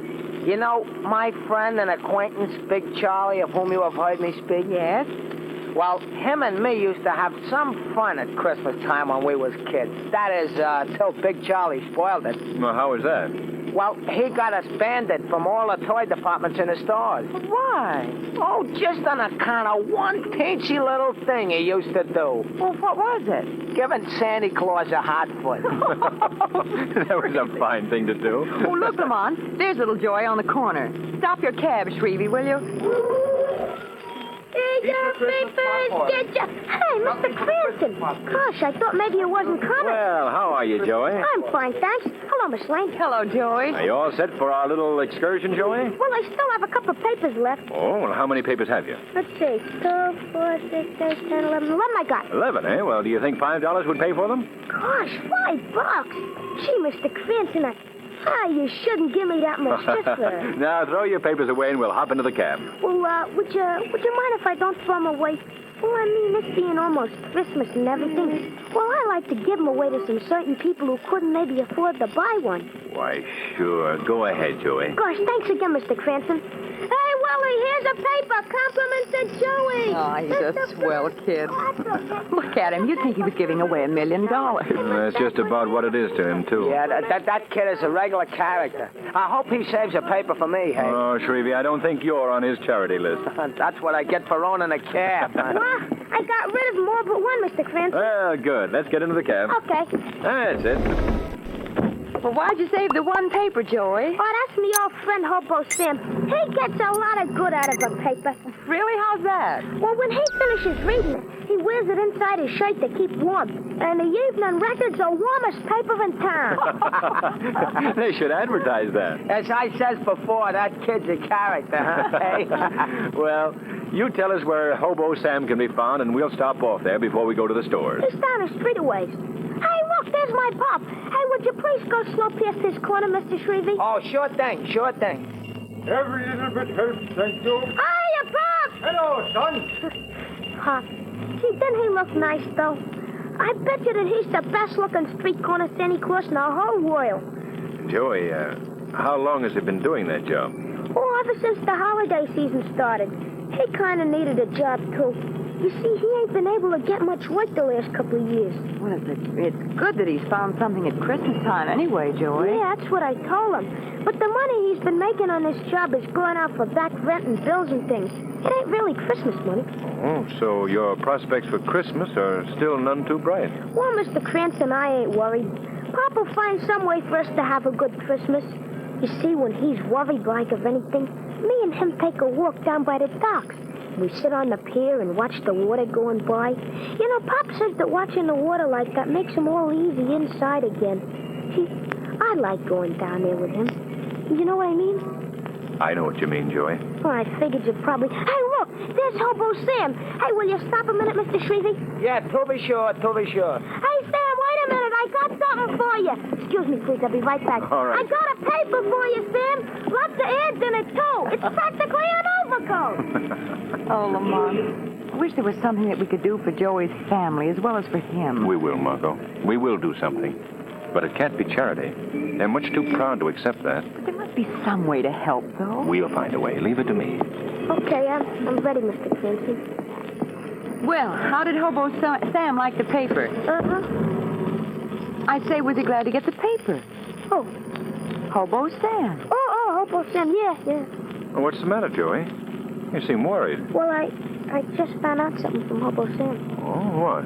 He just told me that the father of one of the kids I run around with was on his way to a house on Water Street to murder a guy. What? A guy murdered, did he say, hey? Did you get the address? Yeah, 18 Water Street. Well, we better notify the police at once. They ain't time for that, Mr. Cranston, but you could help. How? Well, you got a reputation as a gentleman detective, like, and you could do something about this yourself. Well, What is a guy being murdered, Mr. Cranston? Very well. Shrevey, 18 Water Street, and hurry.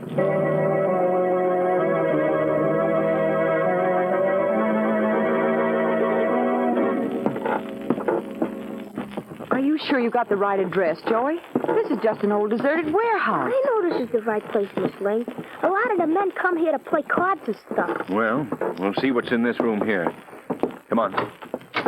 Lamont, look at this room. Yes. Furniture broken and strewn all over the room. Well, there's been a fight here, all right. Yeah, this must be the place. This must be it. Look, right there. Blood on the floor. Yes, I see it. No sign of a body, though. No sign of a body. No. Joey, what are you doing? Oh, just making notes in my notebook. I like to keep a record of how a detective works. This room looks as if a dozen men had staged a brawl here. Looks like dozen men. More notes, Joey? Yes, sir. I can't make head or tail of this thing. Dozens of clues and no evidence. Lamont, look here. What is it, Margot? Note, I found it on the floor. What does it say? Hurry to 19 West Street before another disaster occurs. Well, that's a mighty convenient message. They must have been expecting help. Come on. We're going to 19 West Street.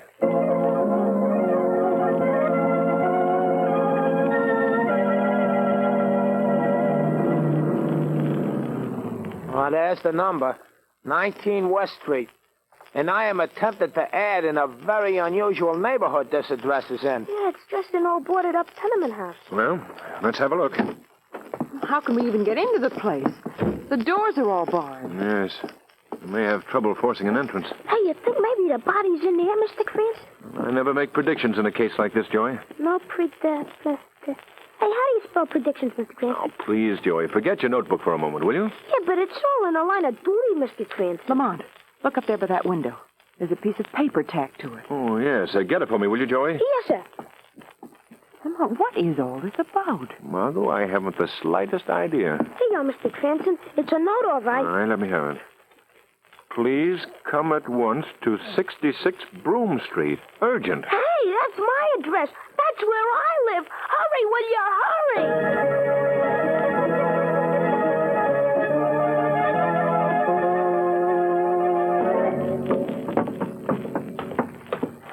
Our flat is right on this floor. Above here's a sort of a storage place, like kind of an attic. Oh, I suppose we better look up there.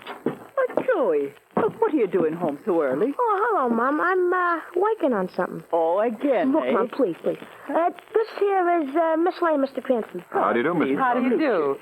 Did Pop get home yet? Well, you know he has another hour to work in the corner. And what are you up to now, young man? We think there's a dead man up in the attic. A dead man? Glory be to heaven. No, don't be alarmed, Mrs. McNulty. It's just a superstition. Well, whatever it is, I don't like it. Oh, don't you really think that there's a dead guy up there, Mr. Cranston? No, I don't think so, Joey. Yeah, but them notes and the blood and everything in the warehouse. What about them? Well, don't that mean somebody's dead? Not necessarily. But it does in all the detective stories. You read detective stories, do you, Joey? Well, sure. I'm surprised at you, Mr. Cranston. I always thought that when a detective saw blood and everything... But I'm not even sure it was blood. It was so blood. How do you know? How do I know? Didn't I cut my own finger? I suspected as much. Yeah, but wait a minute. What I meant to say was... Well, I mean... You mean you staged this whole thing just for our benefit, didn't you? Well, Joey, did you do that? Well, maybe I sort of did it that. What did he do? What are you up to now, young man? Just a little game that Joey played on us, Mrs. McNulty. A game that sort of backfired. Oh, gee. And I thought I had it planned so good. You did, Joey. You just made one mistake. Only one? What? Those notes were all in your own handwriting. The same handwriting you used in your notebook. What do you know? Am I a dope? What was that? Joey, is this part of your game? No, I don't know nothing about that. Well, we better have a look up here in this attic. Wait there, Margot. Hey, I'm coming with you. That's the door right ahead. Gee, it's Mr. Murphy. Oh, he's been hit on the head. Say, that's a nasty wound. Who is he, Joey? Well, Mr. Murphy's sort of the rich guy here in the neighborhood. And he's the meanest and stingiest one, too. I see. What happened? What happened to you, sir? Was hit on the head. Well, who did it? I don't know. Blow came from behind. Hit me, robbed me. Hey, look, here's his pocketbook on the floor. Let me see it, Joey. Here you are. Well, there's still some money in it. $10. How much money did you have, Mr. Murphy? $75. Oh, that's strange. If it was robbery, why did your assailant leave you the $10? I don't know. Hey, he's passed out again. Well, I wonder how the person who attacked him made his getaway. There are no windows in this room, and we were at the only door. Gosh, then it must have been... Oh. Huh? What were you going to say? Nothing. It must have been who, Joey? I didn't say nothing. Well, very well. If you'd rather not tell me, we'd better get Mr. Murphy down to your apartment at once.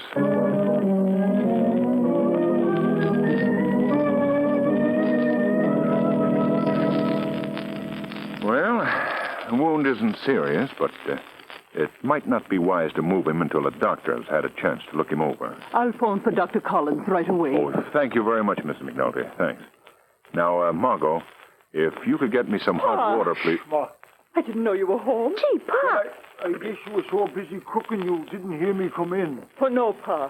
I'd have seen you. Hey, Pop, come on in here. Hello, son. What's going on here? It's Mr. Murphy. He got hit and robbed. Oh, well, no, that's too bad. Yeah, these are friends of mine, Pop. Miss Lane and Mr. Cranston. How do you do, Miss McNulty? How do you do? Mighty glad to know you folks. Well, I think we better be getting along, Joey. Yeah, I guess maybe you had. But let's make a date now to go to the stores tomorrow afternoon, shall we? Oh, sure, thanks. Goodbye, Joey. Miss McNulty. So long. Bye.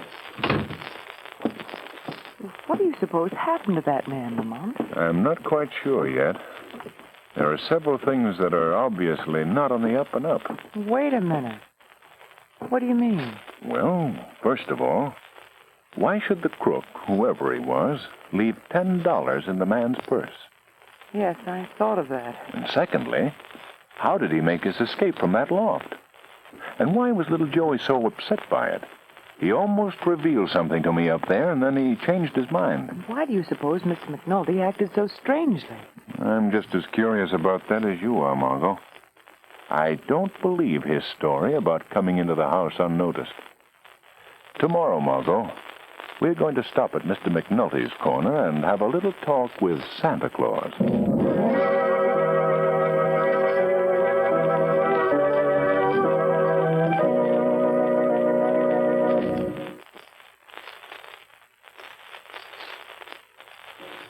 Before Lamont Cranston interviews Santa Claus, put yourself in his place for just a moment. If you had the privilege of a personal interview with Kris Kringle, what would you ask him to bring you? Well, maybe you ladies would ask him for handkerchiefs, and possibly you gentlemen would put in a bid for some neckties. But if Santa Claus should bring you a sack full of blue coal, that would bring real Christmas cheer to ladies and gentlemen alike. For blue coal is America's finest hard coal. It burns better, banks better, distributes steady, long-lasting, convenient heat from cellar to attic of your home. And then supposing you've got a blue coal automatic heat regulator, neatly done up in a special holiday wrapping. Then you'd be doubly lucky, for you'd have the perfect heating combination for economy and comfort. Blue coal and a blue coal automatic heat regulator. But if you don't get the opportunity to interview Santa Claus personally, here's the next best thing to do. Phone your friendly blue coal dealer. You'll find him willing and eager to help you with any home heating problem.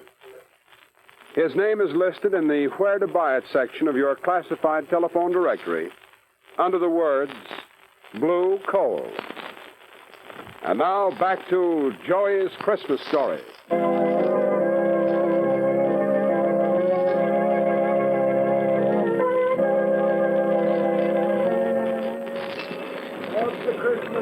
Well, there he is, Margot. What you're putting on this snow now? Good afternoon, Mr. McNulty. Yeah? Oh, I beg your pardon. I thought that this was Mr. McNulty's corner. Well, it was till this morning.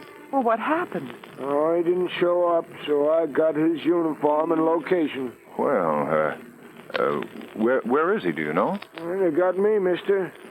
Maybe he's up at the North Pole getting the reindeer ready for the big run. Keep the pot We should boiling. stuff him for over the Here, mantelpiece. folks. Well, Lamont, what do you suppose has happened to him? I don't know. Something is wrong, though. I think that the Shadow has a call to make at the McNulty flat.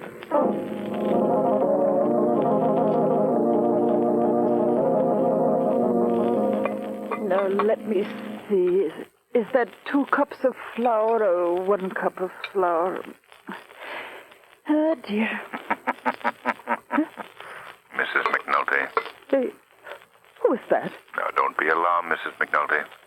I've come here to talk to you. But where are you? Who are you? I'm called the Shadow. Don't try to find me. I'm standing right here beside you. But by my power, I've hypnotized your mind so that you cannot see me. I don't understand. What do you want of me? I've come here to help you. How? How? Where's your husband? I don't know. Please have confidence in me. He's in trouble, isn't he? Yes, Tim is in trouble. Is it about money? Yes. Oh, yes, you do know, don't you? Not the whole story. No, Tim's a good man, believe me. And what he done because, well, because of me and little Joey. Tell me about it, please. Well, last night, after the doctor come and took Mr. Murphy home, Tim made me a present of $65. Did you know where the money came from? No. I mean, I wasn't sure. I asked him about it. I asked him where he come upon such a sum of wealth, and he avoided my question. I see. All he could tell me was that this Christmas, Joey and I were going to have all the things he couldn't give us in the past. I understand, Mrs. McNulty. And this morning, after he went to work, I found this note from Tim sitting on the kitchen table. What does the note say? It says that he was the one that robbed Mr. Murphy. Oh, my Tim done that. My poor Tim. Did he explain why he did that? Oh, yes. That the money had been owed to him by Mr. Murphy for several years. He tried many times to collect it from him, but Mr. Murphy is, well, a kind of a stingy person, you see. So he chose that way of getting the money that was rightfully his. Yes, that was it. Oh, but he knew he'd done wrong in doing it that way. Tim knows that now. He knows that he'd acted in desperation, just for me and little Joey. That was the only reason. I believe that. It couldn't have been anything else. Now he's ashamed. He's ashamed most of all because little Joey knows he done it. You see, there's a back stairway from our flat to the attic, and Joey knows that. And he knew that his pop had used those stairs. Where do you think your husband's gone? Oh, if I only knew. Oh, but that isn't my only worry. What do you mean? I'm afraid little Joey's gone, too. Why? He said he'd be home by 2 o'clock, and it's almost 6 now, and no sign of him. And about an hour ago, one of his little friends come by to find out where he was. He told me that Joey hadn't been on his corner all day. Now, Mrs. McNulty, don't worry, please. I give you my word. They'll return. And everything will turn out all right.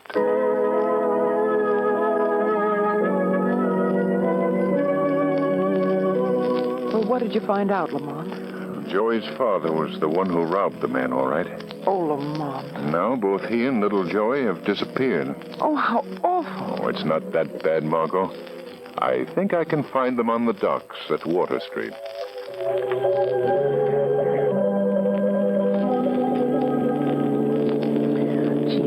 Why'd you have to do that to Mr. Murphy? I don't know, son. Golly, we didn't need the money that bad. Oh, Joey, can't you understand? This year I wanted you and your mother to have all the things I couldn't give you in the past. I've been a failure, Joey. A failure. Oh, that ain't no way to talk. You've been a swell, Pop. Whatever you done better than anybody in the whole world.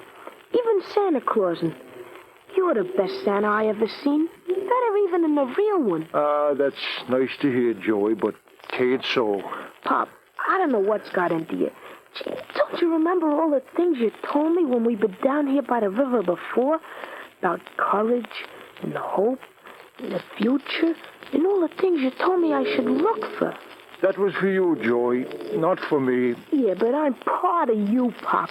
Whatever you are, that's what I am. And Mom feels the same way. We're all together. All for each other, honest. Joey is right, Mr. McNulty. Who was that? Who spoke? I did. Who are you? Men call me the Shadow. The Shadow? Holy smoke, it's the Shadow, Pop. You heard of him, the invisible guy. Yes, Shadow. If you've heard of me, then you both know that I'm here to help you. Did you hear that, Pop? The Shadow's gonna help us. Yes, but how? I know of the trouble that you're in, Mr. McNulty. I know what you did to Mr. Murphy. Oh, he wasn't to blame for that, honest, Mr. Shadow. Yes, I was.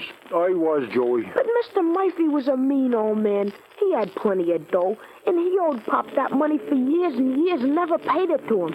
That's why Pop done what he done. I know. I realize that, Joey. Well, what I did was wrong, Joey, and I must pay for it. I'm going to tell my story to the police. Oh, no. I don't think that will be necessary, Mr. McNulty. There's another way, a better way. Well, what is it? I want you and young Joey to go to Mr. Murphy's house. Tell him what you've done. Oh, he'd send Pop to jail for life. Wait, now do as I say, please. I'll be there with you. I believe if you explain your reasons to him, honestly and sincerely, tell him why you did what you did to him, even as hard a man as Mr. Murphy will listen to reason on this night of nights, Christmas Eve.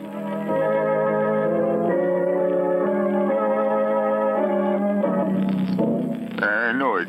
I had a feeling that you'd done this to me from the very beginning, McNulty. But I've come to ask your forgiveness, Mr. Murphy. Yeah. I've come here to ask you to understand why I did it. You robbed me. That was all. That's why you did it. But it was really Pop's money. Makes no difference. Turning you over to the police. We'll tell him it was Pop's money, too. Yeah, I'll never believe you. I'm the only one who knows about the debt. Remember that. That's where you're wrong, Mr. Murphy. You aren't the only one. Huh?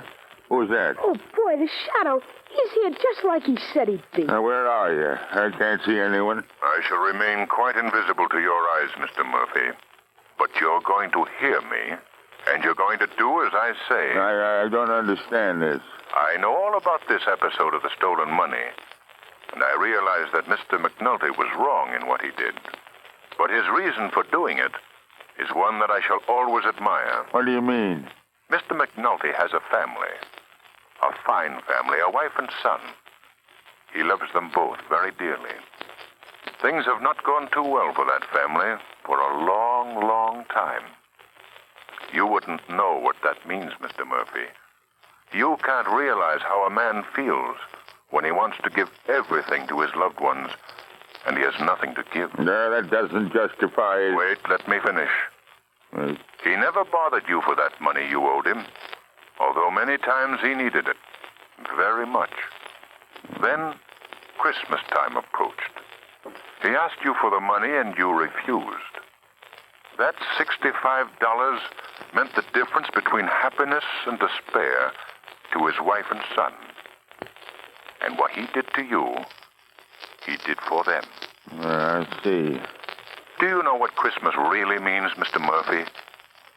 It's a time of forgiveness, of man's goodwill to man. You must know that feeling. You must show it by letting bygones be bygones between you and the McNultys. I see what you mean. I want whatever has stood between you to be forgotten.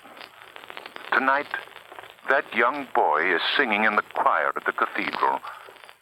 I want you to join him and his family. Go with them to the church. Open your heart and your hand in forgiveness to them and all mankind.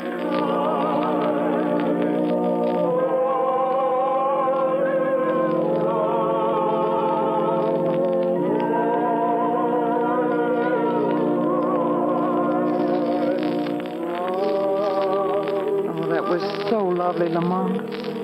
Church, a choir, everything. Yes, it was beautiful. Oh, look, Lamont. It's snowing again. Soft, gentle snow, covering the city with a blanket of white. Gee, that's almost like poetry, ain't it, Pop? Yes, Joey. Poetry. Shall we walk home, Mr. Murphy? Yes, I'd like to very much. Come on, Mother. Of course, Tim. Golly, ain't that swell the way Pop and Mom and Mr. Murphy are friends and everything? Well, Joey, that's the spirit of Christmas. Peace on earth, goodwill to men. Say, Mr. Cranston, that's all right. I gotta make a note of that in my notebook.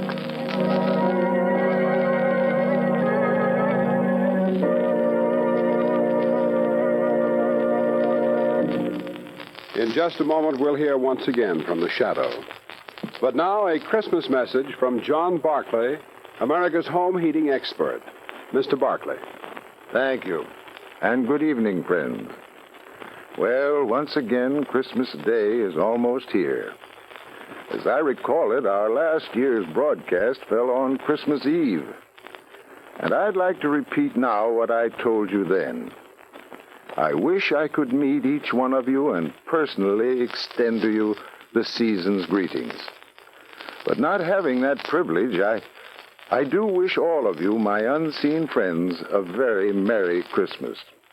And I especially include in that greeting all the John Barclay servicemen who carry the Christmas spirit of goodwill throughout the year by helping thousands of blue coal customers enjoy greater heating comfort. Now, there may be some of you householders who haven't yet completed your Christmas shopping. And to you, I offer this suggestion. For a lasting gift that will be appreciated not only on Christmas Day, but throughout the years to come, I recommend a Blue Coal automatic heat regulator. Merry Christmas, friends, and thank you.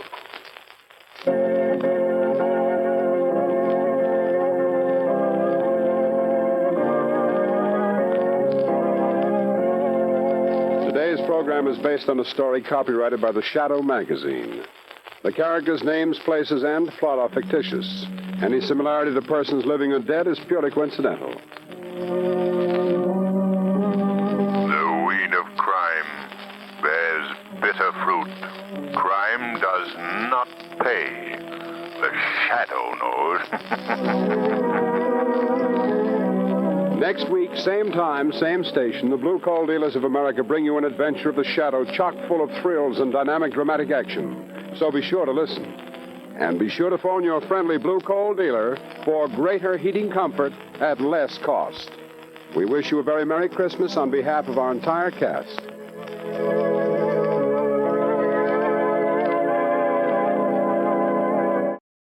You are listening to Golden Age Radio, rumble.com/C/GAR. Brought to you by G3PL.com.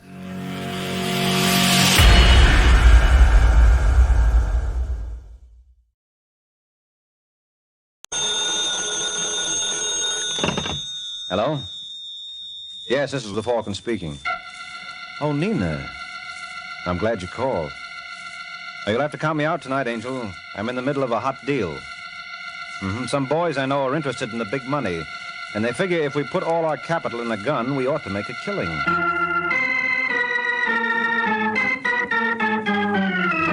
The Kraft Foods Company brings you The Adventures of the Falcon, starring Les Damon. You met the Falcon first in his best-selling novels. Then you saw him in his thrilling motion picture series. Now join him on the air when the Falcon solves the case of the Quarrelsome Quartet.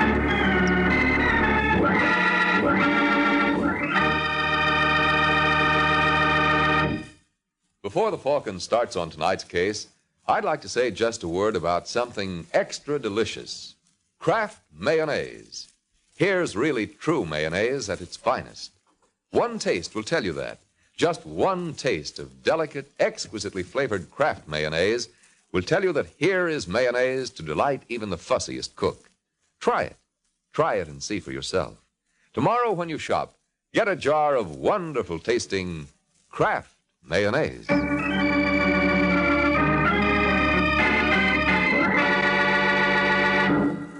now, the case of the Quarrelsome Quartet.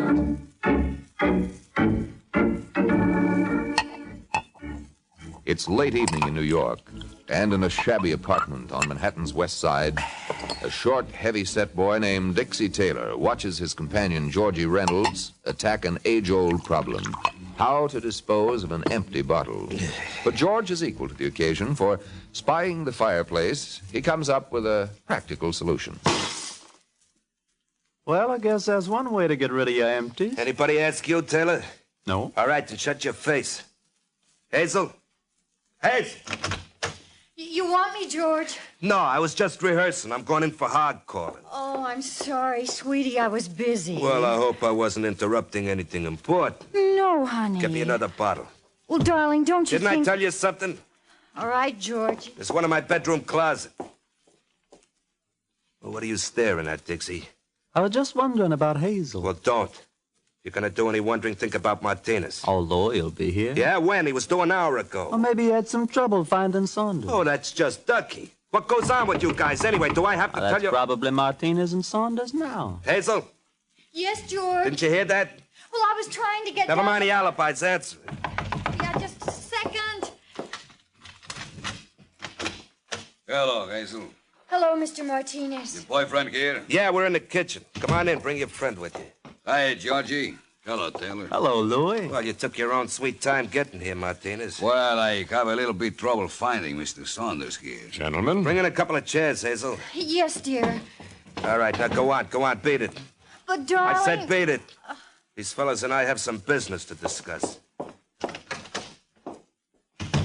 Well, Martinez, did you tell Saunders what I lined up? No, I think was maybe better I leave that for you. It's a snatch, Saunders. A what? A snatch. That's what I thought you said. Well, it's been nice knowing you, gentlemen. Sit down, Saunders. No, thanks. I'm not interested. Cost you something to listen? All right. Ever hear of Big Joe Gallagher? Well, enough to know that if he's the party you got in mind, you can include me out, as the saying goes. Now, don't be a jerk, Saunders. Sure, Gallagher's a big rackets boy, but that's just why we can get away with this. You're crazy.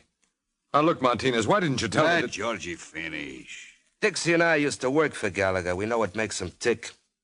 A guy in his position would never yell copper. Yes, but there's one thing you're overlooking.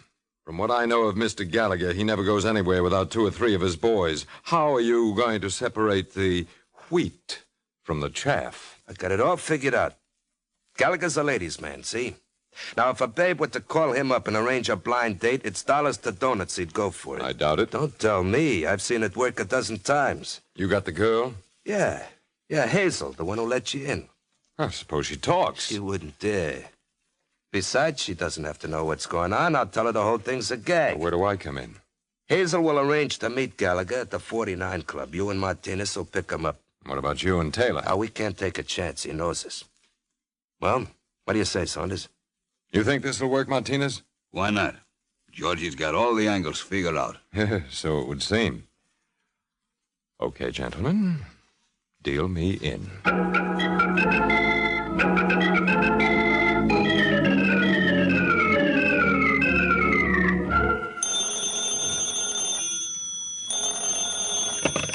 Yeah?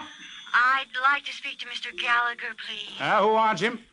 Well, he wouldn't know me, but you can tell him I'm a friend of Gloria Wilson.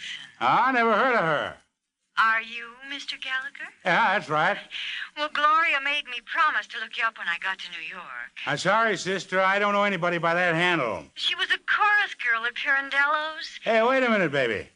What's your name? Hazel Walsh. You look anything like you sound, Hazel? Oh, now, really, Mr. No, Gallagher? kidding, because if you do, I'd like to see you.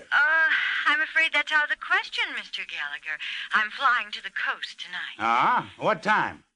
1:15. Well, that still gives us 3 hours to get acquainted. What do you say, baby?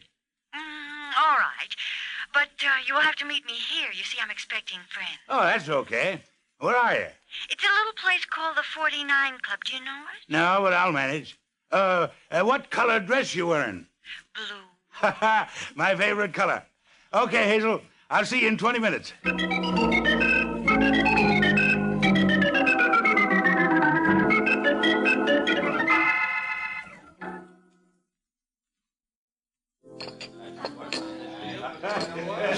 Buddy. Who, me? Yeah, you wouldn't happen to have seen a blonde around, huh? Blue dress? Yeah, that's right. I'm glad to know you, Mr. Gallagher. Oh, who are you? Hazel's cousin. Didn't she tell you we're having a little farewell party in her honor? Well, she said something about friends. Oh, now don't get frightened. We'll be pushing off in a few minutes, and that'll give you enough time to talk to Hazel alone. Where is she? She's in the back room with the rest of the family. Well, let's go. Right down here. By the way, fella, I don't believe I caught your name. Well, it's the same as Hazel's. Related on your father's side. Yes, that's right. Oh, here we are. Hiya, fellas. Hello, Louis. This is Hazel's friend. Pleasure to know you, Mr. Gallagher. Where's Hazel? Oh, she just stepped out for a minute. Well, where's the rest of the crowd? Crowd? Yeah, her cousin told me she had a flock of relatives down here. Never believe Saunders. He's a big joker. Saunders? I thought his name was Walsh. What goes on here anyway? Watch him, Saunders. Just keep those hands where they are, Mr. Gallagher. Frisk him, Martinez. Get your hands off me. Don't get excited, Mr. Gallagher. He's bad for your blood pressure. Is he clean? He is now. Good. Would you be kind enough to accompany us, Mr. Gallagher? Oh, no, you're not getting me to walk out of here. Well, as long as you feel... You have to hand it to him, Martinez. He said he wasn't walking out of here, and, he was right.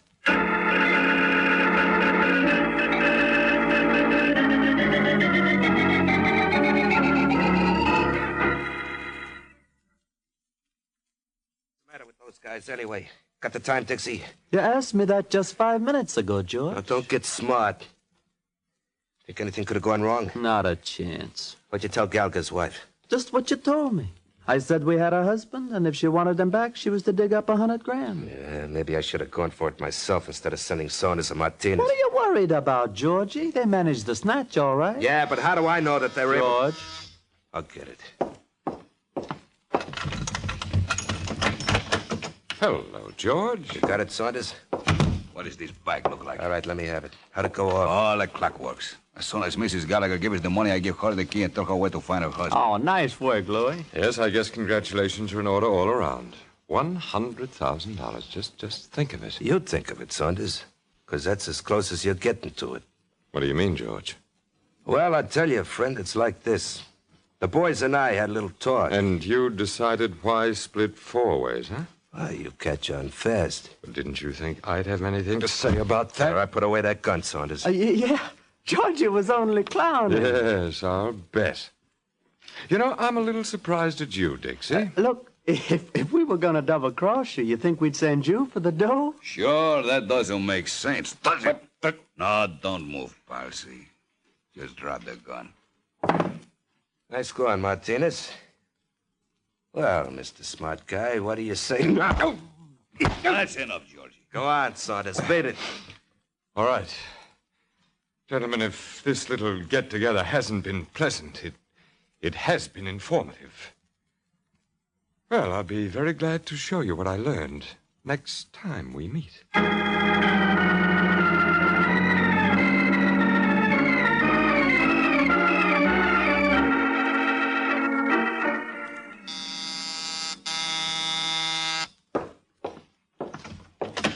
Hello? I'm looking for a Michael Waring, private detective called the Falcon. Well, you picked the right place. Oh, are you... Mm-hmm. Come on in, Angel. Thank you. Sit down. I suppose I should introduce myself. It's customary. Well, my name is Hazel Walsh. Hazel Walsh? Ah, that's right. Who recommended me? Well, I remembered hearing about the Falcon years ago. And you filed the information away for this more convenient date, Yes. Are you available for a case? At $50 a day in expenses, I am. What's your problem? Well, it's really not my problem, Mr. Waring. A girlfriend of mine is engaged to some man, and she believes that he's done something... Crooked? Of course not. All right, let's call it unethical. Go on. Well, if the man ever was caught, could they force my friend to be a witness against him? They certainly could. Even though she found out about it by accident? Doesn't make any difference, Miss Walsh. Well, isn't there anything she can do? Nope. Only if she were married to him could she refuse to testify. Well, if we got married... I mean, if they got married, Let's use the first example, Hazel. It'll be easier on us both. Now, look here, Mr. Waring. No, you look, Angel. You're obviously in some sort of a jam. Now, what is it? I tell you, you're wrong. What did your boyfriend do? Nothing, absolutely nothing. All right. I suppose you tell me his name. It's Harry Prescott. Come on, Hazel. What's his name? Well, you have no right to question me like this. No, but the police have. But you're not going to call him. No? Well, it's George Reynolds. You the same Georgie Reynolds who used to run with the Gallagher mob? No. No, it's not that one at all. Uh-huh. Well, suppose you introduce us and let me see for myself. I'm an easy man to convince.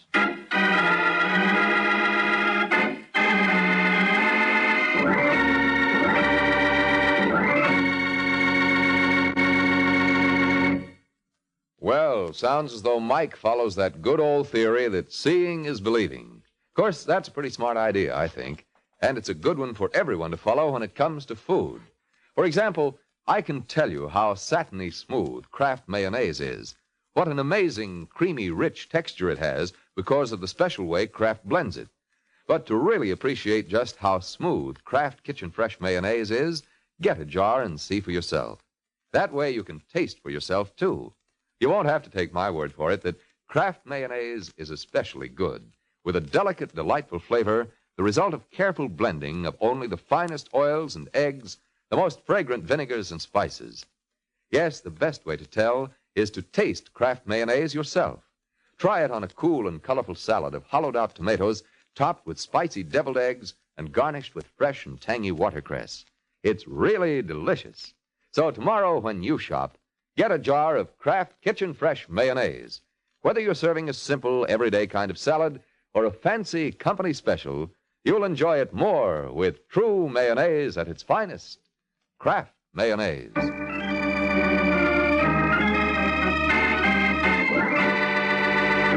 Now back to the adventures of the Falcon. 15 minutes have passed since Hazel Walsh introduced herself to Mike Waring, and now the two are on their way to Georgie Reynolds' apartment. And strangely enough, Miss Walsh doesn't seem too delighted by the trip. I don't know why I let you talk me into this, Mr. Waring. It's simple, Hazel. You're the kind of girl who's taken such a licking you could be talked into anything. That's a lie. All right, then why did you bring me here? Because I thought you could help George. Well, if it's the same George I think it is, you'll have to get yourself another boy. Whatever made you tie up with a guy like that? I don't think that concerns you. This the place? Yes. Can I help? No, thanks. Where's the light switch? A little over to your right. Have you got it? Yep. George! Stop that. I saw him. Now you stay where you are. Is he? Yes, he's nothing else but. Someone gave it to him right through the temple. George! Look, will you get a grip on yourself? How can you talk to me like that when my fiancé's been murdered? I can talk to you like that because it's not your fiancé. What? This is a boy named Dixie Taylor. Now will you behave? I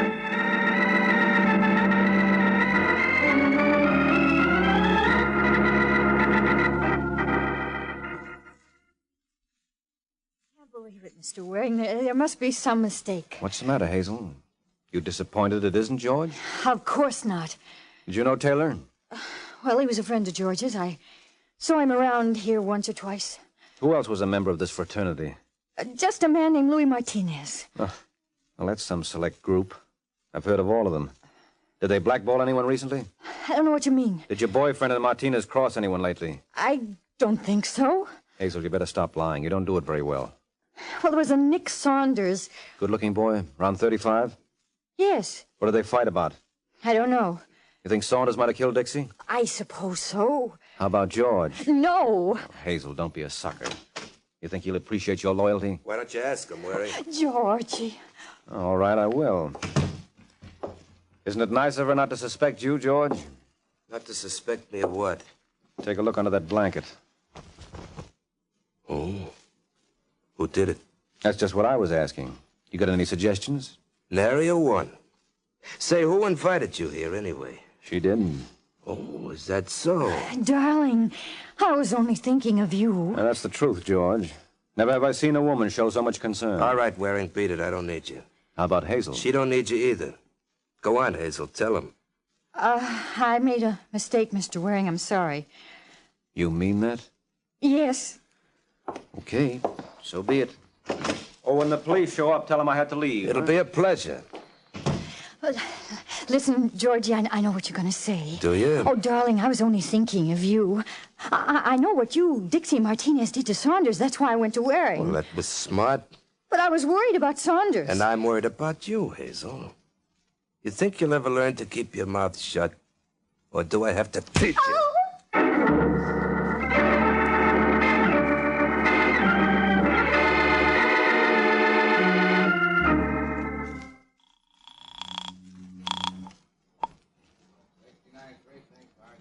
Hello, Corbett. This is Mike Waring. Oh, what's on your mind, Mike? Listen, what kind of caper has Georgie Reynolds pulled recently? Well, there's some talk going around that Big Joe Gallagher was snatched last week.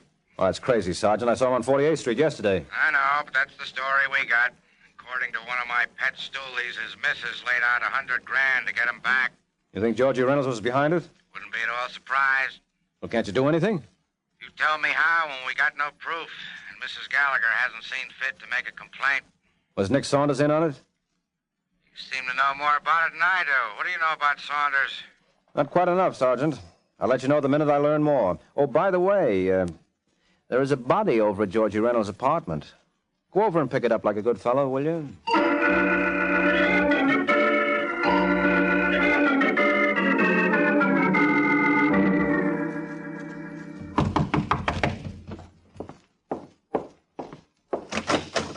Yes?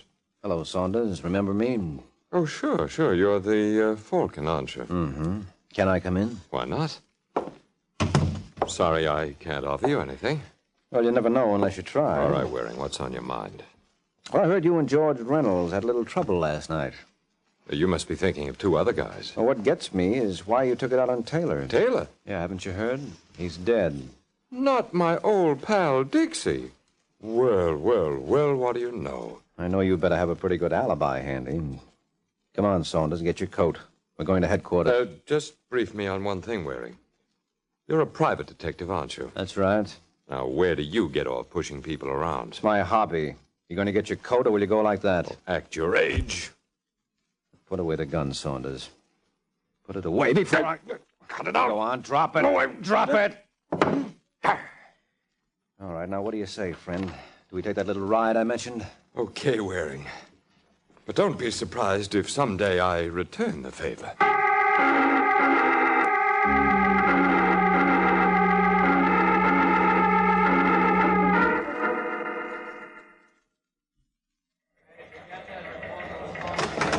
Is there a guy named Mike Waring here? That's me, Inspector. Come in here. I want to talk to you. Okay. See you later, Sergeant. You bet. Sit down, Waring. Thanks. Sergeant Corbett tells me you're the boy who brought in Saunders. Yeah, it was a pleasure. Well, I'm glad you got a kick out of it, because I just talked to headquarters about you. What for? To see how they feel about attempted blackmail. What are you talking about? Didn't you try to shake down Saunders? Is that what he claimed? No, I can put two and two together myself. Well, you ought to go back to school, Inspector. There's something wrong with your arithmetic. I doubt it. When you start shoving a guy around just because he's got a record, there's only one answer. Oh, you're crazy. I tell you, Saunders killed Dixie Taylor. How? He shot him, that's how. From Philadelphia? Oh, what are you talking about? According to the coroner, Dixie Taylor died at 8:30 p.m. So what? Well, at 8:25, Saunders was picked up by the Pennsylvania State Police for carrying a rod without a license. And he wasn't released until 2 hours later. Now, who doesn't know his arithmetic?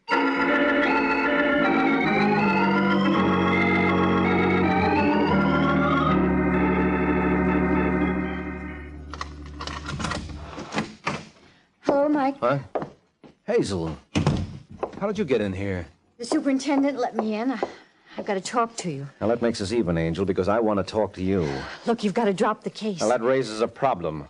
How can I drop something I've never been paid for in the first place? I don't understand. I mean, if I'm going to work for free, I might as well do it for myself. You can't do that. Well, I'd like to see someone stop me. What's Georgie's phone number? Why? Because I want to talk to him. What about? The murder of Dixie Taylor. He doesn't know anything about it. Are you kidding? Now, what's the number? Come on, Hazel, I'm not clowning. It's Raleigh 4099. Now, cheer up, baby. When I get through with Mr. Reynolds, he won't ever lay a hand on you again. You don't hear me complain. Next, you'll be telling me you love the guy. I do. Hello. Is that you, Reynolds? This is Luis Martinez. How are you? Mike Waring, let me talk to George. I'm afraid that is out of the question. Listen, Martinez, if I have to come over there... It still won't do you any good. He's dead. He's what? Yeah. Someone fed him a dose of strychnine about an hour ago. And somehow we didn't seem to agree with him.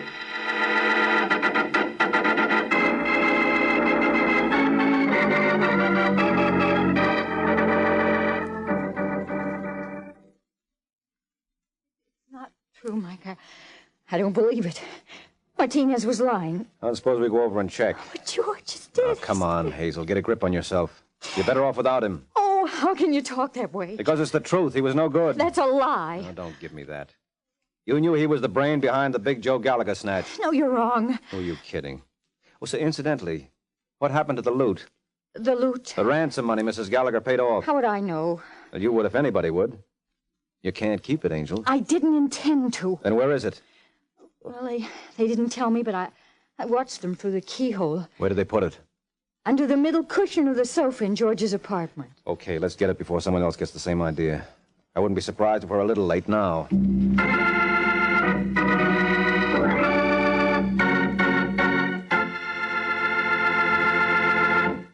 You know what Mike said just now about getting there first? Sounds like the race that usually goes on at my house for the last piece of cold chicken in the refrigerator.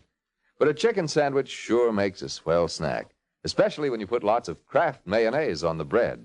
The delicate flavor of Kraft mayonnaise is just exactly what you want. And Kraft mayonnaise is so creamy, rich, and smooth. Just try it. For a grand sandwich spread, as well as for fine salads, there's nothing like true mayonnaise at its finest. Kraft Kitchen Fresh mayonnaise.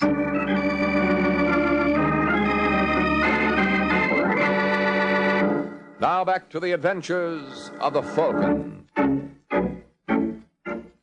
A half hour has passed since Mike Waring learned that with the recent death of Georgie Reynolds and the earlier demise of Dixie Taylor, the original quartet was now working as a duo on $100,000 worth of loose notes. And now as we rejoin the team of Mark and Hazel, they're making their entrance at Georgie Reynolds' apartment. But Hazel seems to be suffering with a bad case of stage fright. What's the matter, Angel? Having trouble? I guess I'm a little nervous. Here, let me try. Come in, folks. Louis. What do you expect? Shut the door, Waring. Look, Martinez. I said shut the door. I'll raise them high. All right, you don't have to worry. I'm clean. I don't believe in taking chances. What's the matter? No sporting blood? Yeah, I guess I'm yellow. Too bad Georgie didn't have as much sense. Where is he? Move the club chair. What? Yeah, go on. He's behind it. That won't bring him back. You killed him? Well, while we're on this subject, where were you at 11:30? She was waiting for me in my apartment. Nice. Look, you better watch that mouth. And you better watch yours. All right, Hazel, where is it? Where is what? The dough we got from Gallagher. I don't know. Don't give me that. I want it, honey bunch, and nothing's going to keep me from it, understand? I wouldn't count on that, Louis. What? No. Don't bother turning around, Martinez. It's only me. Listen, Saunders. Don't mind if I do, Martinez, but first drop the gun. That's a sweetheart. You want me to pick it up? No. Don't trouble yourself, Waring. I can manage. Oh, what happened to Georgie? The same thing that happened to Dixie Taylor. He was such a sweet guy, wasn't he? Oh, by the way, when I walked in here, Martinez was asking you a question. I don't remember your answering it. Would you like to now? You'll never see a penny of that money. Come on, Hazel. We're wasting time. Where is it? You better tell him, Angel. I think he means business. I do, and make no mistake about it. It's under the middle cushion of the sofa. What? Stay where you are, Martinez. I'll do my own checking. Oh, now, isn't that pretty? Listen, Saunders. I'm afraid I haven't the time, Louis. You'll have to find it, Saunders. What? Get down, Hazel! No! Hey! Had enough, Saunders? Guess he has. Oh, hello, Sergeant. Hiya, Mike. The inspector sent me around to apologize. Oh, what happened? 20 minutes ago, a call came through from Philly that Saunders they picked up there was this guy's cousin. I thought there was something screwy playing. Well, if you fellas don't mind. Just a minute. Where are you going, Martinez? Well, I just figure it's no point of my hanging around just now. Well, you better get used to it, Louis. You're going to do quite a bit of it from now on. What are you talking about? You killed Dixie Taylor and George Reynolds. You're crazy. Well, maybe you're right. Here I've got you hanging when any kid knows that in New York they burn you. All right, Sergeant, prove it to him.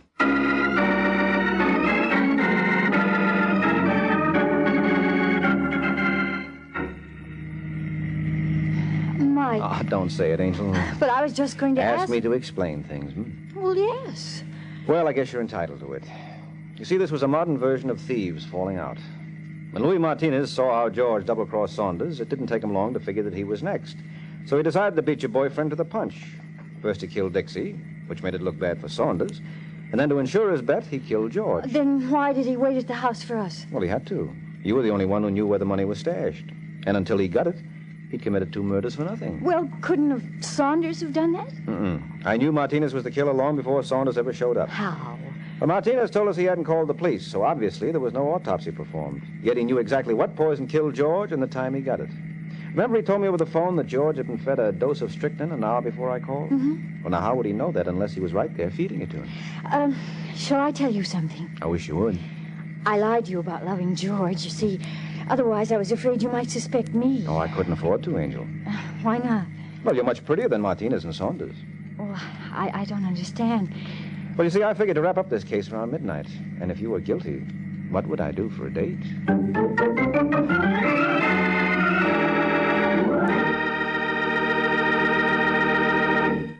Folks, here's sure, pure enjoyment for the whole family. Real, honest-to-goodness malteds made with Kraft chocolate-flavored malted milk. Easy to fix, too. You just make a tasty paste of Kraft malted milk in the bottom of a tall glass. Then fill the glass brimful of milk and stir it. Enjoy the best malted you ever put to your lips. Include Kraft malted milk on your shopping list for Tuesday. Enjoy a Kraft malted for snacks, with meals, or before bedtime. But be sure it's Kraft malted milk. At your food store now.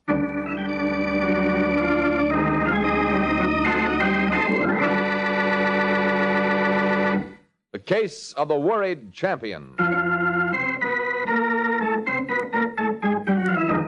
The Case of the Worried Champion. That's the title of next week's adventure of the Falcon, when Mike Waring learns that a boxing title is something a number of people are willing to shoot for.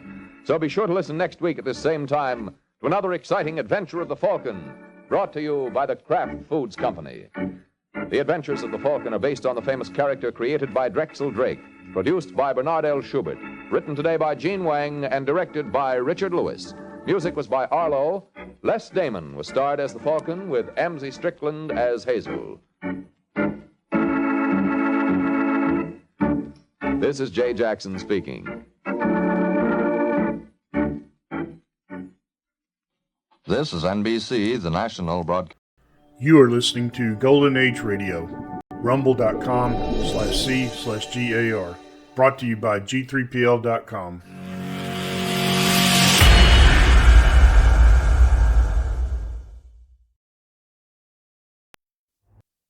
Don't say anything else, sir. Just get in. What? Get inside. You are not serious. I heard the last 2 minutes of your conversation with Borland. The steward saw him come to this cabin. I know what you are and who you are. Get inside. I won't. Let go of me. Let me go. Suffocation is not a painful death. Please, you don't know what you're doing. Let me go. You maniac. No!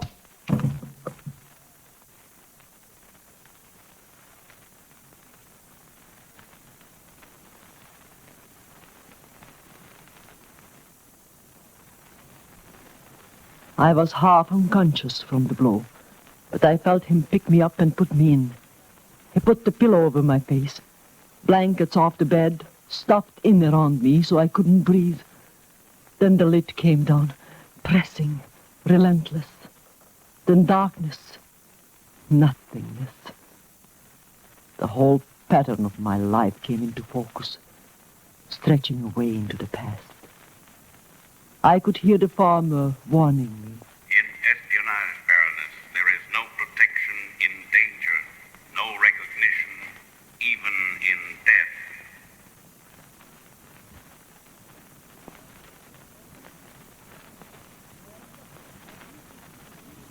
I accepted those conditions and became a spy. 2 weeks ago, I was a manicurist in the Hotel Adlon in Berlin, sending in daily reports of whatever information I could find. Then, I heard about Elsa Frung. I found out who she was and what she was going to do.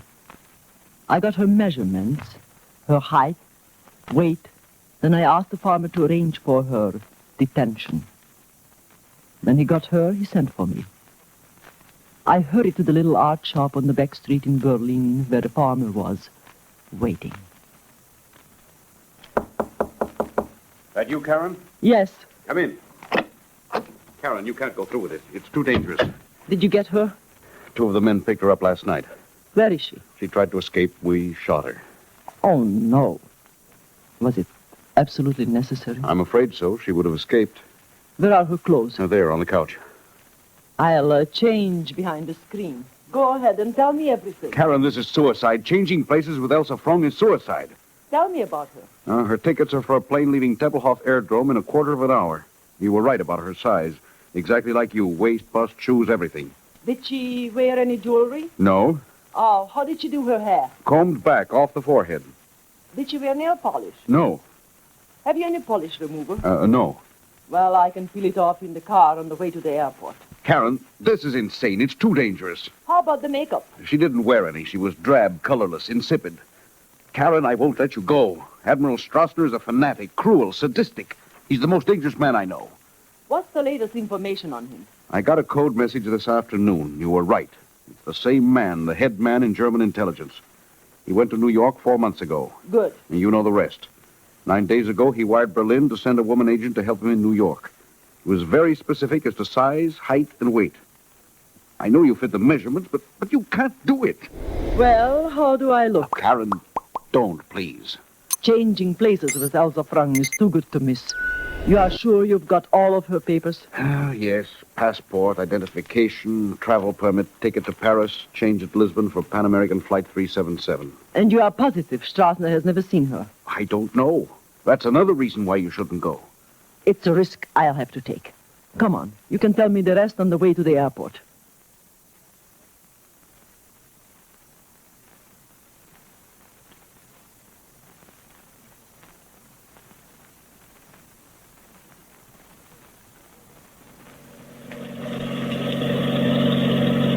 I wrote a complete description of Elsa Frung in my report.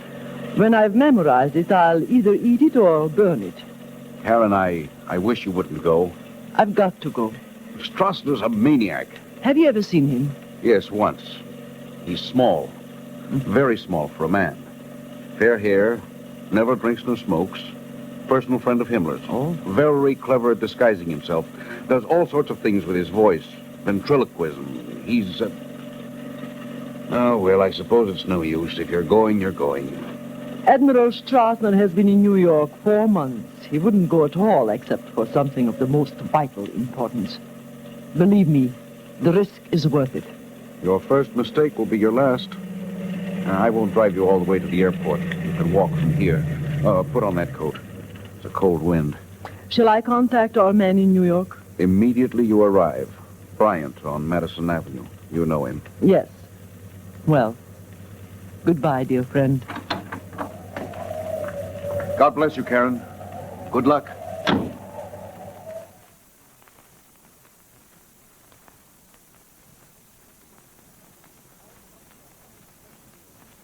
Elsa Frung, 28, blonde hair, blue eyes. Marseille, 1935, Berlin, 1939. My name is Elsa Frung. My age is 28. I must be drab, no makeup, no nail polish. I must disguise my mind, my heart, my body. I studied the farmer's report over and over from Lisbon to New York. From LaGuardia, I take a taxi to the Bryant's Art Galleries on Madison Avenue. This is our contact. The saleswoman stares when I ask for Mr. Bryant personally. And at last, I am alone with him in his office. I can stop being Elsa Frung. Have you anything new on Admiral Strassner, Mr. Bryant? Only that we know he has in his possession something of vital importance to this country. What? We don't know. Have you his address? I'll write it down for you. Here. Park Avenue. He's using the apartment of a friend. Baron Henrik von Weil. And who is von Weil? We've never seen him. What else can you tell me? Strassner is sailing on the Europa for Germany 2 weeks from tonight. Mm-hmm.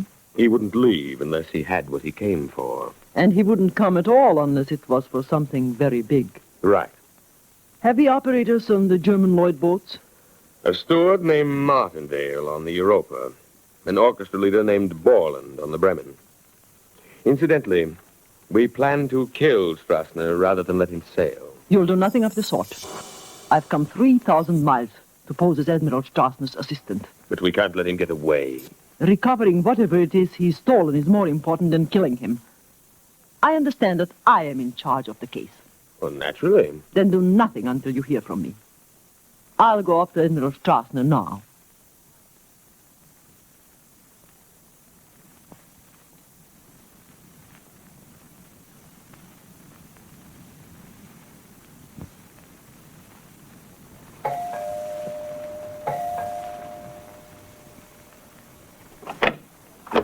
Yes? I am looking for Admiral Strassner. Admiral Strassner moved away from here. Where? I don't know. This is Baron von Weil's apartment. Then let me speak to him. Baron von Weil passed away 2 days ago. Oh. I'm Elsa Frang. Who are you? Come in, please. So, you are Elsa Frang. Why didn't you say so? Let me see your papers. I will show my papers to no one but Admiral Strassner. I'm surprised to learn he has moved. Come this way. No, I'm sorry. I will leave. Come this way, I said. I don't understand. You will. And here, please. She's here. Go in. So, you finally got here. It took you long enough. You are... Wilhelm Strassner, at your service, Fräulein Frung. Turn around, please. Why are you startled? Have you never seen a coffin before? Don't look so nervous. There's nobody in it. As yet. I think she'll do nicely, Friar. At least she's the right size. Admiral Strassner, I don't understand this. I'm sure it is amusing. Be quiet. I'll explain when I'm ready. Get the clothes, Friar. Yes, Admiral Strassner. Your papers, please. Thank you. Passport, identification, the number. One more than the date. Which is? 7. Good. Hurry with those clothes, Friar. So you are the famous Elsa Frung, eh? Yes, but this coffin, what is it for? It's a very special coffin. Look, I'll show you. Beautiful, isn't it? White satin pillow, lining, an air hole so I can breathe. Solid bronze. It can be locked inside by the corpse or outside by the pallbearer. Friar! All right, I have them. And if they don't fit, it's not my fault. I'm not a dressmaker. Hold them up to her. But, Admiral, these clothes are for a funeral. Yes, Fräulein, mine. You will be my widow and my Leichenbegleiter. I am to guard a corpse? Me. They'll do, Friar. Widow's weeds don't have to fit. And be sure they're plenty long and the veil heavy. Use 2 thicknesses for the veil. Yes, Admiral Strassner. Don't go, Friar. Wait. Fräulein, my plans have had to be changed. You and I are sailing on the Bremen this evening. Tonight? I happen to know that American intelligence here would rather kill me than let me leave. They think I am sailing on the Europa 2 weeks from now. Instead, we sail tonight. I'm going aboard the Bremen as a corpse in that coffin. We will leave here in 2 hours. You have that long to get ready. Through there's a bedroom and a bath. You may wash and rest, then change into these clothes. Yes, Admiral Strassner. That is all. Leave us.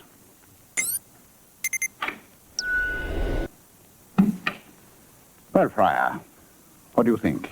Don't take her. Take me. Why should I be left behind? Stop it, Friar. Now, remember, I will phone you from the Bremen the night before it docks. Unless it is my voice, it will do nothing. Your voice. You have 1,000. Oh, surely you will recognize me, Friar? Oh, yes. I'll recognize you. Only when you get spoken instructions from me will you destroy the duplicates. Is that clear?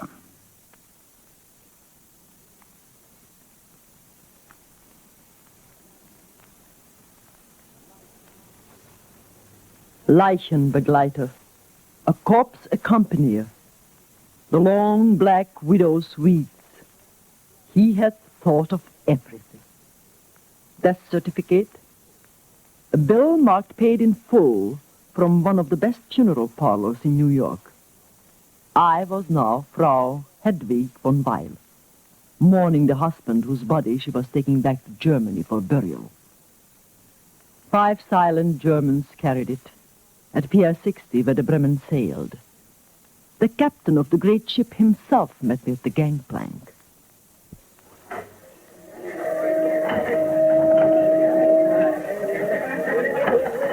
My respects, Frau von Weil. I am Captain Edward von Spiegel. Everything has been arranged. Danke, Herr Captain. If the pallbearers will proceed us. If you please, gentlemen. Ja. May I offer you my arm, Frau von Weil? Thank you, Captain.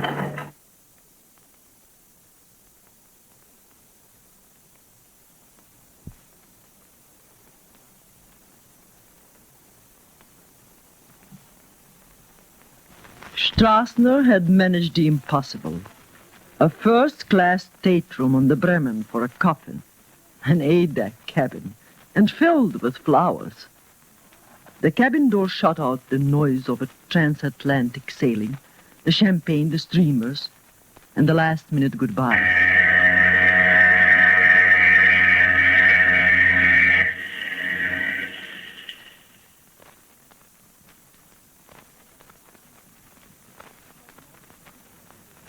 It was not until we were in the open sea that the coffin opened.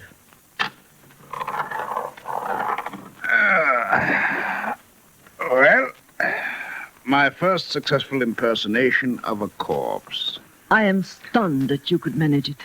The flowers, the pallbearers, even the captain. Captain von Spiegel is one of the most trusted operators in German intelligence. Now telephone for your dinner to be served in the cabin. I'm hungry.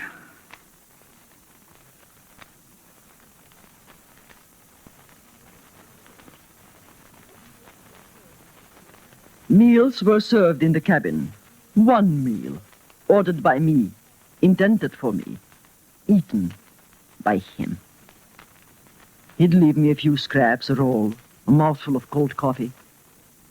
The portholes were closed and draped. At the end of 4 days, I was so hungry, I was weak. He could get into the coffin and close the lid in less than 5 seconds. Whenever there was a knock at the door, we went through the same grotesque performance. Shh, wait. Say just a minute. Just a minute. Lower your veil when you answer the door. I told you that. Yes. I'm ready. Lower the lid quietly.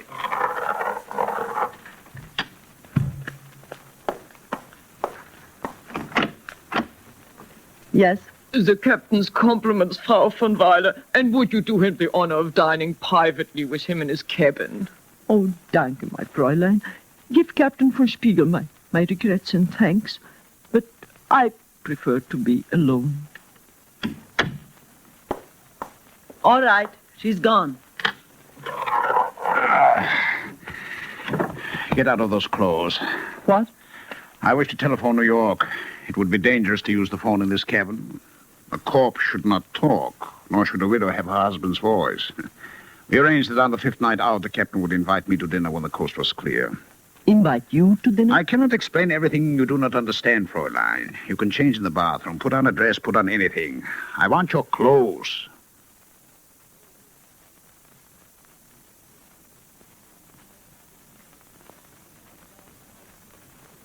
About this man was danger. Otherwise, it would have been funny. I changed into one of Elsa Frank's drab black dresses. He put on the long, loose-fitting widow's weeds. Now I realized why my size had been so important. He was a small man, and the clothes fit him. With the veil down, it was just unbelievable. Well, how do I look? You'll never get away with it. If someone speaks to you, another passenger, a member of the crew... I've played many parts in this business, Fräulein. Young men, old men, even women. Your vocal quality is very interesting, but rather hard to get. Do you you mean to say you can impersonate my voice? If necessary. Do you mean to say you can impersonate my voice? I am Frauenweil from Berlin. That is I am convinced there is no danger. It would be funny if it For wasn't... 2 weeks, I impersonated quite a famous Russian actress. She was a great artist. Uspenskaya. Since there is nothing I can do to convince you, I will say nothing more. Nevertheless, it is possible to fool all of the people all of the time. How is that? It's fantastic. See if anyone is outside the door. All right.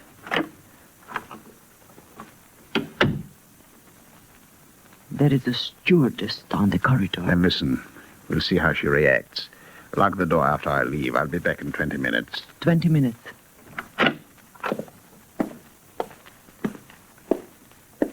Ach, guten Abend, Frau von Weiler. A little air, huh? I am dining with Captain von Spiegel after all.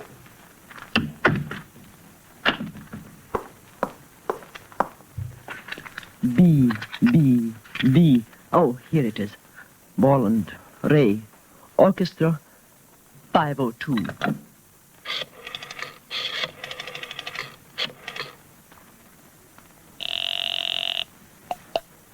Hello? Mr. Borland. Yes? Ray Borland, the orchestra leader. Yes, who's this? A friend with a plain white visiting card. The grain of wheat? Glued in the center. The farmer? Yes. Can you come to Ada cabin 7-1 right away? It's urgent. Right away. And please, bring me something to eat. A sandwich, anything. Just hurry.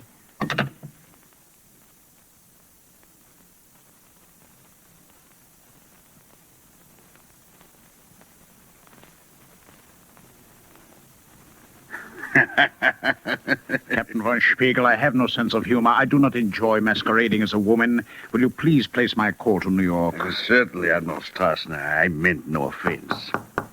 Who's that? I don't know. Ask who it is. Don't open the door. Yeah? Mr. Borland just went to cabin 71 on A deck, Captain. All right, Franz. What's he mean? 71 is my cabin. Who is Borland? The orchestra leader. 4 hours ago, we got a code cable from Berlin warning us about him. An American agent. I detailed a steward to keep an eye on him. I rather think Ilsa Frohn can take care of him. Put my call through, and then I'll get back. Right.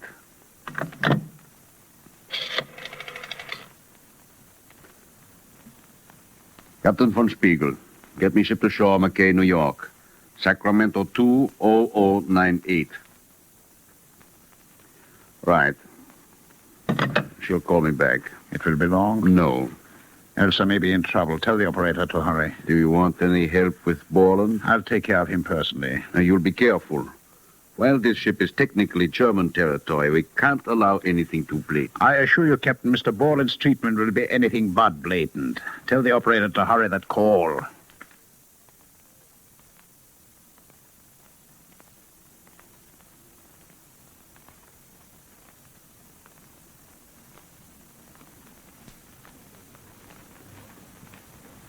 Be careful.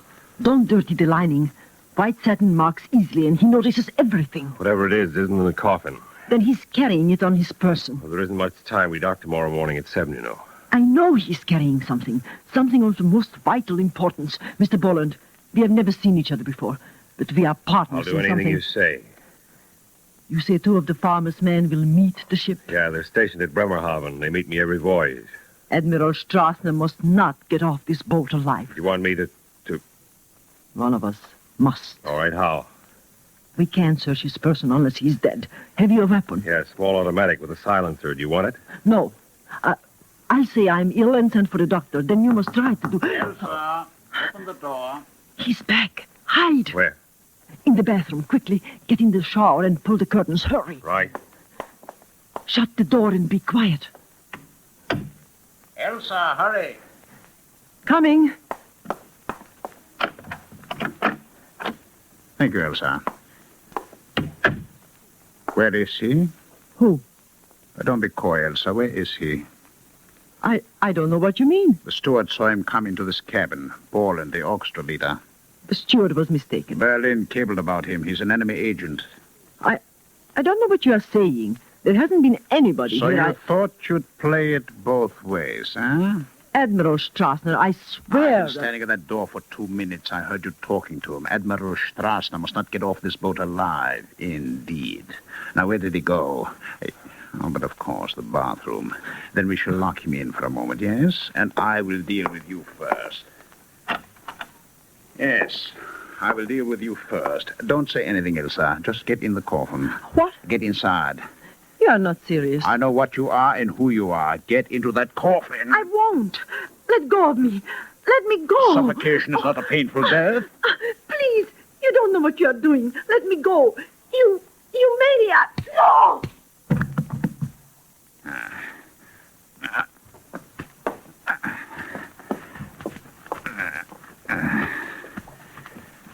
You, my dear Elsa, will be the corpse, and I shall become the widow. There, the pillow over your face. Oh, yes, blankets. To make quite sure you can't breathe. It'll be a slow, warm death, Elsa. Sleep well.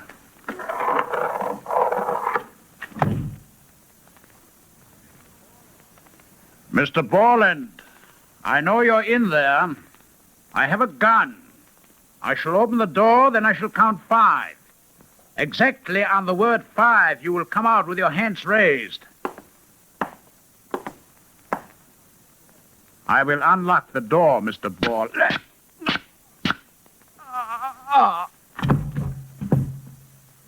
Elsa! Elsa, I'm locked in. Elsa!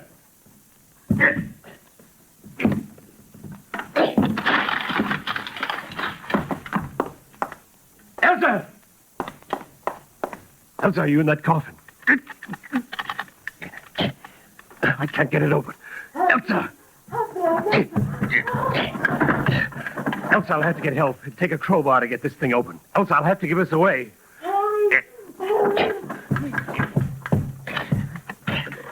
Oh, thank God. Help me out, quickly. All right, put your arm over my shoulder. Here we are. Is he dead? Yeah. Search him quickly. All right, take off his shoes. All right. Wait a minute. There's something here under his arm. I'll have to tear the sleeves. That matter? No. All right. Something taped to his body. Oh, an envelope wrapped in old skin. Yeah, what do we do now? Get rid of his body. In the coffin? No. What? I've got a plan. Open the porthole quickly. You mean throw him overboard? Please don't ask questions. I know what I'm doing. He's a small man. Open the porthole quickly. Right. Here we are. All right. Can you manage it? Yeah, he's not heavy. Hat first. Hat first. There. Oh. They've seen him. In the coffin, quick. But I don't understand. The captain knows about you. German intelligence sent a cable warning him about a man named Borland. Get in.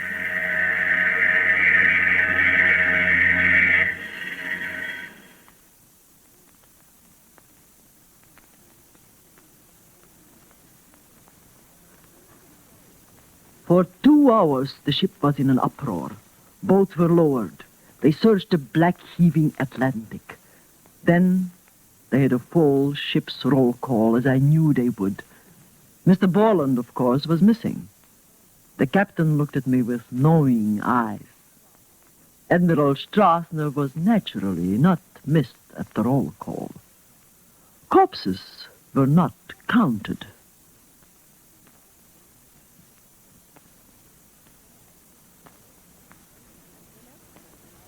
The next morning, I ordered breakfast sent up as usual.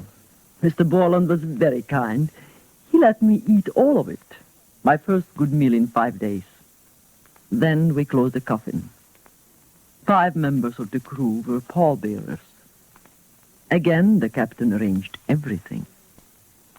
They were about to carry the coffin down the gangplank when the customs man spoke to me.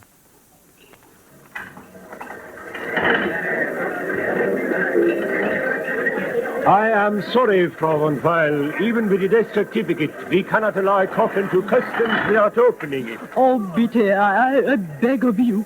Show some consideration for a widow's grief. It is impossible. I am sorry. Oh, gentlemen, please, I beg of you, I beseech you, to disturb the dead man. Excuse me, Frau von Weil. Something the matter. Oh, Captain von Spiegel, I please, may I speak to you alone a moment? Certainly. Come this way. No tears. No tears. What is it? They want to open it. Were you responsible for Borland? Admiral Strassner threw him overboard. And if they open that coffin, they'll tell with one look that Admiral Strassner is very much alive. Leave it to me. Gentlemen, I am sure that no customs official would be so silly as to question the personal guarantee of Edward von Spiegel, captain of the Bremen.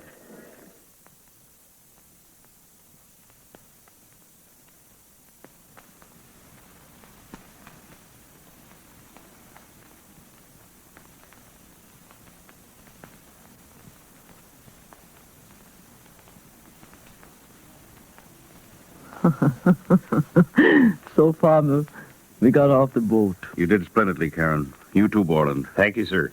And now, may I ask what Admiral Strassner was carrying? Yes. The detailed plans of the P-38 fighter. May I look? Certainly. Addressed to Wilhelm Messerschmitt, Air Ministry, Berlin.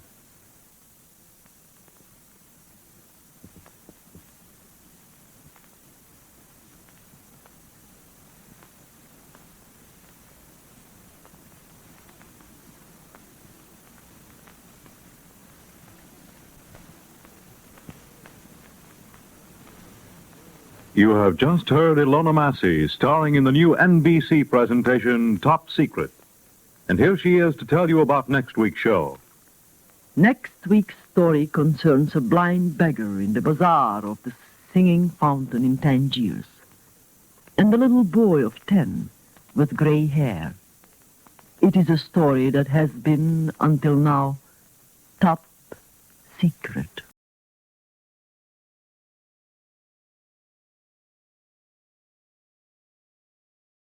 You have been listening to Golden Age. Don't forget to subscribe for more videos.